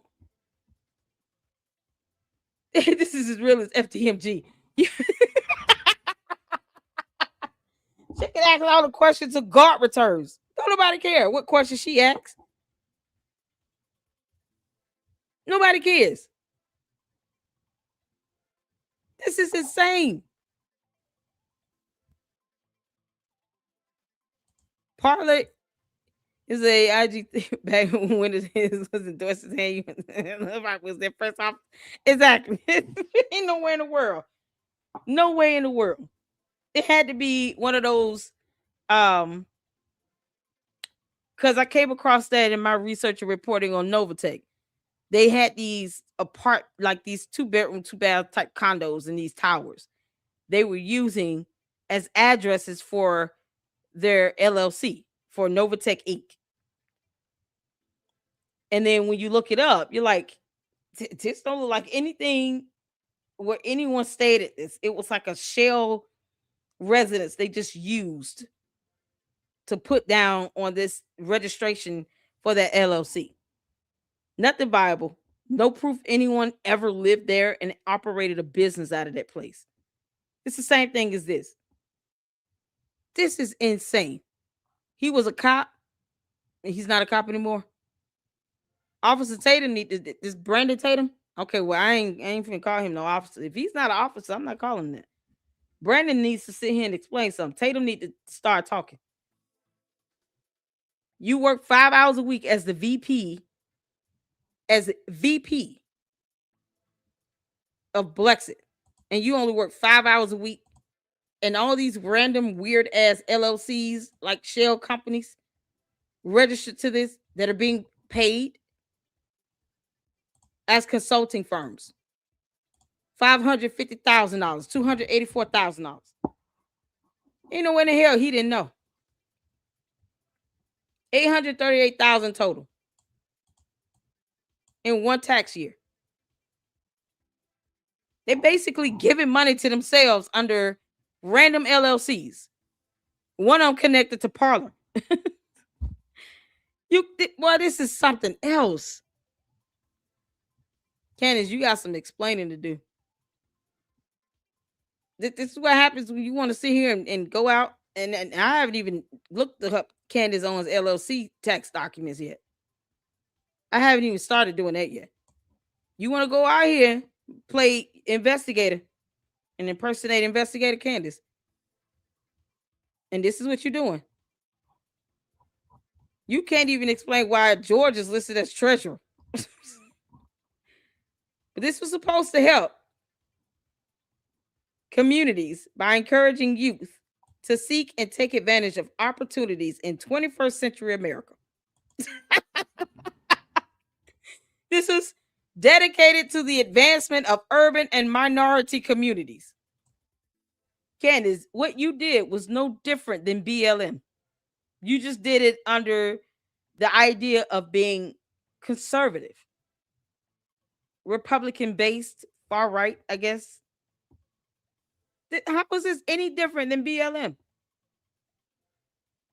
You got two LLCs you paid over $800,000 to. One of them connected to your husband. That's his company. You got Tatum listed as VP and director, only working 5 hours a week. 5 hours a week. VP and director. You working 30 hours a week. And then you also had a job with Daily Wire at the same time. And Tatum is your VP, and he's doing 5 hours a week. A sixth of what you're doing. While your husband is the treasurer. Y'all know what treasurers do, right? Treasurers are like the bank of the company. They manage the money. Treasurers are like the in-house bank. And when I say money, I mean cash. cash on hand. Like he can access cash if he needed to. He the treasurer. Doing the same number of hours she doing.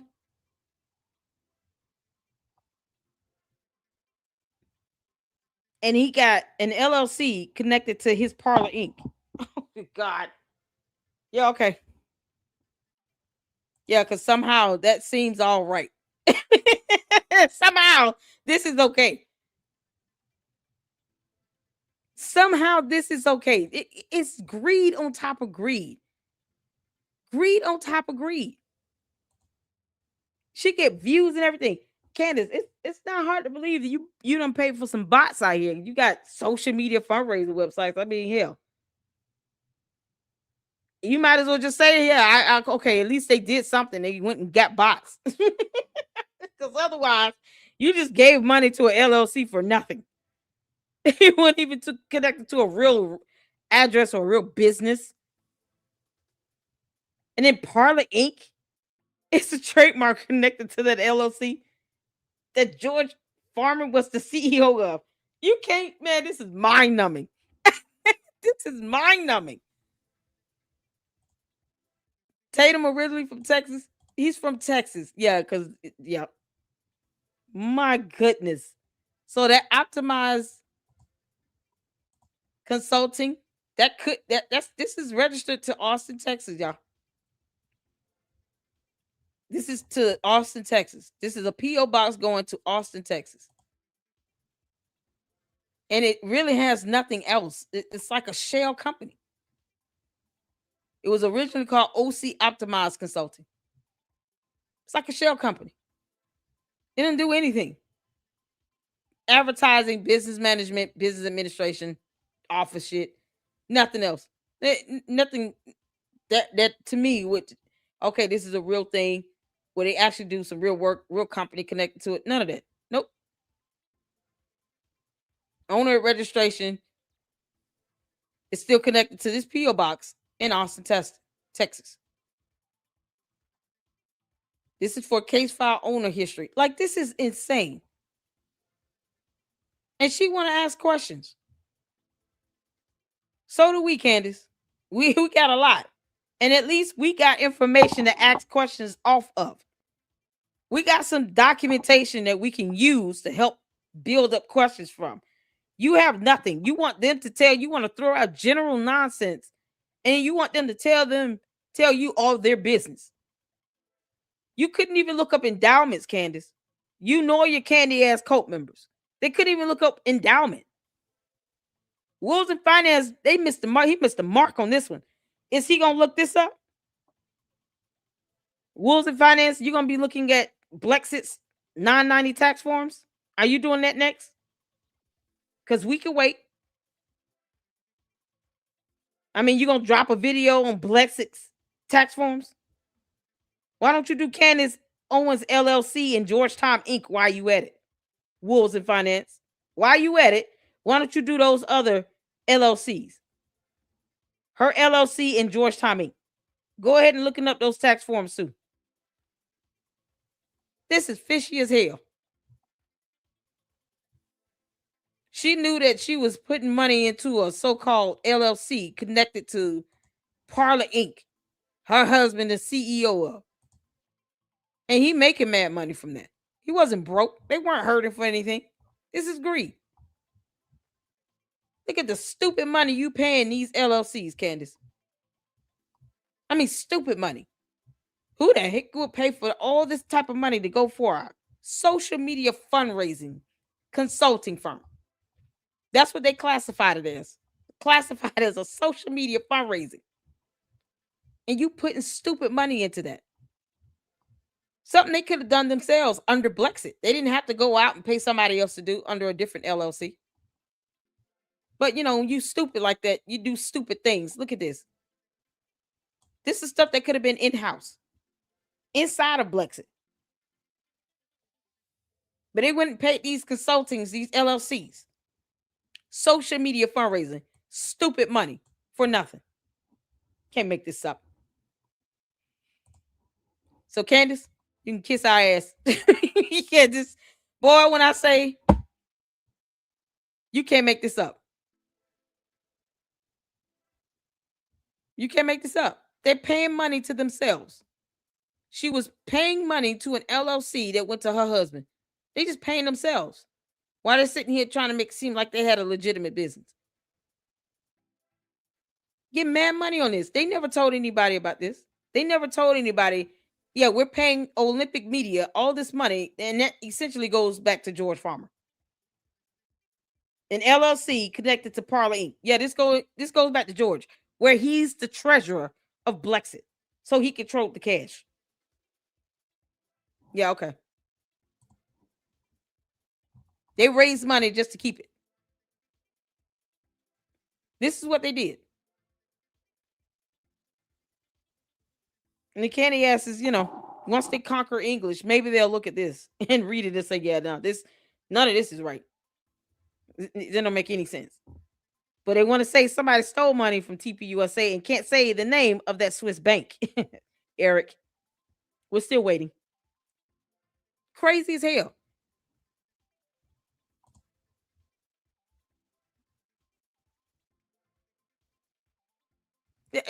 Why steal money? Why take money? Why put money into an LLC? You can't open this up. Yeah. The candy asses, they're cult members. I don't expect them to, like, hypocrisy is a concept they're not familiar with. While she says, I hate everyone, they think this is hating. No, this is called research. It's not my fault that you don't know the difference between the letter N and the number 9, Candace. And you're teaching this to your cult members. They're just as dumb as you. You can't make this up. Yeah, this is all I got, man. Wonder why Turning Point bought it. I know. I wouldn't have. I would not have taken on TPUSA. I would not have taken it. They did acquire it. TPUSA acquired BLEXIT. I would not have even touched it. I would have been like, hell no. These are your LLCs. This is just basic research here. I haven't dug in deep into anything yet. This is basic research.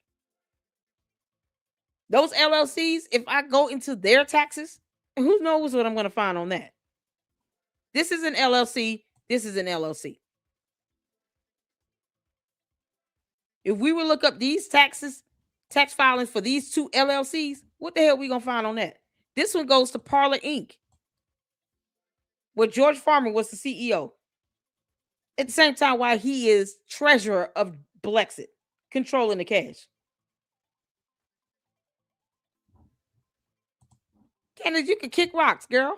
You can't make this up. This is mad. I just never, like, they bought it knowing that they were 1.7 million in the hole.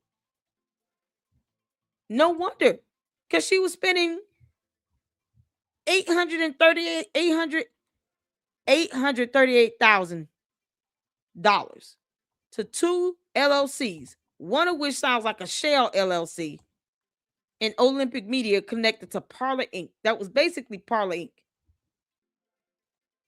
That went to a 2-bedroom, 2-bath apartment type place where nowhere. It's in Arlington, Virginia. No proof that it was a real company in this at this address, apartment 2031. That's an apartment where the rent is $5,300 a month. You can't make this up. What is it with Candace living in these high ass apartments? When she sued the apartment complex, she was paying $3,550 a month in rent and went 7 months without paying rent. And then lost it, of course, because she didn't even show up for court. This apartment, monthly rent, $5,394 a month. It's madness. Madness.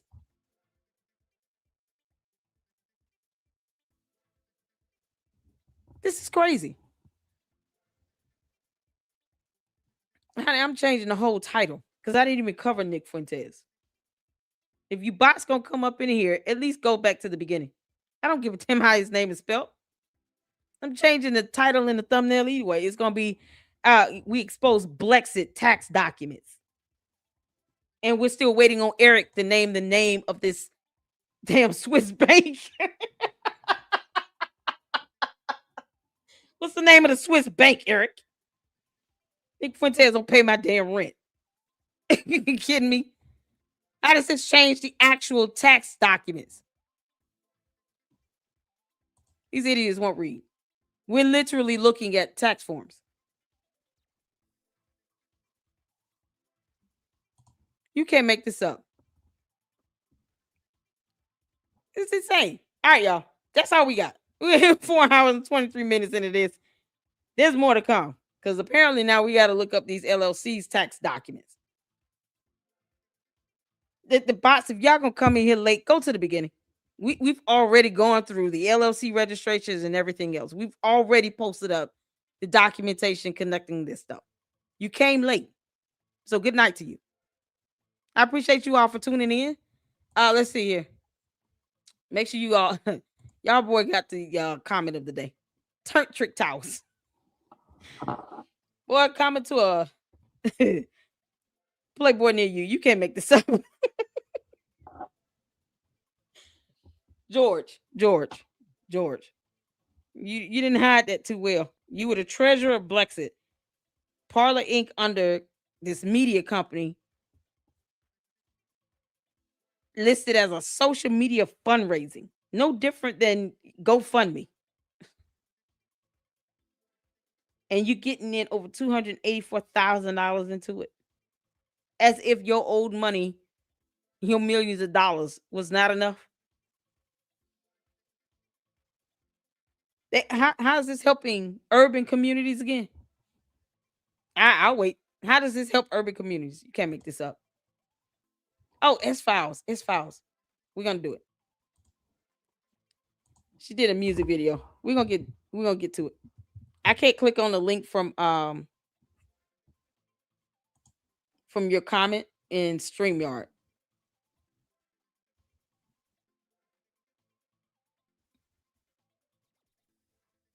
Can you send me the link, S-Files? I can look it up in the meantime. She's got a Christmas video she did, and we're gonna check it out. Shout out to my mods, the S Files, the candy ass cobots. Y'all just have to read. If thou knoweth how to read. I care about that Fuentes' last name spelled. Child. We changed that. We didn't even go over Nick Fuentes. Shout out to what's her name? Kyla. Shout out to her for putting that video up. Because that's the video we were looking at earlier. And she worked for BLEXIT and she put that up. Or I'll tell you the truth. So you guys, make sure you check out S Files here. My fantastic mod. Let me put your YouTube channel. Did you put your YouTube channel link in the chat? If not, I will do it. We're going to end this live stream out on this video. This is something else. Boy, Candace, you done effed up, girl. You done effed up. She want to sit here and question them, and she don't think nobody's supposed to question her. Her bots are just, insane, the madness. Oh, they hate my guts.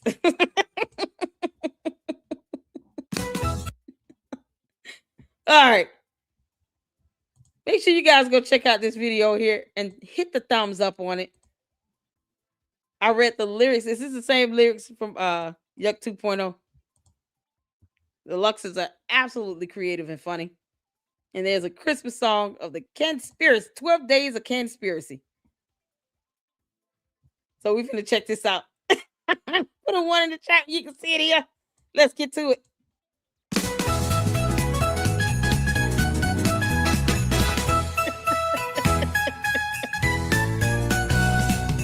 On the first day of Conspiracy, my cult leader gave to me a fake letter from Israel's Bibi.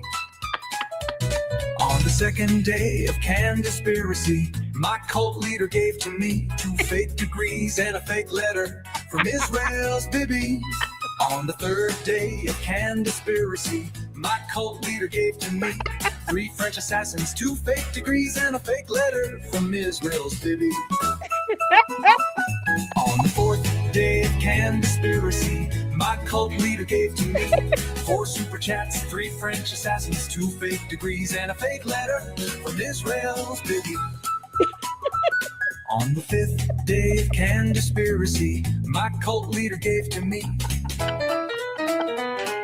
4 super chats, 3 French assassins, 2 fake degrees, and a fake letter from Israel's Bibi.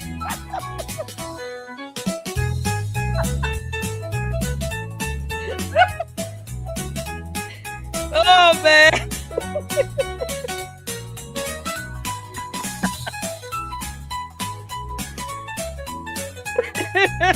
The candy cane. On the 6th day of Conspiracy, my cult leader gave to me 6 sources tips, 5 Egyptian planes, 4 super chats, 3 French assassins, 2 fake degrees, and a fake letter from Israel's Bibi. 7th day of Conspiracy, my cult leader gave to me 7 narrative spinning, 6 sources tips, 5 Egyptian planes, 4 super chats, 3 French assassins, 2 fake degrees, and a fake letter from Israel's Bibi.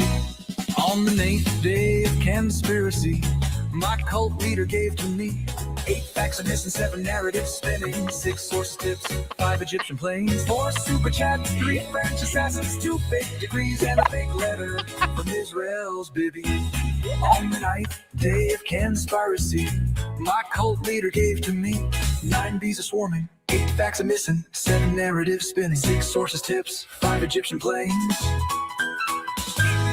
4 super chats, 3 French assassins, 2 fake degrees, and a fake letter from Israel's Bibi. On the 10th day of Conspiracy, my cult leader gave to me. 10 goalposts moving, 9 bees a swarming, 8 facts a missing, 7 narratives spinning, 6 sources tips, 5 Egyptian planes, 4 super chats, 3 French assassins, 2 fake degrees, and a fake letter from Israel's baby. 11 cell phones in Israel, 10 goalposts moving, 9 bees a swarming, 8 facts are missing, 7 narratives spinning, 6 sources tips, 5 Egyptian planes, 4 super chats, 3 French assassins, 2 fake degrees, and a fake letter from Israel's baby. 12-day conspiracy, my cult leader took off, went to Tucker Carlson's Christmas party.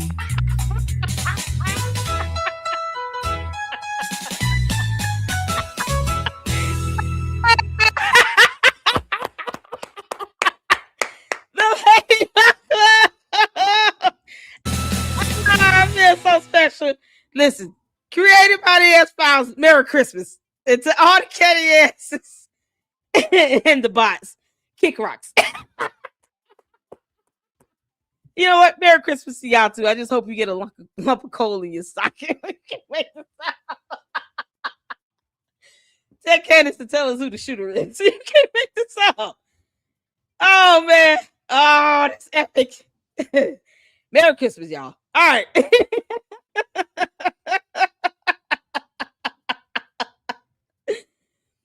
Oh man. I think everybody in Kentucky's Christmas party should be investigated. Nah, that is worth $7K. I know, right? I'm still waiting on me Yahoo to pay me the money. Give me the money. Give me the money. Oh no. You want me giggling like fool when there's like fool. Come back when you can speak English. I'm not doing that. Like fool. They chop it up. They so why can't we get bots that actually speak actual English? Oh, stop doing Google Translate. It's not working for you. Go to bed. Thank y'all so much. I appreciate you all. Yeah, the candy asses, but they hate my guts because they know I don't give a damn how they feel. This is so good, man. This is so good. We're gonna be looking more into these tax forms, Candace, because we are. Hey, this is what you wanted, right? You want transparency. You want people to ask questions. You want people to give their thoughts and opinions. There's no stipulation to that, Candace. It's just not. Why would you give up BLEXIT when it's already in the hole? And now you got, see, Parlor Inc. connected to it. It's crazy. Thank y'all so much. I appreciate it. I appreciate you all for tuning in. Y'all hit the like button. Candy asses, kick rocks. I don't know what to tell you. You're just going to have an attitude and temper tantrum. They're going to be so mad, bigly mad. And Erica Kirk, please make sure you record the conversation between you and Candace Owens tomorrow. I don't know why that would be completely one-on-one in private, but you don't have to trust her. You owe her nothing.